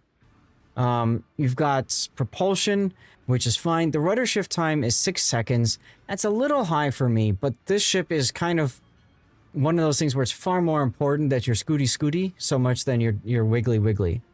Because concealment makes sense, and then main battery mod 3 because you want maximum Does it? DACA out of this. Does Does what? concealment make sense? Yeah. I mean, alternately, you could go steering gears. If you go steering gears, that gets your rudder shift down. I would completely ditch the concealment because, like, he has a full concealment build route. Sorry for looking at the captain skills. And with full concealments, we're still talking about 8 kilometers. You might as well minimize it. Might as well have 9. Here's the thing. Okay, this is the thing about Barbiano. It quite literally has the worst concealments out of any destroyer in the game. 9.83 something base. And it's worse than Kombarovsk. And For good reason. and we all thought for the longest time that Kombarovsk would be the worst concealment destroyer in the game, and then this thing happens, so there we go. I minimized the concealments on this thing for a very good reason. Because with the concealment advantage in mind, it allows you to play around islands a little bit more efficiently to start. And the other thing is that, like, with that kind of being able to jump around islands a little bit without getting spotted as easily, right? Every single bit of concealment matters, just because of the fact that, just because of the fact that, like, if you get spotted and the destroyer that you're facing has like half a brain at least, he's going to be turning away and just kiting you to oblivion. There's nothing you can do. On the other hand, if you don't get detected and you jump him in his face, bazinga, that's 300, that's like huge DPM, like to his face, he dies. Like, come on, pretty much. You will get detected at 8 too. Like, this is...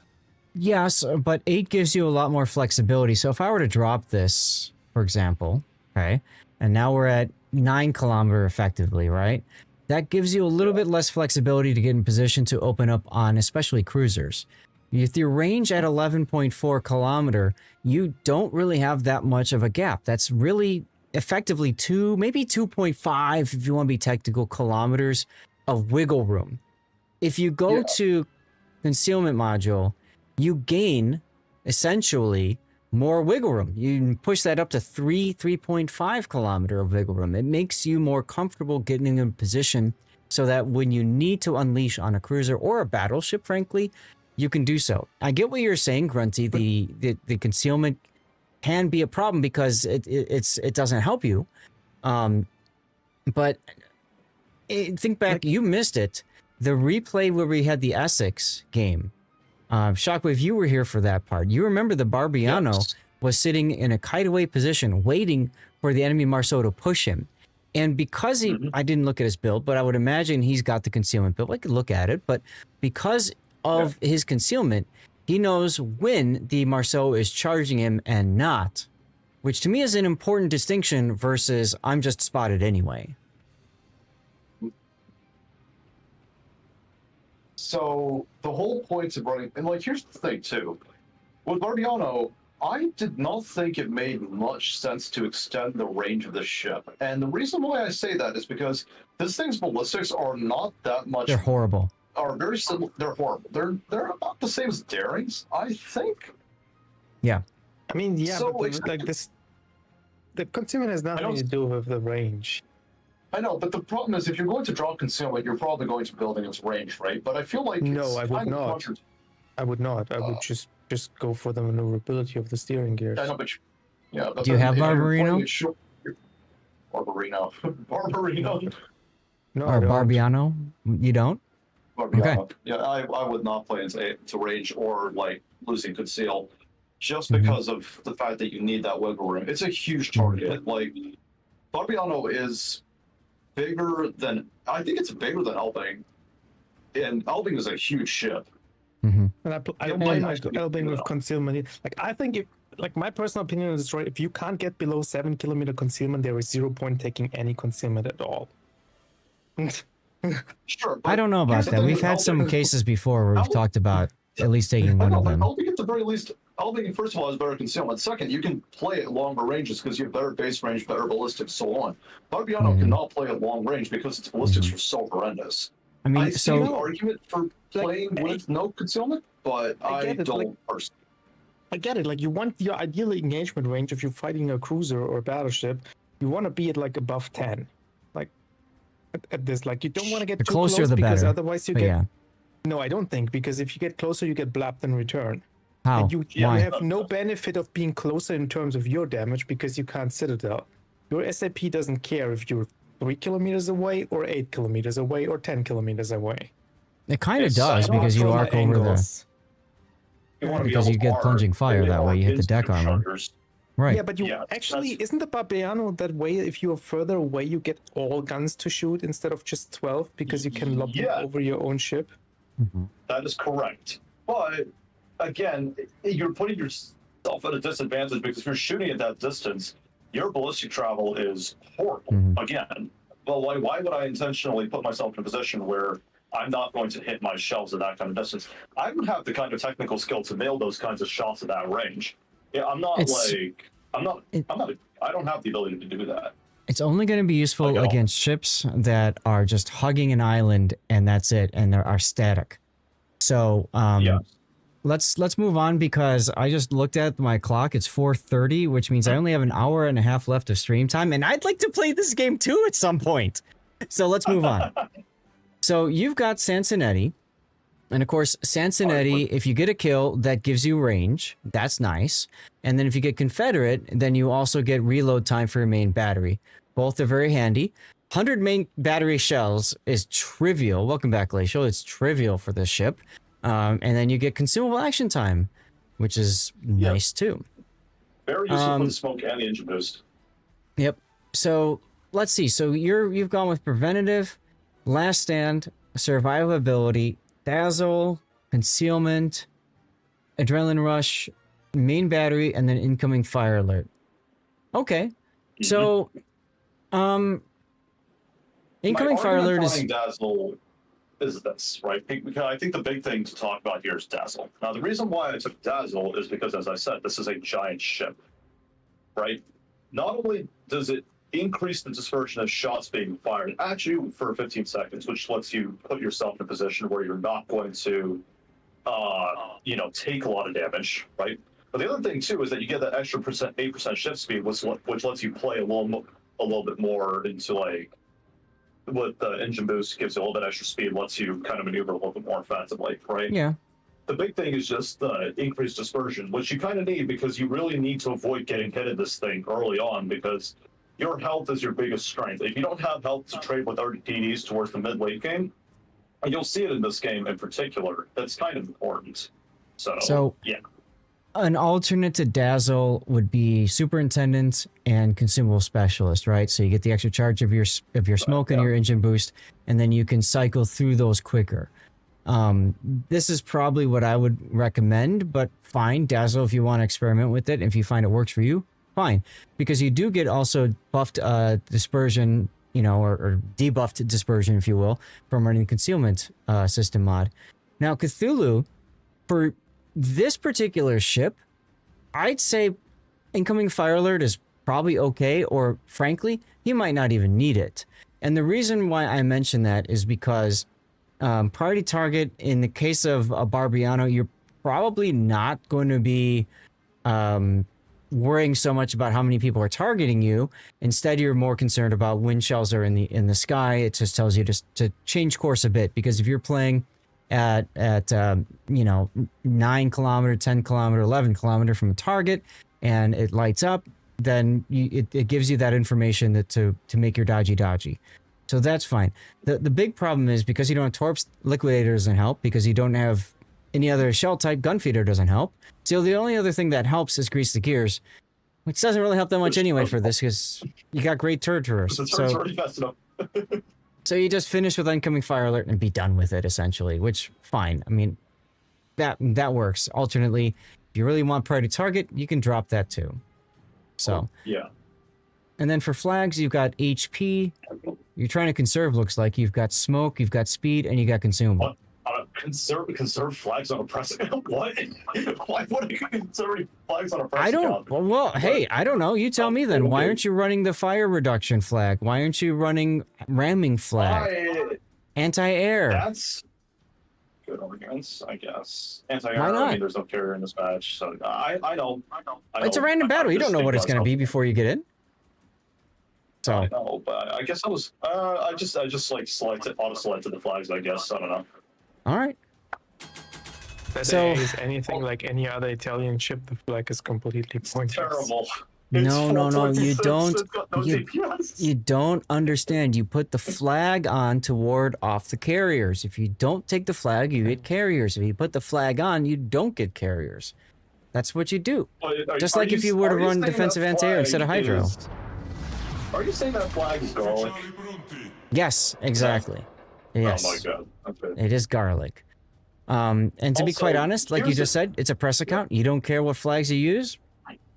Whatever. 5% better anti-air. Whatever. Oh, and don't worry, I checked in with my boss over on the Wiki team like a few months ago. Like, hey, can I show replays and such? She's like, yeah, it's fine as long as it's a ship that that everybody can have access to. And Barbiano's a ship that everybody can have access to. So there you are. So here's how you play Barbiano. Step 1. Push to the flank. You do not want to be cap contesting with this ship at all. And the reason why I said, and the reasons I don't even need to say it, it's self-evident. The ship is huge. It's got no spotting tools. It's got detection to the moon and back. So as you can see, what I'm doing here is pushing out to the flank, hoping to get some flanking shots. Right. So there's two. What? You get normal and the sharp. So that's high explosive and armor piercing rounds. So high explosive is like your standard ammo. It like standard, like you just shoot at everything, sets fires, does damage, yada yada.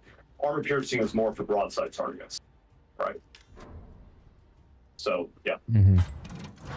So as you can see, I'm kind of pushing up aggressively because I see that now. I'm pushing up a bit aggressively.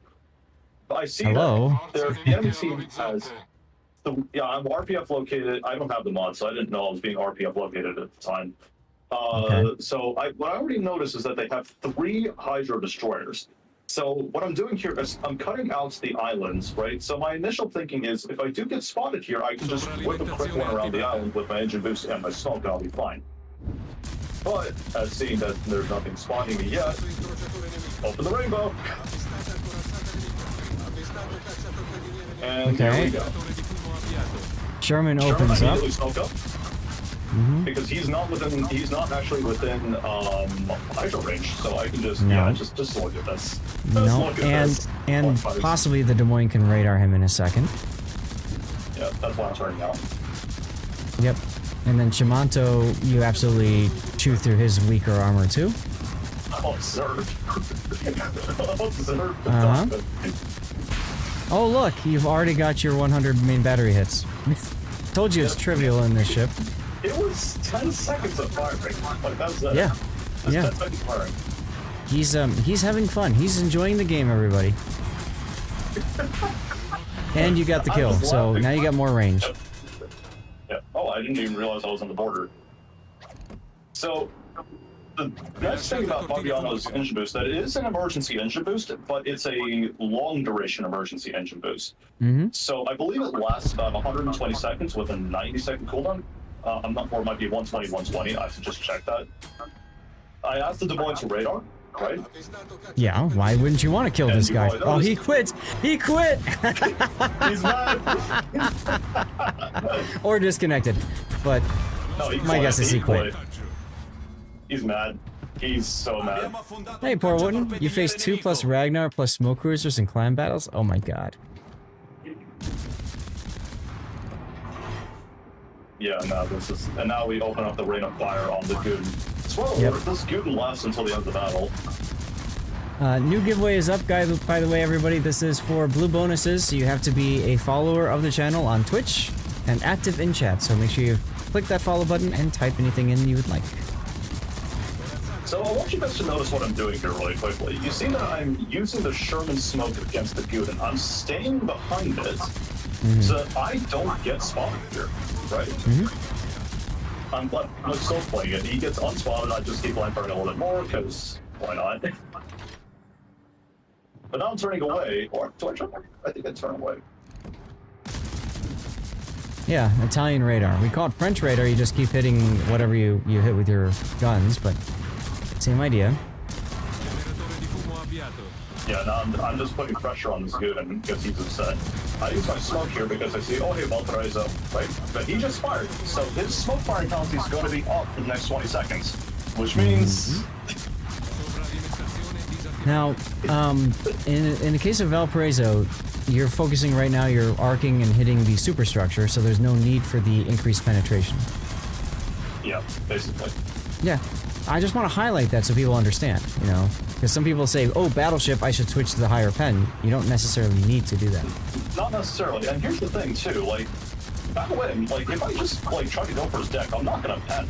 Like, so I might as well just stick with the high DPM mode, shoot into a superstructure, and get the guaranteed damage. Am I getting a lot of bounces here? Yes, because he's at a bad angle and I'm aiming for it. It was Proface Clan that did that, huh? I'm laughing my butt off this entire time while playing this game. This is one of those ships that gives you big dumb grins, just because of how stupid it looks and sounds and feels. And the fact that Wargaming released it in this case, well, that's their choice. TSK? Yeah, you're echoing. TSK, I'd say the ZF6 is a fine boat. She's just she's very much a niche boat. I did a replay on her on Friday. You need to have a special captain for it. That's the hardest thing about that. But, she's fine.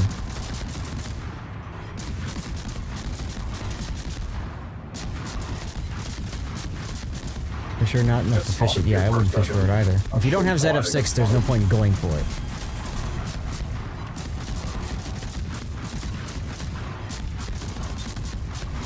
My god, we got Rainbow Connection in the background as this is going on.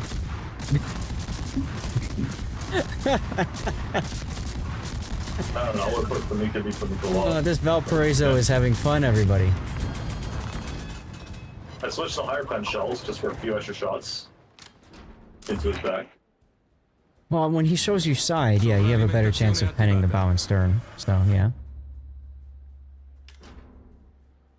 Thank you, Ensign Cthulhu. So now you're just gonna move forward, find him, and finish him. Basically, I don't even need to use a smoke for this. No, you don't. That's the funny part. I was surprised you used it. I was wondering, like, why do I smoke? Think of it this way. Think of it this way. If you let his secondaries hit you, you charge up his funny button, he heals, you get to farm him more for another 3 seconds before he dies. I know, but I just wanted to get rid of him quickly, so I just baited him into shooting. You're echoing on Grunty's mic. What? No, yeah. That's not possible. No, it is. As Shockwave's talking, we're hearing you. I see you're lighting up on Discord. How? I wasn't even talking, and I don't have speakers. Couldn't tell you. Question. The lovers, the dreamers, and me. Yeah, it's kind of insane. It's like if you took a Colbert and then put it on short halt. Yeah, so no Citadel. LOL. No Citadel. And it goes 50. So, you know, reasons. Now, you're going to see another interaction here in a second. As you could, if you could check the minimap really quickly, you see that... Just pause for a second really quickly, Zath. Right? Okay. You see what I see? I see a George Hoffman coming into B. Yeah. Right? You take a look at the minimap. His last zone is Echo Stubborn. What do you think he's going to do, right? He's probably going to sit and smoke and try to hydro you. I mean, you know. Absurd. Yeah. Well, just watch what happens. Okay. Now, he's not the best equipped to deal with you because, you know, for him, it's just the AP that matters. All right, you're detected, so you know that that he's come around for you. Now you know he's in the cap. Angling my towards him. Spot it. There's this hydro. See, his problem is that he's not reacting quickly enough to you. His smoke is not available early enough, or he just didn't use it right away. And now he gets punished for it because you just French radar him. Ta-da! He had fun this game. Bingo! Also, I think his hydro ran out too, or he was trying to torpedo me or something, I don't know. Probably. He also doesn't exactly have the highest of reload anyway. I know, he's got a horrible DPM. I was thinking to myself, now I'm turning towards the Tiger 59, I was thinking to myself, okay, what kind of DPM does he run to? You're echoing. Your mic is echoing. Yeah, it is definitely echoing. We can see it now. How does that happen? Good question. Get good mic. Get good mic skill issue, clearly. Now, why did you turn south here instead of going north? Because I would have just gone north and at this point just laughed until the game was over. True, but also turning radius. I probably would have gotten caught on the island, so that's why I went south. Also, I turned south because I'm thinking maybe I can catch the Tiger 59 out of his smoke firing penalty. But he doesn't have a hydro, and his radar is probably down. So yeah, I mean, even if his radar is down, I'm just gonna melt him. Cut the living gun. Okay.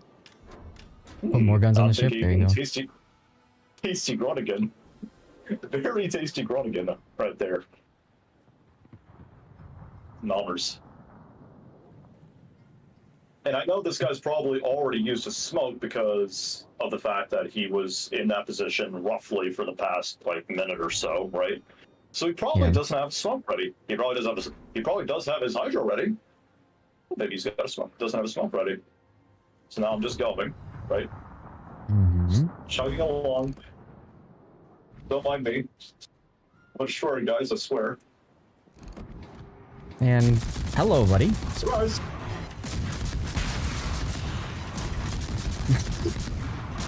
There's your Confederate, and your Kraken, and your Dev Strike. You actually got a Dev Strike. Oh my god. I don't think I've ever seen Sansonetti proc on all three in one game before. It's extremely rare. Oh, this is good. Now what? This is the fun. This is where the fun begins.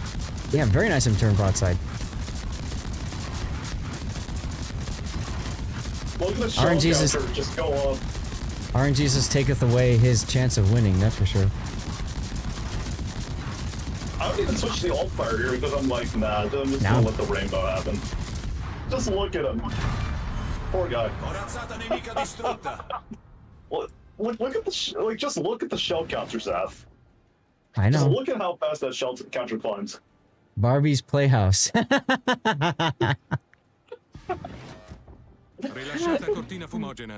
I explained to myself, like, what is this shit? I know what it is, but I'm just laughing so hard. Just because it's, like, crazy. And now I'm like, oh, okay. Just yell at the Guten. Whatever. I have three teammates left. Surely they can kill one Guten if this goes wrong. Barbie is enough. Even if they're all tier 8. Even if they're all tier 8. Whatever. Yeah, Grunty, you're still coming through. My microphone is not picking up anything. I'm looking at my Discord. I don't know what's going on. I don't know what to tell you. You need a pink skin for the ship now. There you go. You have enough steel at this vessel. You really think Wargaming is going to nerf? You know, no, they're not. They rarely nerf a ship after it's been released. And that's just, in general. So, I don't know. No, I probably could have run right at him, but I'm like, no, funny DPM, we just go. Yeah. The worst part is I don't actually see his airstrike until the last second. I'm like, turn the ship. Now, I want to mention something. You're shattering a ton and ricocheting a ton. Maybe you'd be better suited trying to punch to the bow tip right there. Yeah, I wasn't conscious about that at that moment. I was kind of just playing unconsciously and laughing. But see, this is why aiming system is so important. Yep. So there you go, ladies and gentlemen. Barbiano, in a nutshell. It throws out so many shells, you will be laughing your butt all the way to the bank and back. Now, imagine, very close to number 7. Now imagine this ship times 2 in a division with something else that can spot for them. So they chain smoke each other.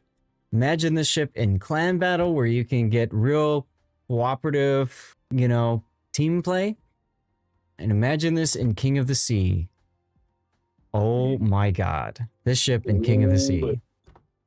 Yeah, no, this was so yeah, Zeth, I just wanted to take a look at the detailed report really quickly, and I just wanted to 1,020 hits. Out of 1,600 shells fired. That is a 62% hit rate, ladies and gentlemen. 62% hit rate. Yeah.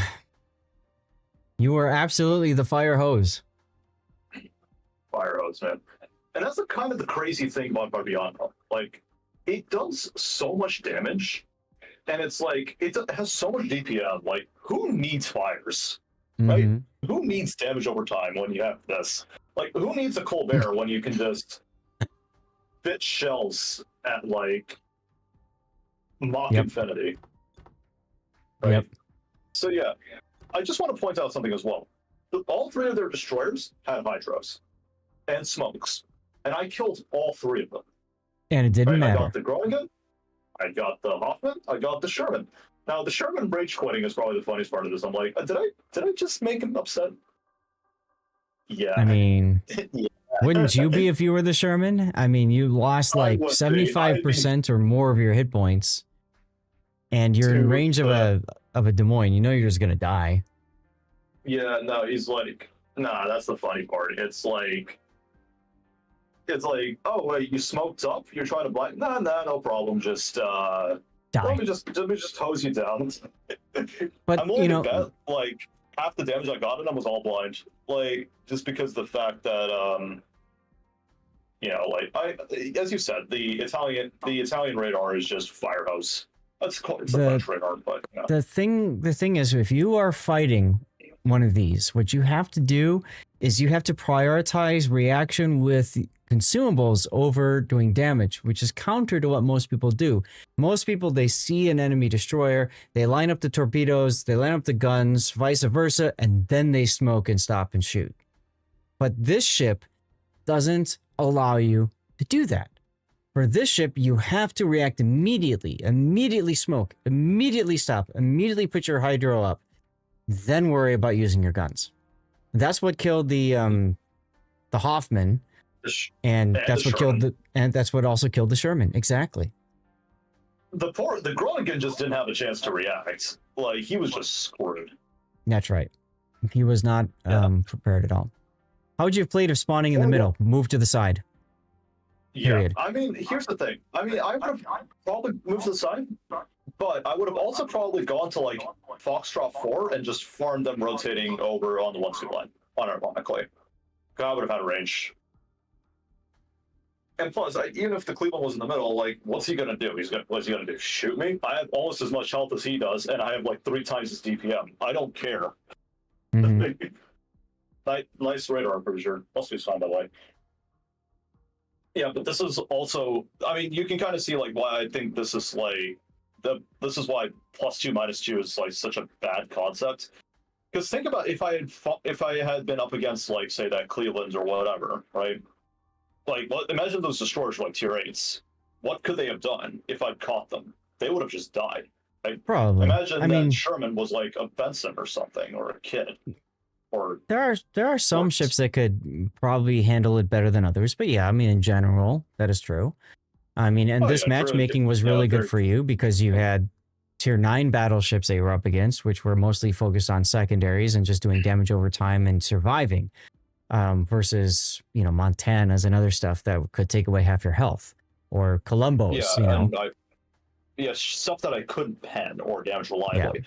I'd say I got very fortunate with this game just because of what I was up against versus, like, as you said, if I've been up against ships where I would have had a harder time damaging them, like, say, Kremlin's, Montana's, Columbos, Kurfürst, whatever, I do not think I get this kind of results. I was very fortunate that I went up against 3 battleships that all have no good plating and are reliant on dealing damage through secondaries or scoring secondary hits, because Valparaiso is dependent upon scoring secondary hits.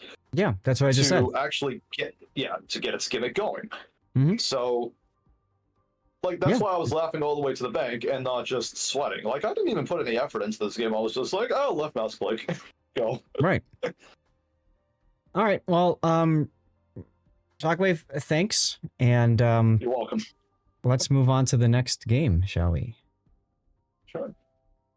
Here we go. All right, Grunty, I had to mute you for a sec because you were coming through so much.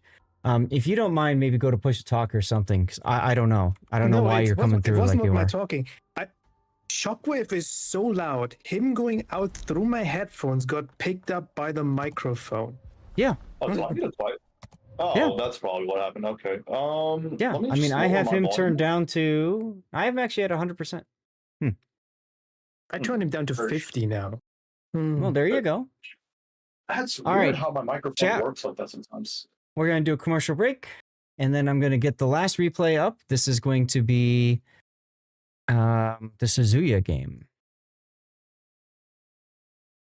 That's what you said, Suzuya's CSK. Yep, I saw you commented on that a while ago. I just didn't have a chance to get a word in because Shockwave. Suzuya.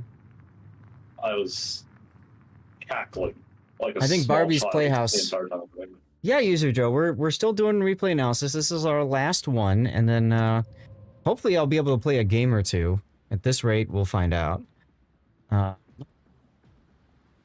It's so weird though. It never happened before with the other mic. Oh? Edson asked, how the hell do you get a dead strike in this thing? There is no alpha. Just damn DPM. Just raw DPM, my friend. That's up to you, Gaelic. You're welcome to join the chat if you want. You're always welcome. You know that. Because I believe it only happened when Shockwave was talking, right? It didn't happen when you were talking. Correct. I might be too loud then. Yeah. Let me see what I can do about Hi, that. Gaelic. My input volume is a bit high. Yeah, I lowered my input volume to 90%. That might be better. Not echoing anymore, right? Just so you know, it was just a quick build, quick commander skills, and I'm using Yamato, but he's not 21 point. Yeah, I see you've got Yamamoto. Cool. How do you join the chat? Aiming was terrible. And your aiming was terrible. Okay. Let's see. All right. So Stackrow, do you have a replay? Do you have a ZF6 replay for me to cover, or did you use that by accident?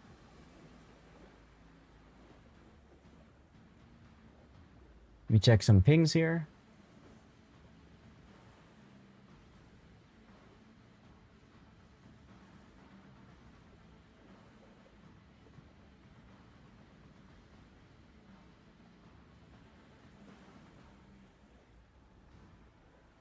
Okay.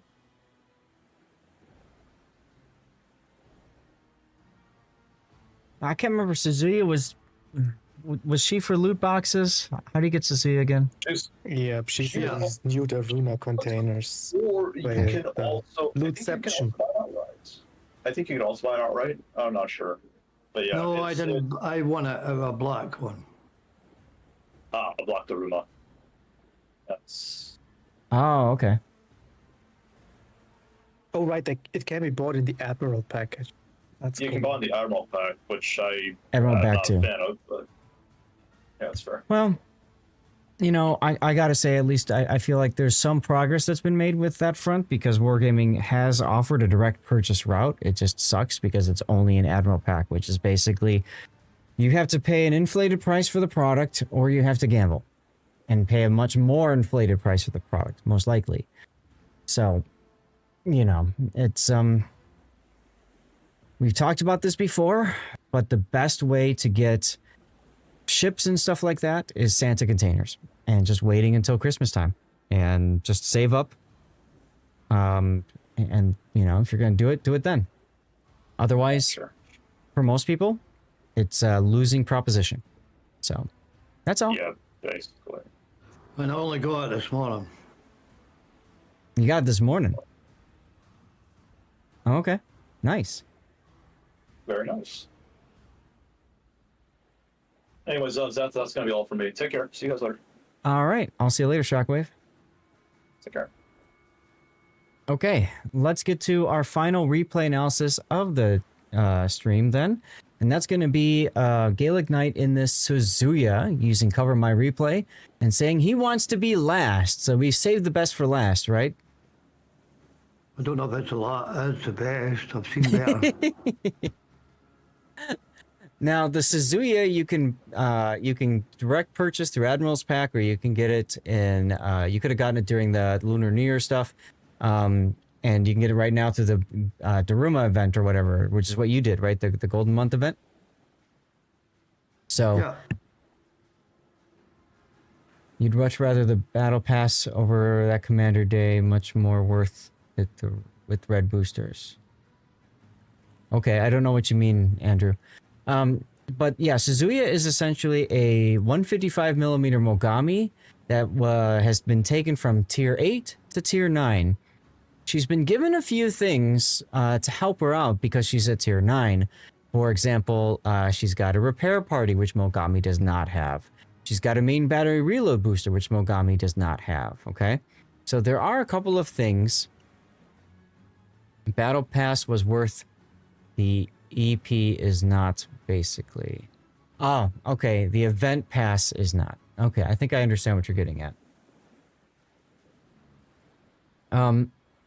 So, couple of things about the Suzuya that a lot of people don't recognize at the beginning. One is her turret traverse is abysmal. This is 26 seconds, which you might say, okay, that's fine. This is with both main battery modification 2 and Yamamoto's buffed grease the gears. Okay, let me drop both of these for a second so you can see how terrible this is. 36 seconds to turn 180 degrees. And remember, most of the time when people are changing from one side to the other, it's changing from the full shoulder to the other side of the full shoulder, which means it's more than 180 degrees. So, ouch, ouch, ouch, ouch. This ship really needs a lot of help with that. Mogami is 31 seconds. Yes. So you compare it though, I mean, it's 31 seconds with you know, main battery mod 2, but the problem is that you're probably going to want aiming systems, but you can't have it unless you're going to invest in, you know, at the very least grease the gears. That's the problem. It has, if it has improved accuracy and speed. Grease the gears. Yeah. Yeah. So, you know, that's the one thing for any of you who picks up a Suzuya to understand is that she's difficult to handle for switching one side to the next. So grease the gears is it makes sense.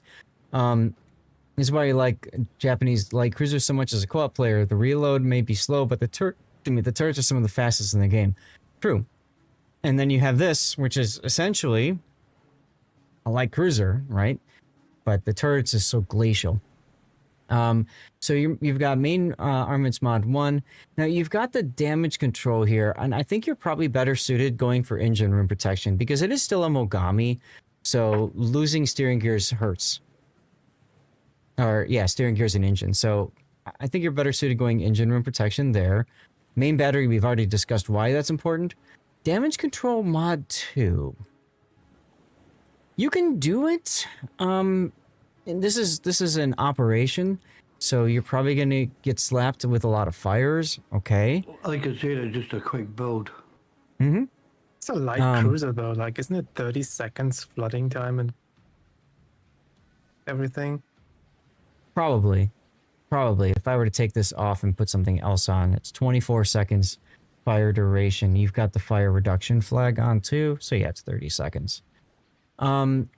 So I know you said it's a quick build, but I do like to talk through it just because if this does go out to YouTube, of course, like I want to make sure that anybody else who has the ship understands, like, you know, what to think about through building it. Rudder shift time or propulsion. Most of the time, I think, yeah, propulsion is probably going to be the better choice. And then you've got concealment, sure, and then you went for range. Why did you go for... Oh, you went for range because reload hurts turret traverse, doesn't it, right? Well, without range, it's like 16.9. Mm-hmm. 16.5 stock. 16.5. And then range gets you 19. I think you're better suited going for reload here. It does hurt your turret traverse. But realistically, yeah, and in ops, you're probably going to be okay with 16. In random battles, might be different. In ranked, you're probably going to be playing up close. So, but the difficulty is, with the range, you almost want the aiming systems to kind of counteract that loss in accuracy at range. So that comes into play. So I think you'd be better suited with reload, but whatever. We'll see how the game goes for you. And then typically, you're going to want to go for hydro instead of defensive anti-air. And that's just because, especially in operations, torpedoes are a real big threat to you. So for commander skills, you've got last stand, which is fine. Good. We talked about greasy gears, why that's like crucial for this ship. Fill the tubes for torpedoes. What are the torpedoes like on this? 10-kilometer range. They're okay. I think they've got like they've got that curved torpedo thing, right? So you got a little bit better firing arcs on the torps. I'd still recommend priority target to start with over fill the tubes. Adrenaline rush, superintendent, survivability, and concealment, of course, are like absolutely core build stuff. So I probably wouldn't bother with fill the tubes to start. What's your concealment? 10-kilometer? 10 kilometers. So from here, where else would you want to go? You don't have the ability to put a spotter plane up. You could go demo expert because it's 1% amongst a whole bunch of shells. Top grade gunner works if you get up close and personal to an enemy ship. You're probably going to die in the process. If I'm playing this in randoms or especially ranked, I'm doing radiolocation.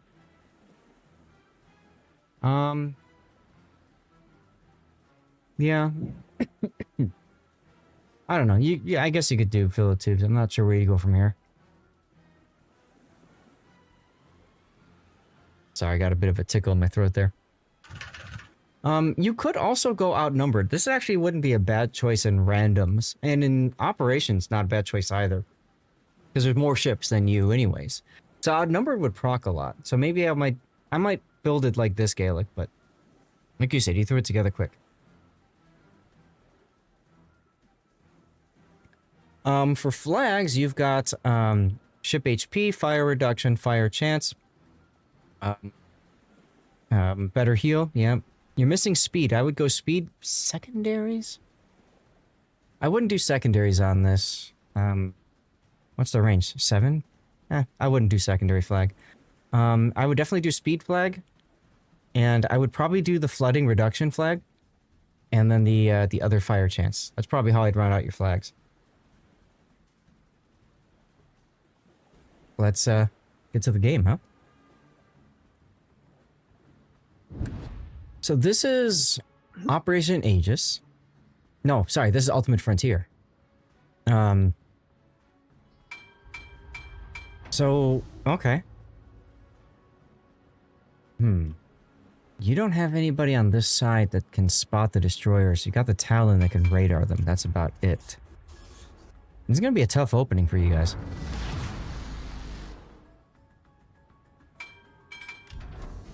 So Gaelic, you're just playing with yourself. You're not joining. You're not playing with Scottish, huh?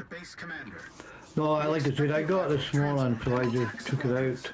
I give it a little taste in co-op, and then I just took it straight out to ops. This is the first time. Okay. In ops. Your first game. Yeah. And it was pretty tough all the way. I'm sure. This is actually a rough operation for Suzuya. And frankly, any light Japanese cruiser, because it's American battleships that you're up against mostly, and they're going to be higher tier American battleships too, like Maine. So that's going to make it more difficult, for sure.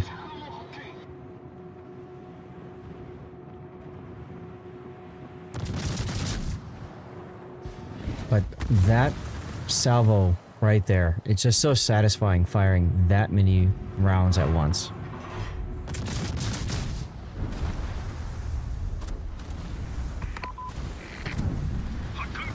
And yeah, I realize the destroyers shoot as soon as they spot you, but they also like to smoke and turn and kind of somewhat hide behind that smoke.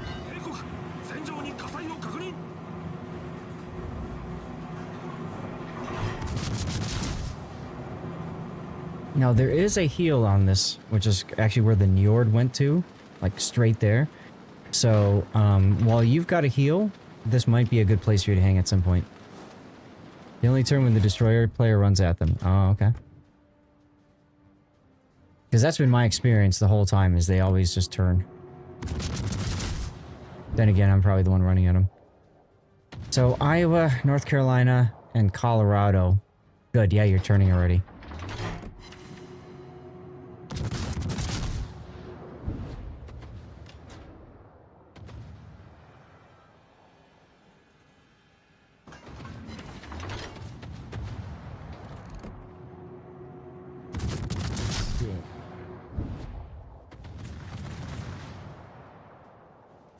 No, it was just a potluck chance.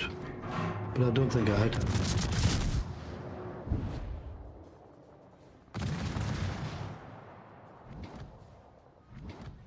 Just checking something.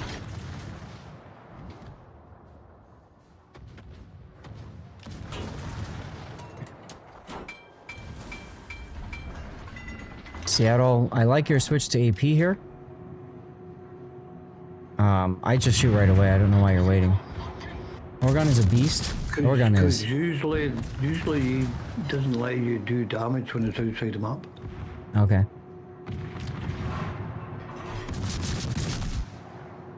It's interesting. I thought it did. Okay. Nice Citadel.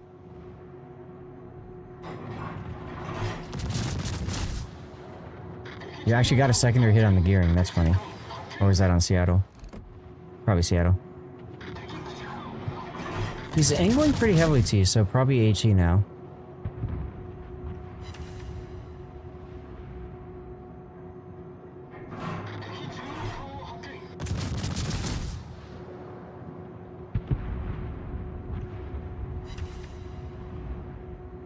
Chrissy, I don't know if they're gonna release those experimental ships at some point. I mean, they're gonna be called back at a certain, you know, in about 14.7. But I don't know that they're gonna be like a permanent fixture in the. I sure as hell hope not.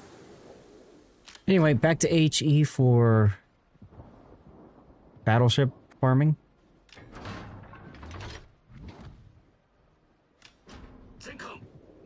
Do you enjoy this ship, Gaelic? Or are you happy that you got it? It felt like an Ibuku to me. So the Ibuki, of course, is the Tier 9 heavy cruiser. It's got the 203mm guns instead of the 155s. But, I mean, it's the next progression from the Mogami at Tier 8, so... Yes, he was locked on the wrong target. This is the thing that gets me is, if I was with my teammates, none of them ships would have got that far. They would have all been destroyed. But then I realised where all the rest of the team was, except for the Dutch cruiser.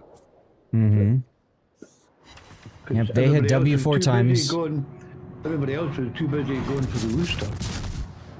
Well, yeah. You see this a lot in randoms too, is people hit W 4 times, go full speed, and they'll never slow down. And that's what the Talon and Cross of Dorn have done. Now, fortunately for you, you're not on fire yet. And I say that because as soon as you get set on fire, the Des Moines will change to AP.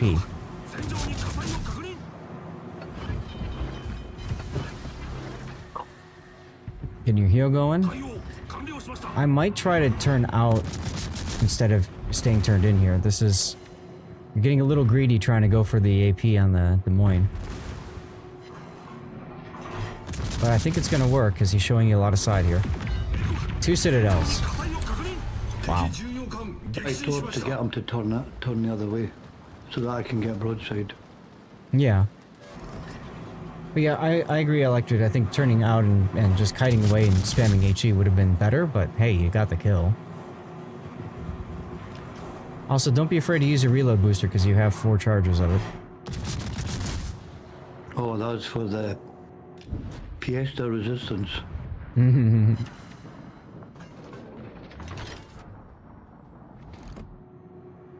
You couldn't play with that crowded crosshair in full zoom? You talking about the one that I'm using, like this crosshair here?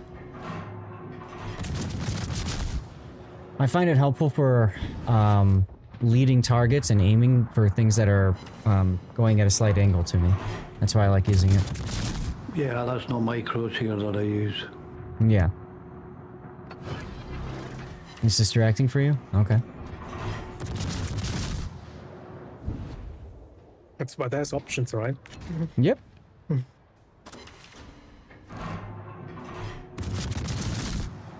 Now here you could actually be slowing down. I might actually slow down and reverse, or at least go down to a quarter speed. See, normally at Iowa, I would never get anywhere near that. Nope. Nope. Wait, But he that's did. the first wave still? Yes, they're still trying to shoot the first wave. Yeah, like I said, most of the team went off to get the Rooster, so all these ships got a free run in. Yeah, I've never seen this before. This is one you use to, user? Nice.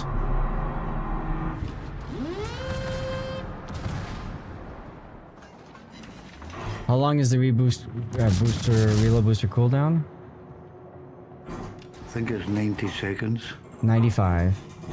Minute and a half. So yeah, that's why I was saying, you know, I might have used it too.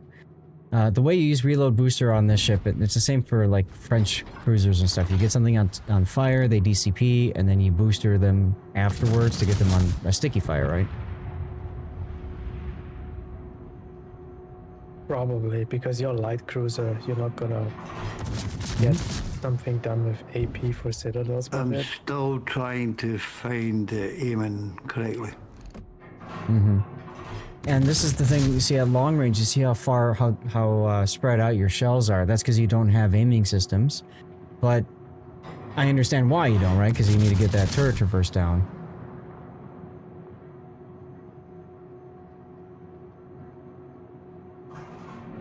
This is a ship that really punishes you for changing sides. It's almost like a battleship, you know?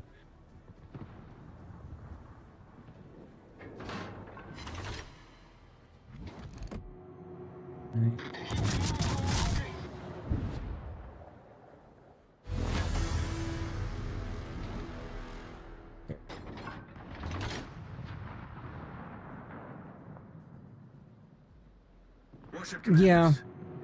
And ops you might deal with a slow traverse 22-ish is not really terrible. Well, yeah, but remember his is 29, 30.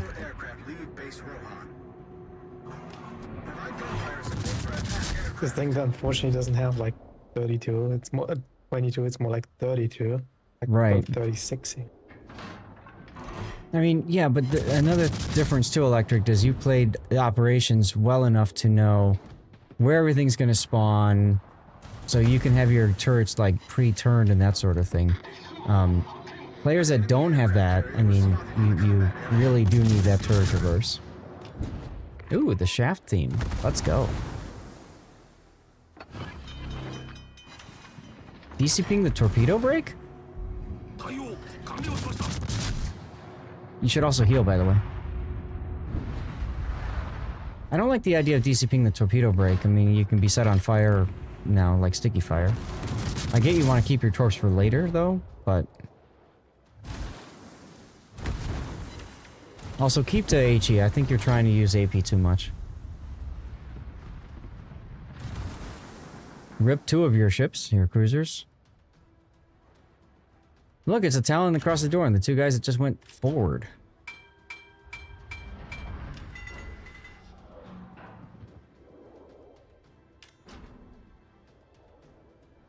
Just as you're about to fire your torps, he slows down. LOL. But you should be getting into the heal zone. Like, forget about the torps. Just fire them off, go full speed, get into heal.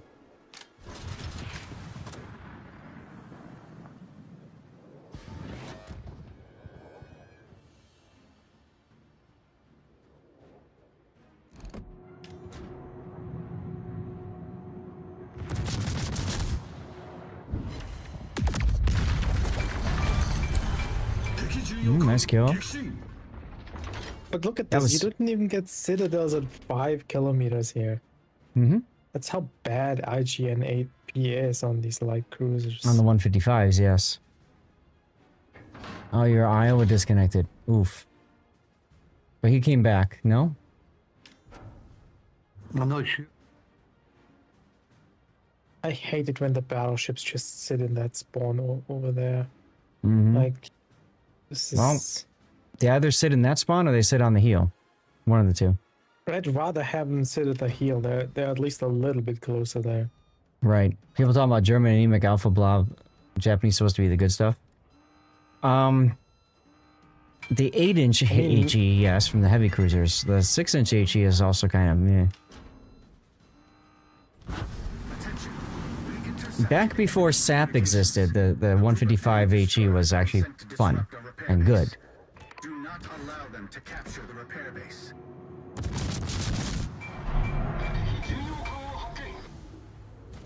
Now, I might luck chuck a torpedo or two that way, if you haven't. I think, yeah, you fired the right side, so you should be able to fire the left at these destroyers. There you go.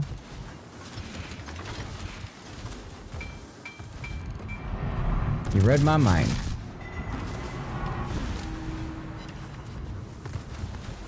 Well, it's too late now. He didn't heal, so he's just got the standard heal. Yeah, I'm with him though. If I'm in the heal circle here, I would not heal. I would save it. I would have healed at the beginning just to, you know, get to full health sooner. So you've been using your DCP very rapidly, like almost immediately. It hasn't really been punishing you this game.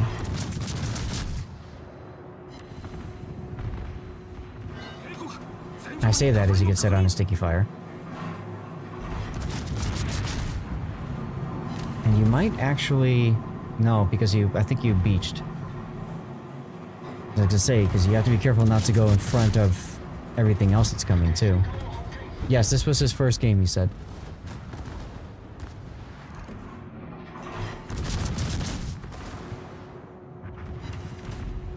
It's ironic, right? You're using your DCP a lot, but you haven't used your reload booster yet.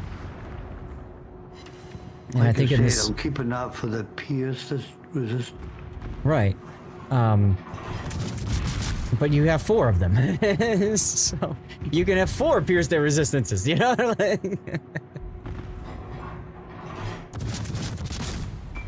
You've made the mistake of not using boosters. Yeah. I mean, the thing is, when you've got those 3 destroyers charging you, that's when I would want to be using it, just to get one of those destroyers gone as soon as possible. Also, you should not be looking at these guys. I'd be looking at the 2 guys that you've got sides on. The buffaloes. I didn't see them. I didn't notice at the time. Yeah. I wasn't paying attention to the minimap. Do you play with a larger minimap, or do you play with like the standard, like that? Minimap as well as looking around. Hmm. You taught me to use the minimap more. Excellent! I'm glad to hear that. I don't want to be too negative, but I have a bad feeling about the outcome of this battle. Like Gaelic said, he doesn't care. He's just playing the game and trying out the new ship. And I like that you're trying it out in Ops too, by the way, because you get a feel for it before you go into like a ranked or random battle.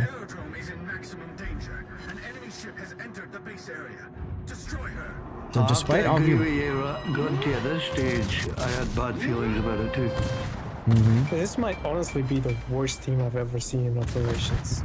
They were terrible. They spent more time up north than anywhere else. Apart from the Dutch cruiser who's beside me, which I gave him a compliment at the end. You're firing too far to the rear, so your shells are bouncing off his rear armor instead of penetrating forward. Well, like I said, I was still trying to get a feel of the guns. Oh, this is a very stressful and demanding operation. Yes, it's more difficult than ranked to randoms. Okay. I agree. Okay, here's the thing. You're not wrong. This is stressful in the end. But they failed this at the start. This operation was lost on the first freaking wave. Well, like I said, Grunty, most of the ships went up north chasing after the booster. The only ship that stayed close to me was the Dutch cruiser. I'd focus the Montana here. He's low health. Like if you want Luckchuck Torps, that's fine. Okay, never mind. Montana died.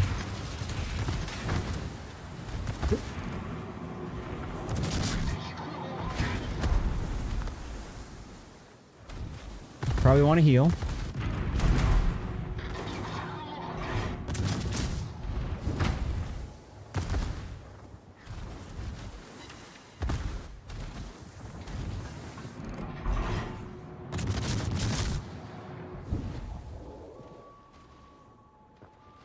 There's midway, but I wouldn't worry about trying to kill the midway at this point. I'd be worried more just succeed, you know, live. Nice kill. Well, unfortunately, you were wrong. It's only 1 minute 30. Like, theoretically, if you get behind an island and stay alive, there is a chance you win.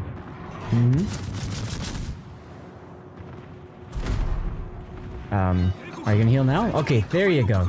So if you healed earlier, you'd be able to heal again. You're still not using a reload booster, by the way. It's coming.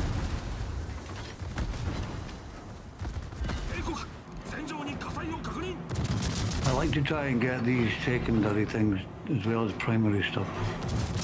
Whereas a lot of players coming into operations just want to kill ships, so don't bother about it. And then they wonder why they lost. I mean, this is a secondary objective, though. That doesn't matter at this point, like, for the operation. We always try and get it when I'm in with my division. Okay. So, midway's a little bit tough cookie to aim at, because if you aim too high, the shells, the AP shells will bounce off the deck armor. So, not bad, you got the kill. Yeah, I care more about winning than the secondaries too, but my guess is you're thinking, well, what the hell? Jesus. And that's a win. 271,000 damage. Somehow. Somehow. I would say the only people that deserve the win here are you and the Sledge Cruiser. Oh yeah. Look at this. I have to agree. Look at that, Gaelic. You are a C-star. Apparently the Njord did something too. I don't know what he did, but apparently he did something. Like Njord I said, went the to Dutch cruiser stayed with me nearly the whole time. Mm-hmm. And if it wasn't for him, I probably would have been dead long ago. But yeah, like if there's something to criticize, it's really the usable of the consumables. Like these operations have basically a fixed duration, and you know what waves are coming when. Kinda like there's a little bit of random which one comes first and though, so you can mentally prepare for. Okay, I have 4 reload boosters. It takes that long. I want to use one here, here, here, and here. Correct. Like the beginning right here would... Sorry, go on, Zeth. Right here would be a good time to use it if you're looking at the render. Go ahead, Gaelic. Okay, like Grunty said earlier on, the outcome didn't look very good. Yeah. But yeah, the main piece of feedback I could give to you would be using your reload booster, and also I feel like you were using DCP way too frequently. It didn't punish you this game, but wow. I get that. Sometimes when I've got a funny button, I forget to use it. I forget it's there. Like I get it a bit more. I'm stingy with it in random battles for when I'm, especially if I play a destroyer, like when I need it for a destroyer engagement. So I'd rather have it ready then. Yeah. But operations are more or less a controlled environment where you know what's gonna happen. So you can plan for it. Yeah, but it doesn't help with the 2 battleships going way up north when they could have been down here taking on the destroyer battleships down here. Absolutely. Look how far the Iowa got. Yeah, but you can't never even got there. But you can't control what these guys do. You can only just control yourself. I mean, you can reach out and ask them. That's about it. So, you know, at that point, then now you're the DPM, right? You're the one who's got to do the damage. So, you know, don't be afraid to use that booster. Like, get the guns off as soon as possible. And I guess you know, I felt like you were trying too hard as well with the AP. You know, trying to go for Citadel hits. If it's a mission that you're working on for Dockyard, I get it. You had Like 87 I said, ricochets. if it wasn't for the Dutch cruiser helping out, I would have been dead long ago. Yeah. Hey, that's true, Hujam. It doesn't help that the Iowa disconnected or quit or whatever. Here's another good opportunity to use your reload booster. You got the destroyers coming. You got to get them off because then you can focus on something else. Yeah, the bots actually do a decent job of turning bow in when you got AP loaded. This is true. But like I said at the beginning, it was a quick build just to get it out there, to try it out.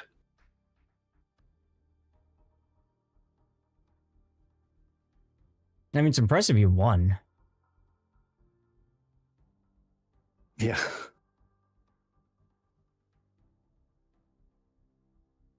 So, guys, what are we going to put a title for this? Should it go out to YouTube? Against all odds. I like it. More jam than Smuckers. What? I said more jam than Smuckers. I know. What is that supposed to mean? Well, don't you get Smuckers down there? They make jam. Yeah. I mean, I was more jammy than Smuckers. Okay. I was lucky. Yeah. The Dutch cruiser, to me, should have got top spot. Playing ops with Because this guy chalupas. didn't care at the end. He was just happy that this was somehow still a win too. Yeah, if I was playing that Dutch cruiser, I would have absolutely said that. And then if I was playing some of these other ships, I might have said, "Wait, we won that?" You know, like, wow. I'd have reported every single one of my battleships this game. Oh goodness. All right. Well, hey, Gaelic, thank you very much for supporting me. The interesting part turning is here, the like, replay in. the Njord actually went forward first, right, to the spot where he should be, and then he went all the way back somehow. But I guess he kind of was actually needed back there because the other two battleships were so useless and couldn't even kill it. So. Yep. So. No. Well, like I said, you can't control what they do. Like I said, all right, guys. Brand new ship. I thought maybe people would want to see how it was. I tried. Yeah. You succeeded. I mean, you won. All right. I was surprised the amount of damage I did. Like, no offense to the game, but I don't see why anybody would spend that much money on this ship. I bought containers. I get it. You Just got to lucky try in the them out. containers, but like there are people out there who specifically gamble for it in containers and buy as many containers as it takes to get the ship. Yeah, I have one That's player. what I don't understand. I have one player in the clan that does that all the time. It's their choice, unfortunately. As long as it's not, you know, a predatory thing that people can not handle, then it's okay. But once it gets to the point where, you know, people have that extreme FOMO and they have to get it, you know, it sucks. But yeah. Thank you for playing the replay at short notice. Sure. Yeah, no problem, my friend. So, chat, then I'm going to play one game, maybe two of Ranked, and that's it. So you could have skipped my one till next weekend if you wanted to play. Nah, I'm not going to skip yours. You use channel points, dude. So, which to YouTube? So, guys, you are now going to select which replay should go to YouTube, okay? We're going to start with an Essex. We're going to call that one Decisions. We've got a U69 that we're calling Nukem. Santander. Malpositioned. The Barbiano. You're calling Barbie's Playhouse. What? And finally, Suzuya. Against all odds. Well, Takes I over gotta 350 head out again. Okay. So, See you, have Randy. a great rest of your weekend, everybody. Bye-bye. Good night, Grunty.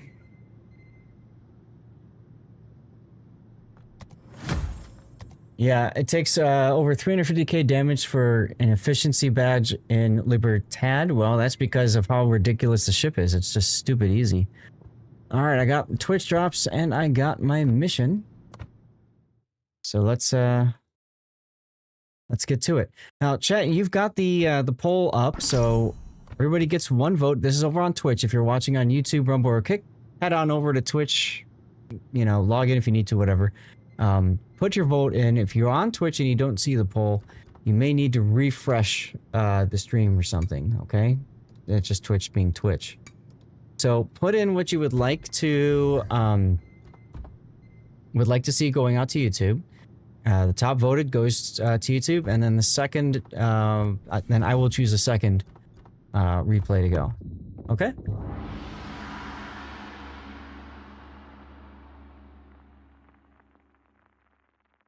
Hooray, nobody voted for me.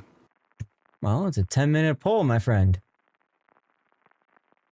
You still have like 8 minutes. I'm not expecting anybody to vote for that. All right, let's see. Los Andes, Iowa, Ruprecht versus Los Andes, Georgia, and FTG. Right, I'm going to drop out and get you peace. Thank you. All right, I'll see you later. Oh, I'll still be watching. Yeah, no worries. Thanks for hanging out. Okay, well, they've got a Mogami. Okay with that. So these are the experimental ships, y'all. They start with less hit points. So if you see a ship at the beginning starting with less hit points, that's because they have a baked-in adrenaline rush. Okay, and I'll show you, I automatically have a buffed reload time, as well as a buffed dispersion for main battery shells. Now, I like to start with getting one heal out of the way, so that I can heal again when I need it, because this ship is actually pretty fragile at the start. The Vijay you can kind of get away with not healing right away.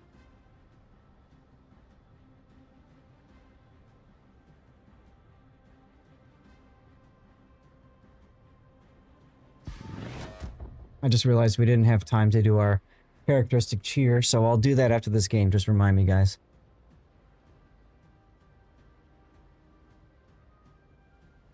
Hello, you guys playing the game? Okay. Usually, you know, a secondary battleship wants to be, you know, aggressive with their positioning, but whatever.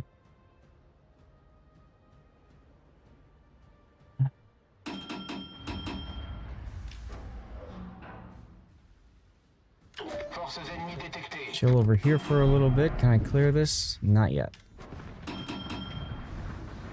And we do have a sub or destroyer in the CCAP. So that feels good.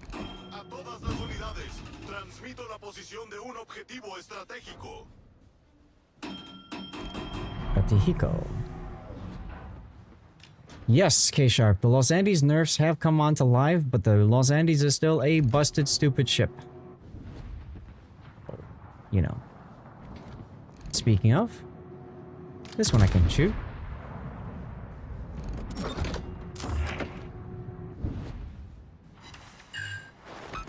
Ah, there's the sub.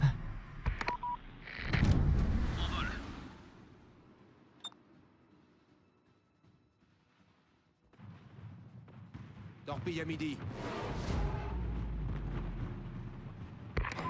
Torpille droit devant. All right, I got a splash flood. That's nice. Our sub is just getting himself wrecked, as happens. Okay, hopefully that's a sticky flood on the sub. That's why I was holding my DCP. Boost des moteurs activé. And it is continuing.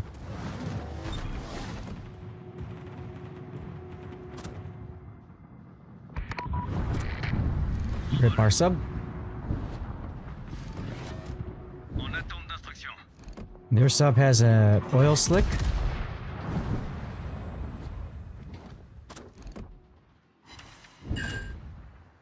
And another flood. Hopefully that's a new flood on the sub. We'll find out. I think think he's trying to run for the, he's trying to run for the channel.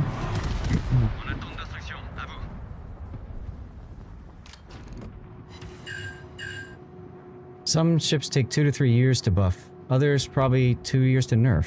Yeah, right? I just don't get how these other battleships aren't even paying attention to the fact that there's a sub pinging them. Like, hello? Hello?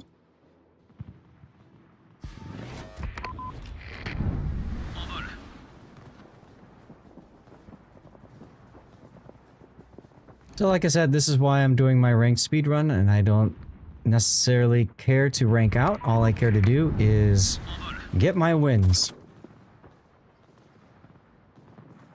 I'm gonna heal up now again because I'm gonna get into this fight. See, I'm not sure, to be honest.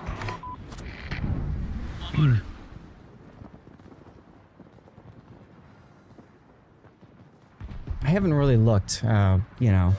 Sometimes the armory is its own special minigame, isn't it? Alright, we're gonna lock and load our enhanced AP shells. Another flood on the damn sub.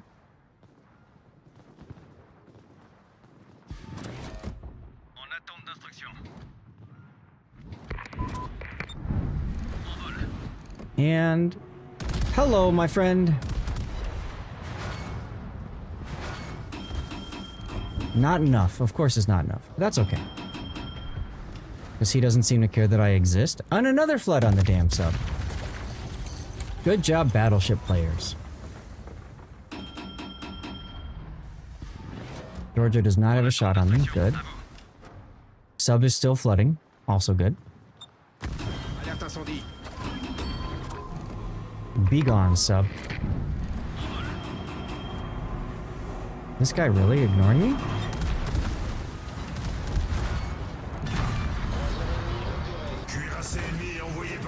I just saved you from logging in and doing some rank? Lol.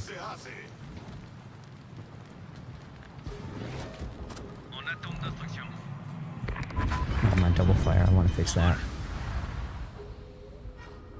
Aha! Are you seriously gonna try to ram me?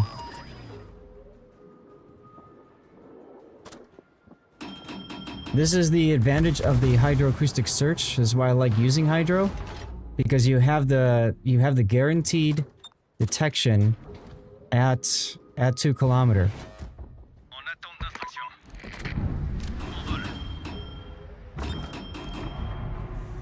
So that should, in theory, be a dead sub.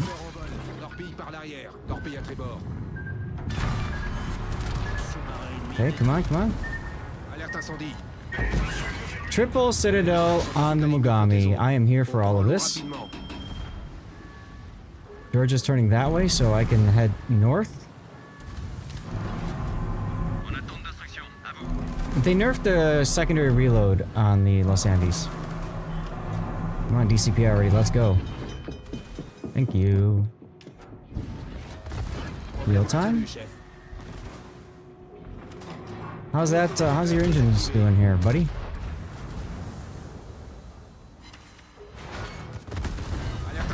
Of course, he sets a fire on me. Jesus.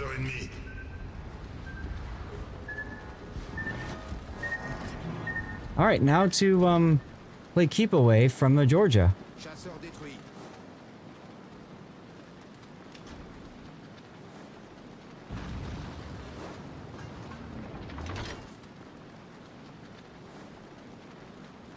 They also nerfed the secondary range? I know they nerfed the turning ability of all the ships. And I thought they also nerfed the secondary reload. I didn't know that they did the range. But whatever. So somehow we're actually winning this game, guys.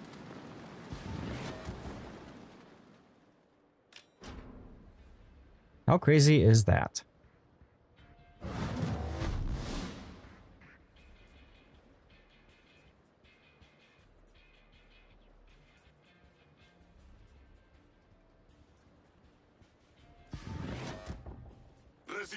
Barbiano? Stop nerfing and start buffing. Well, they do buff some ships too.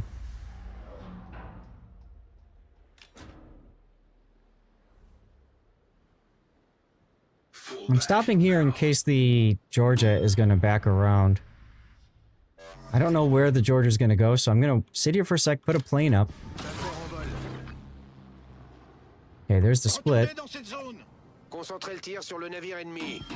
And he's coming behind me. I was afraid of this. Engine boosto.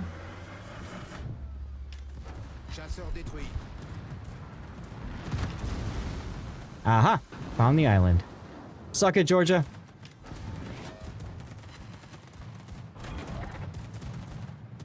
Come on, you guys. Orcon's got radar, so that should be a dead split. And like I said, we just play ring around the rosy with the Georgia. That's it.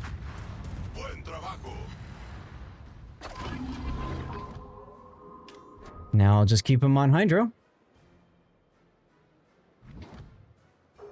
I know it's a little anticlimactic, but I kind of want to win, you know? All the nerfing does give more boring ships consistency.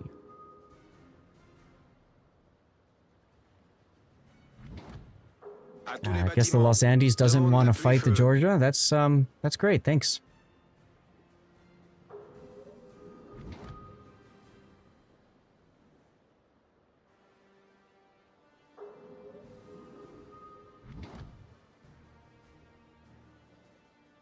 Yeah, a lot of IQ nerfs on the Los Andes, right?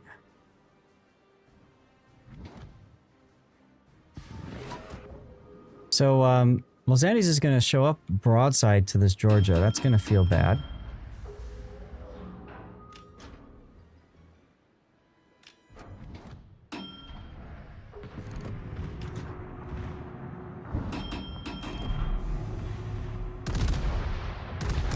Get metzed inside. Oof. Oof. Good hits. Good hits. Let's go. See, I waited for the opportunity to get some shots on him when he was looking at somebody else.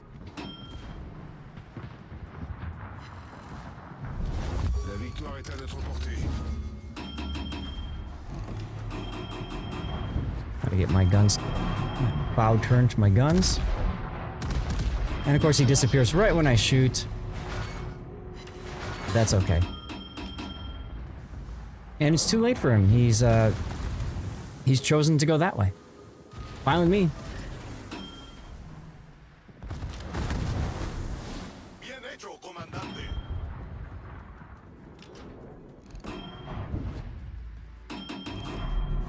And can I get the final kill?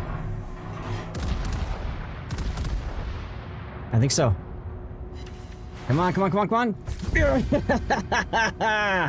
Takumar, good night. How about that? How about them apples? 4 kills in this ranked battle. 4 kills. Woo! Oh. 4 freaking kills. Look at that. Look at that. Wow. Wow. Unbelievable game. Every ship that I shot at, I killed. This poor Mogami. Oh my god, I said I'll slap the heck out of him. Los Andes didn't care that I existed. This poor sub just, I don't know, whatever, took all the damage forever. Oh my goodness, guys. Wow, what a game. What a game. Now, I had a crazy moment last time, but this was a whole crazy game. So, I think this one's going out to YouTube. What do you guys think? Yes? What do you think?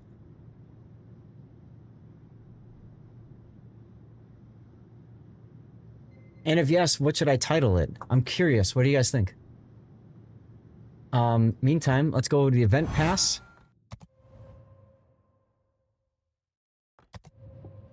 And,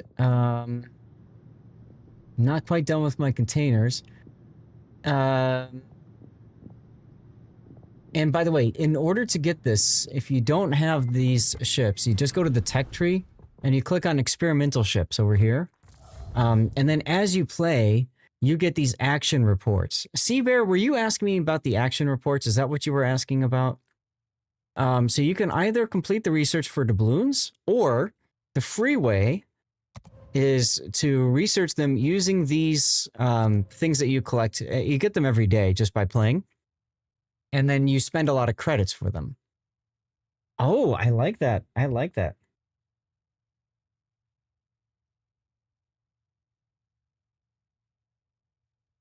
I like that one, Classic. Thank you. What are we looking for? I got time for one more. So, but Seabear, I don't think there's anything else that you can do with those. Maybe in the armory, but like I said, I haven't dug through. Or was it, what was it you were talking about? Wasn't Dockyard starter packs. Wasn't this stuff. Yeah, I don't see any place else where you would use any kind of temporary currency. So I'm just playing Mets until I complete my mission here. So you get, somebody asked earlier about how to get coal. Best thing to do for coal is, if you can, play brawls. Or you can, you can play ranked if you've got enough. But you can play one of those other missions.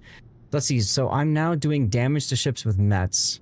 And then I have to earn base XP. Once that's done, then I move on to the Vijay. And I'll show you guys the Vijay probably later this week, because I usually play till I get one win. Now my Kitakaze is 3,000 away. Normally I would free XP it, but I'm in no rush to finish it, so.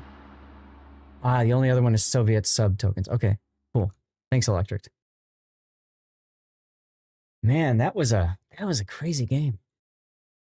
I thought for sure I was gonna lose it, but I just focused on opportunities to, go for those broadside shots and utilize the buffed AP. And you can see what I did with that. That was, wow. That was awesome. That was truly awesome. By the way, have you guys noticed the new transitions that I've got set up? I don't know if you picked up on that yet, but when I go to like the Be Right Back screen, for example, everything moves instead of the old fade method, and boom. That's fun. I couldn't do this on my old processor because my old CPU just wasn't powerful enough to handle it. Crazy to think about, huh? You're playing Lighthouse Lion build in Silver Ranked. Interesting. There's a, well, yes, the Daruma temp currency. You can buy some camos and destruction effects. Okay. Centered around bow taking and spamming heals. You can do that. Lion is an okay ship for ranked. Are you grinding her for tech tree, K-Sharp?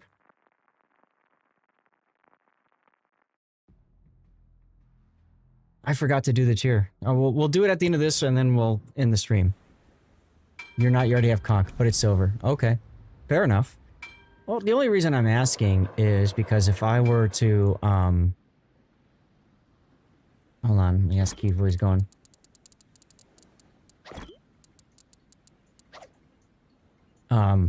If I were to play a battleship, hey Compass, good to see you, man.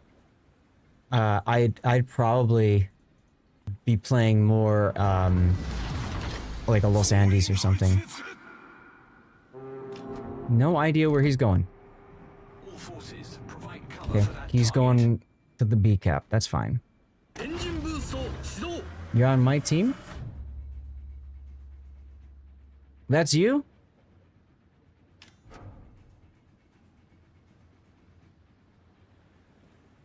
We've got an Ibuki, they've got a Buffalo. Good, great. That is you. Alright, I'll send you a comment. Block messages!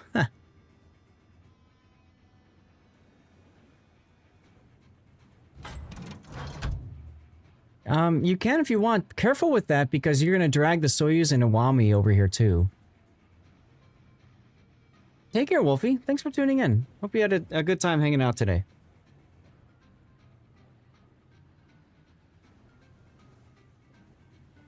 I'm gonna try doing something that I like to do with this with this particular ship, and that is use my reload booster early, because a lot of times it catches destroyers by surprise. All right, so C was capped pretty quick, so I think the Fantask went to C.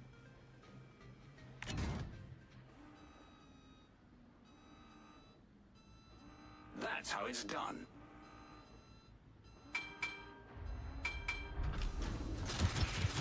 I'm gonna dump some torps that way. Of course, Buffalo is here. Wow, they're all over here. Los Andes, Soyuz, Georgia. Oh, okay. I'm gonna get radared as soon as I get in here, but whatever. There's the Fletcher. All stations, concentrate fire on that target. Come on, guys, blast him to oblivion.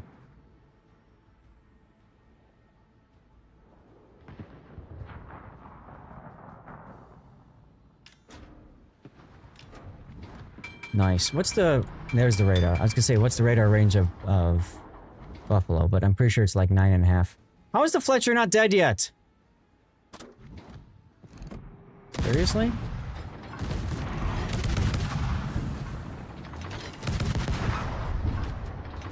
It's 10? Okay.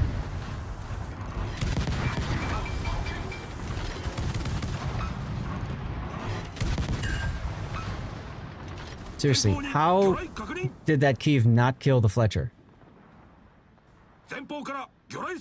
Like, wow.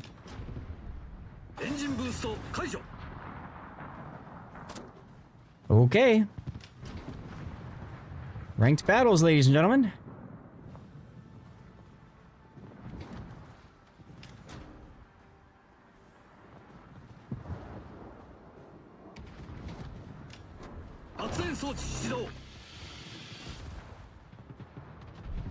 All stations, concentrate fire on that target. At least a torpedo did hit the Georgia.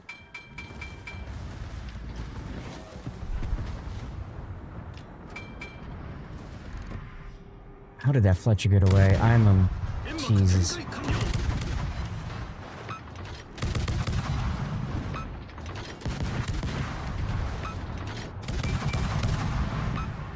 Hey, there's a sticky fire. Remember, he got a torpedo hit, so he's gonna be stuck on fire for a bit. Why are they shooting the Buffalo instead of this Georgia that's in their faces?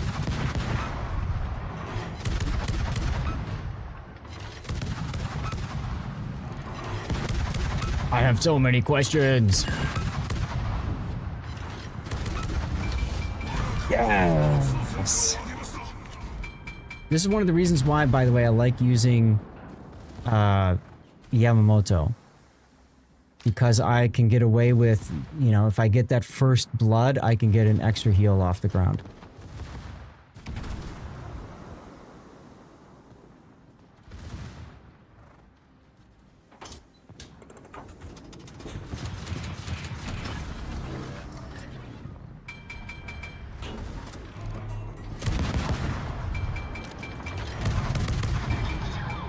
I think our Soyuz is going for it. There's the Fletcher.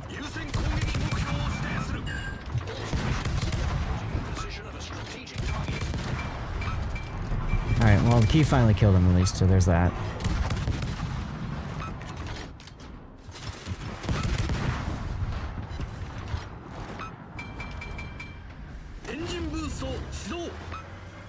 Fantask is in trouble. Or, Obuki's in trouble with the Fantask there in his face. Alright. Let's go deal with him. Vegetable, take a look at the Fantask to your side. Or you can do the Soyuz. If you want to stay on the Soyuz, that's fine too. I'll go kill the Fantask. Assuming the Ibuki doesn't here. No, Ibuki got him. Good. Okay. Well, that's a double death strike, but whatever. Hey, a torpedo hit on the Soyuz. Let's go.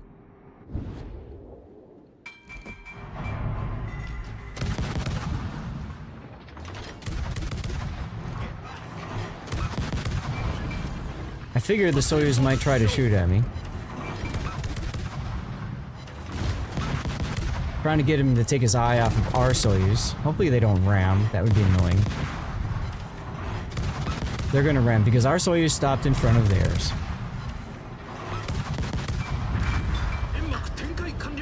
Well done. Okay. Buffalo and Los Andes are left. We don't know where the Buffalo is. We know the Los Andes is down here. I'm gonna get out and spot for our team.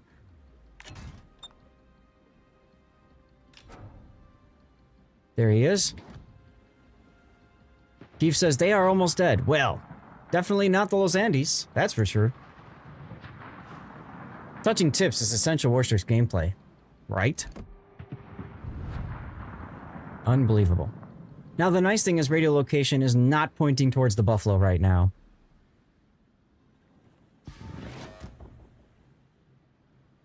Don't get close, Vegetable. Stay behind. Stay back.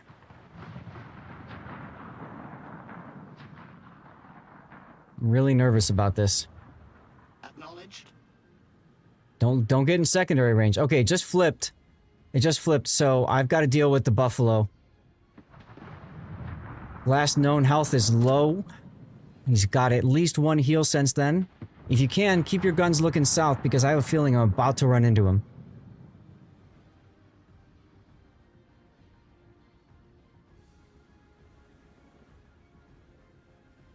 Saw that coming as soon as he shot me, right? There he is. Okay. If he wants to blow a radar now, I don't care because he's way the hell down south. Matter of fact, I'm gonna do this. This. And this. There's the radar. Slowing down to encourage him to come out and chase me.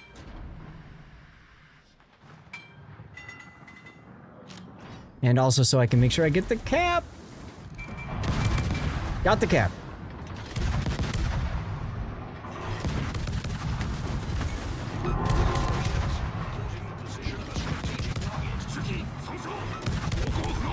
Giveaway in chat, guys.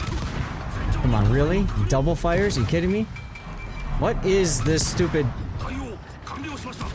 RNG right now, huh? Here you go. Take a tour, buddy. No, you dodged it? Impressive.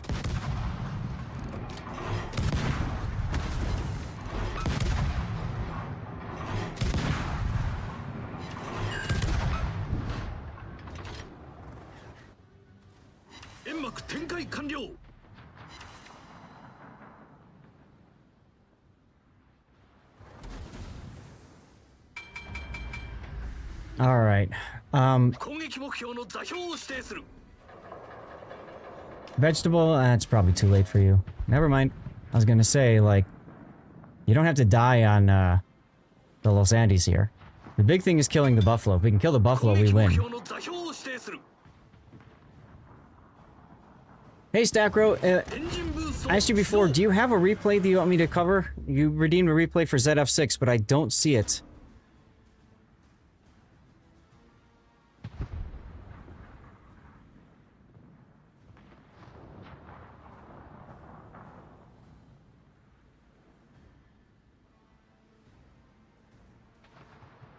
Oh, thank you, Iwami. Okay, this game is won. Should be, at least. As long as the Iwami doesn't throw his life away. Full health San Martin with a Hatsa yesterday. Couple torps and triple fire late. Was enjoyable. I'm sure it was.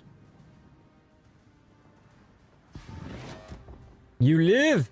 Well, you got your super heal off, yes.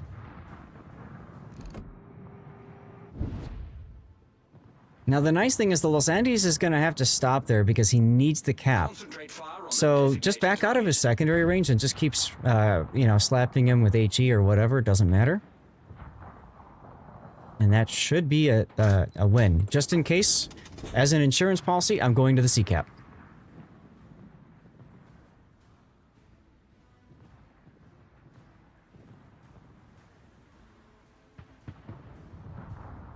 You got on permafire? You're good. So, Compass, how the heck have you been, man? It's been a while since I've seen you. Oh, you just Things all right with you, man? How were the storms by you a while ago? I was thinking about you. Scheist, who lives down kind of by you too, had some issues. He had some shingles blown off and stuff. San Martin not landing mini shells on you also hurt his healing. Well, sure. That's the thing. That's why I don't like those Pan-American cruisers, because you have to charge with the funny button. If you can't charge up the funny button, then forget it, you know? Oh, look at that. You managed to proc another heal. That's hilarious. That is hilarious. Okay. Okay, I see what you're doing here. Yeah, and then you just burn him down, right? That was a great battle. That is awesome. I suppose I could have come and helped you, but I'd rather make sure we get this cap here, right? Get that insurance in case you do die. Nice work.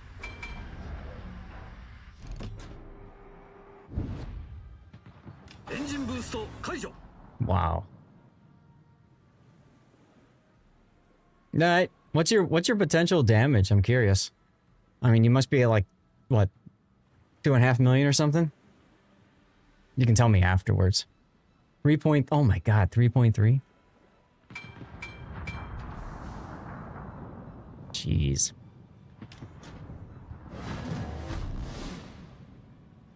And the Iwami got the kill, and you lived. Well done. That was awesome. I'm rank 3. And I think this is the final reward for victories. If I get to 2, I might continue pushing for it. I'm going to compliment the Soyuz, even though he rammed.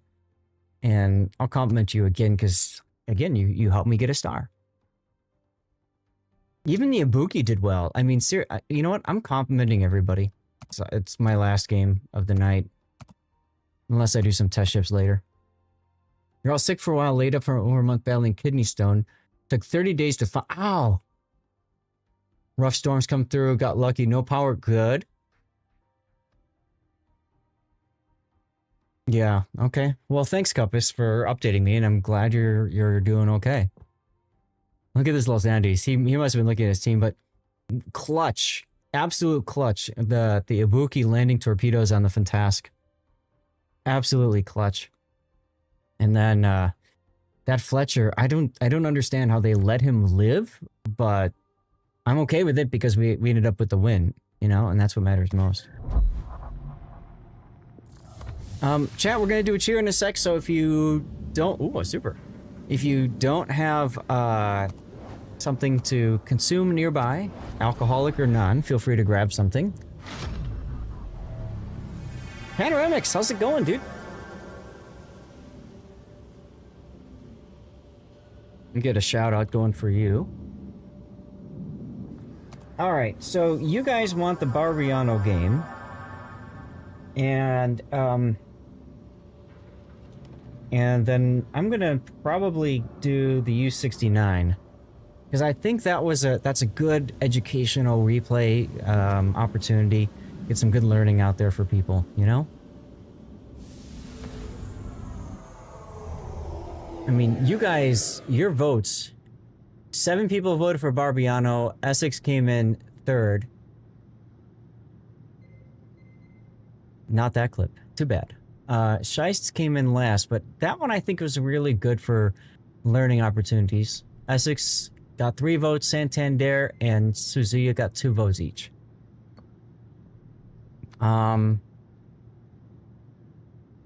I'm done with Kitakaze. I don't need to play Kita anymore.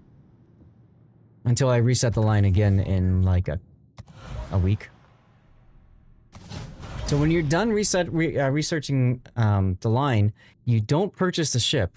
If you're going to keep on regrinding, you don't purchase the ship. Yeah, in 7 days, I get a double again. Yeah, okay.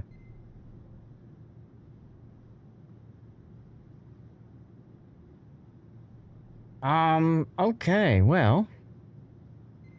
Let me switch over to this. And we've got about 40 seconds left, and then we'll do our toast, and then we'll say our goodnights, okay? Normally we do this when we get to the live play portion, but we spent a lot of time today going through replays, and then we also spent a couple hours on Stellar Settlers, a little bit more time than I'd wanted to, but it was worth it because I wanted to finish the mission. So there you have it. This might be a stupid question, but why continue to regrind? So I just closed the game, Wyatt, but when you get to a certain point in the game, let me log back in again. Yes, you don't buy the tier 10. If you're going to reset the ship, Joe, I'll go back to the game for a sec. I'll go back, I'll log into the ship and to the game. We'll talk about real quick. You don't rebuy the tier 10 because then you're wasting more credits because you're just going to sell all of the ships anyways. And so if you don't buy the ship, and especially if you don't equip it, then you don't need to, you know, then you save some credits for yourself. Okay. So Wyatt, this is the Research Bureau, which is part of the Armory, okay? The Research Bureau is meant for end-game players. These are players who have progressed through a good amount of the tech tree and want to go beyond. So there are ships that you can purchase in the Research Bureau.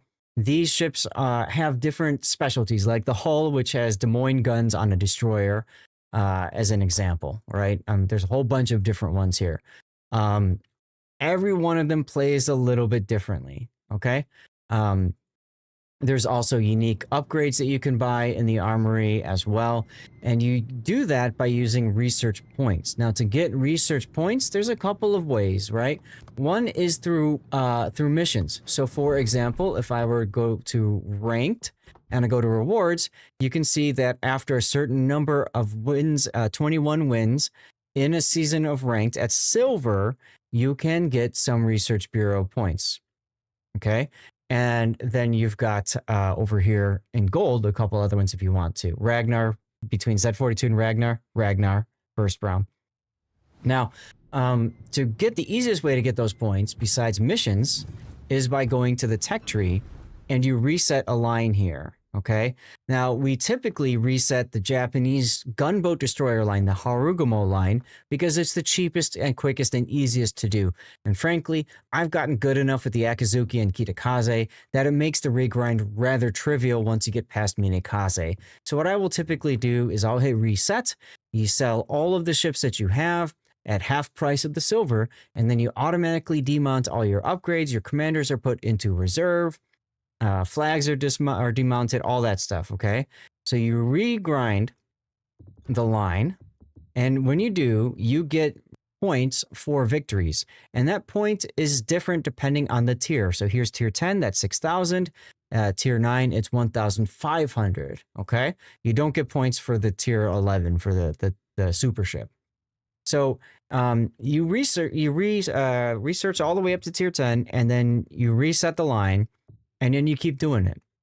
Now, as you keep doing it, you get stacks added. As you can see, I have 5 stacks of research points available here. Once I play a game, I get that reward.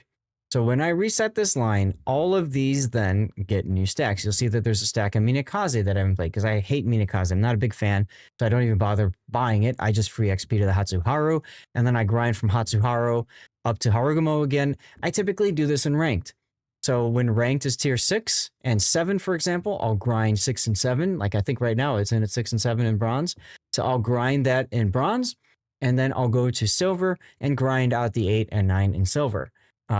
So I get the ranked missions, the bonus from Research Bureau points, but then I also get the Research Bureau points from doing the regrind. And I keep doing it over and over and over again. This is why in my recent video about the current event pass being so amazing, I highlighted that because you've got 3 special Japanese captains, really 4 special Japanese captains that work really well on these destroyers. I have Yamamoto on Kitakaze, for example. You guys saw the impact of having an extra consumable tonight in ranked, right? So I have him on Kitakaze because I play Kitakaze the most. Being tier 9, it makes sense. And then the Suzukis or Ito, who's currently on the event pass, they have buffed survivability expert. So it makes that destroyer better, right? You get 500 points per tier, 500 hit points extra per tier over regular survivability expert. So that makes the grind even easier and more trivial, right? It buffs your Akazuki, and it buffs your Shiratsuyu, and it buffs your Hatsuharu. That's where I'm going to be putting my 3 Japanese captains with the special abilities. And then boom, look at that. Each one of these regrind ships has the special captain. Why do I enjoy the tier 9 destroyer over tier 10? Several reasons. One, because at tier 10, I'd rather play a Z52. I'd rather play a bunch of other destroyers. I'm not a huge fan of Harugumo. Harugumo is a very selfish farming boat. And to me, it's just not fun. Also, because I'm resetting this line so freaking often, I never really get to play the Harugumo. Like, I'll play like one game for like a snowflake event, and then I'm never going to play it again. So to me, the Kitakaze is where it's at in this line. It's the high point in this line. The Harugumo gains what, 1 extra torpedo, I think, or I don't remember what. Man, I think one more gun, 1 more turret, right? It's just not, in my opinion, it's just not worth it. But that's how the Research Bureau works. Now, Wyatt, you might not have the Research Bureau unlocked yet because I think you need like 4 or 6 tier 10s purchased in your port before it unlocks, or maybe researched before it unlocks, something like that. Harugumo is a team ship, yes, but the problem is that Harugumo, the concealment is low enough that it's difficult to go and get to places, and the guns are great, but it encourages you to farm. So you stop and you smoke and you farm, and now you're dependent on somebody else to spot for you. I just never liked Harugumo. Kitakaze, by comparison, you don't have as much of a deficit for spotting at in a tier locked situation at tier 9. It says you have 6,000 research points. Okay, so you might have already been doing some of this or whatever, but that's the Research Bureau and how it works. Okay, it's something mainly for in-game players. I would say if you haven't finished grinding through the tech tree yet, I wouldn't bother. Okay, but if you have, there you go. Okay, awesome. I'm gonna write this down as possible. Oh no, World Spawn, no. I'm gonna write this down as a possible Zath chat.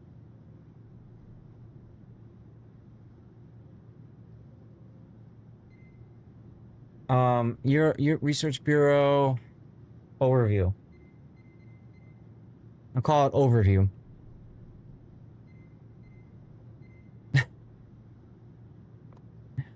World Spawn. Oh man, I'm fixing it to get off, but thank you very much for the raid. Guys, those of you that just jumped in, welcome. I'm Lord Zath, a North American community contributor for World of Warships.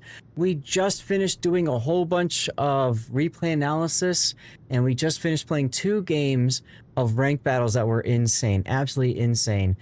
Guys, we got raided. When we get raided, we eat out a special code. It's in there right now. In order to get that code, you have to be a follower.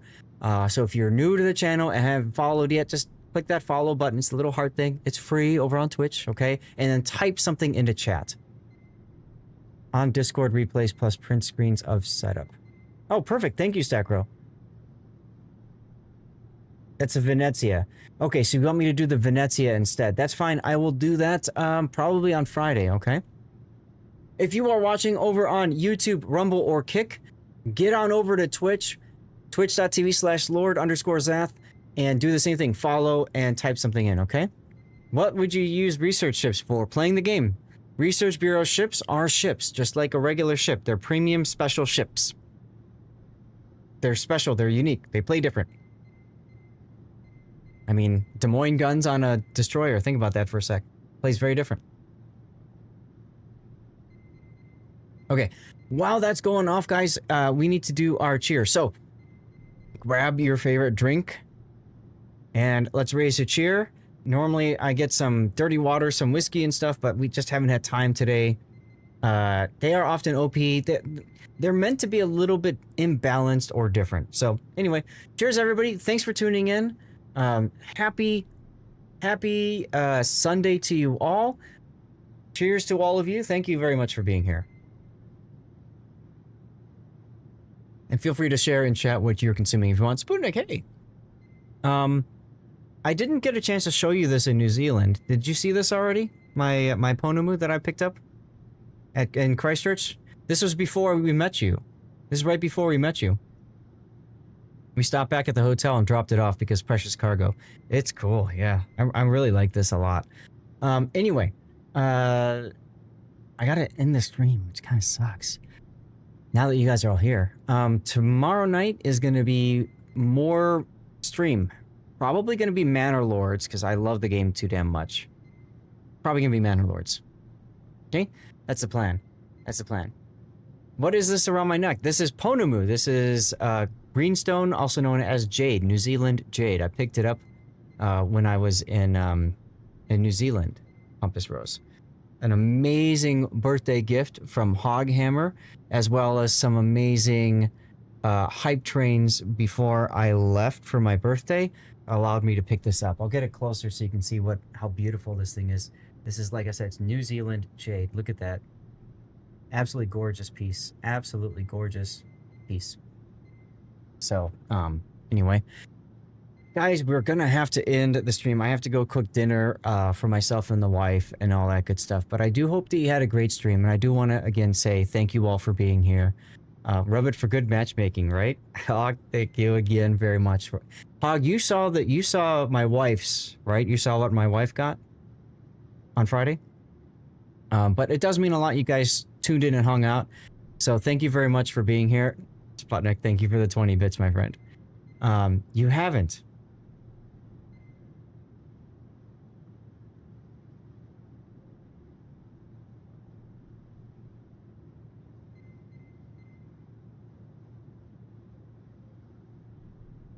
My wife's like, again? Stay tuned, Hog. I'll show you hers. Because I already showed you mine. Because Hoghammer's in chat, and Hog is the one that gave me an amazing birthday gift that enabled us to buy essentially both of these. So I want him to see what his birthday gift bought, okay? Thank you. So here's hers. Okay? Looks good, I say, right? This is hers. Let me try to... Come on. There we go. This is the hook. Come on. Focus already. The autofocus really doesn't like me. There you go. That's a little bit better. So, it's pretty, huh? The backside is pretty dark, but the front side is nice and bright. Yeah, very nice. You're paying taxes. There you go. So yeah, so we picked that up. I've told that story a few times. I don't want to go forever, but yes, it is a hook. And like I said, if it wasn't for you guys supporting me, whether you're on YouTube, you're on Rumble, you're on Kick or Twitch, whether you're a paying viewer, like you're subscribing, you're cheering, you're donating, gifting subs, or you're just a regular viewer hanging out, you know, helping me out with ad revenue and stuff. Like, it really does mean a lot to me, and it really does help me be able to afford stuff like this, even be able to travel and that sort of thing. So I do want to really seriously say thank you guys for all your support. And Mrs. hooked me a long time ago. It's a hook to lure me away. Kinky. All right, with that, we're going to move to the stream ending screen, guys. You're going to see some stuff in chat, some links. Feel free to support me by clicking those links if you'd like. He got the hook from stream. Yes, kind of, actually, yes. Kind of funny how that works, huh? I need targets for raiding. If you guys have any raid target, somebody who's doing whatever, let me know. We raided Bo on Friday, so let's not raid Bo again, okay? Wyatt, thank you. The drawing will be done as time goes. So as we get the giveaway, or sorry, as we get the raid stuff figured out, Compass, the draw will tend to itself. I have this all kind of set up as a well-oiled machine at this point. So I always put my rerun channel as a raid target. And that's selfishly because it supports me, but also unselfishly because it saves time in finding a raid target. Let's see who else is out here.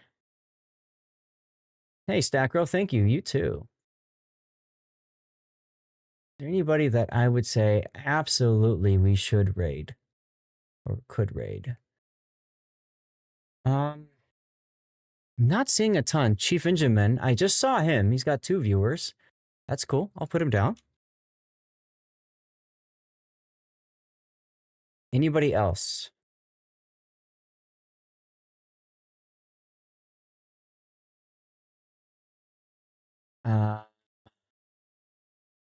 Sea Donkey. Sea Donkey hangs out up here. I'll put Sea Donkey on the list. Why not? Anybody else you guys want? I got my rerun channel. I've got Chief Engineman, and I got Sea Donkey.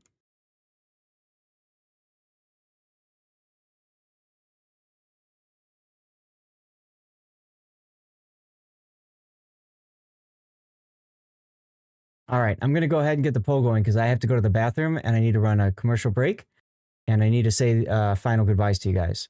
So I'm going to start the poll. It's a 5-minute poll. Chicago style voting, everybody. There's over on Twitch. You have a vote. If you don't see a vote on Twitch, refresh the stream. And of course, you can use channel points for additional votes if you would like. I'm going to run a commercial break, step away, pee for a second, check in with the wife, and then I'll come back and we'll say our final goodbyes. Okay?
Okay.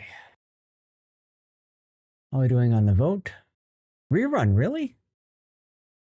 I mean, it's nice of you guys. Thank you. You don't have to do that, though. I'm going to say goodbye now to YouTube and Rumble and Kick. So, User Joe, I know you've been hanging out. Thank you for hanging out. We also had some other people coming in to YouTube as well today. So, big thanks to you guys for tuning in.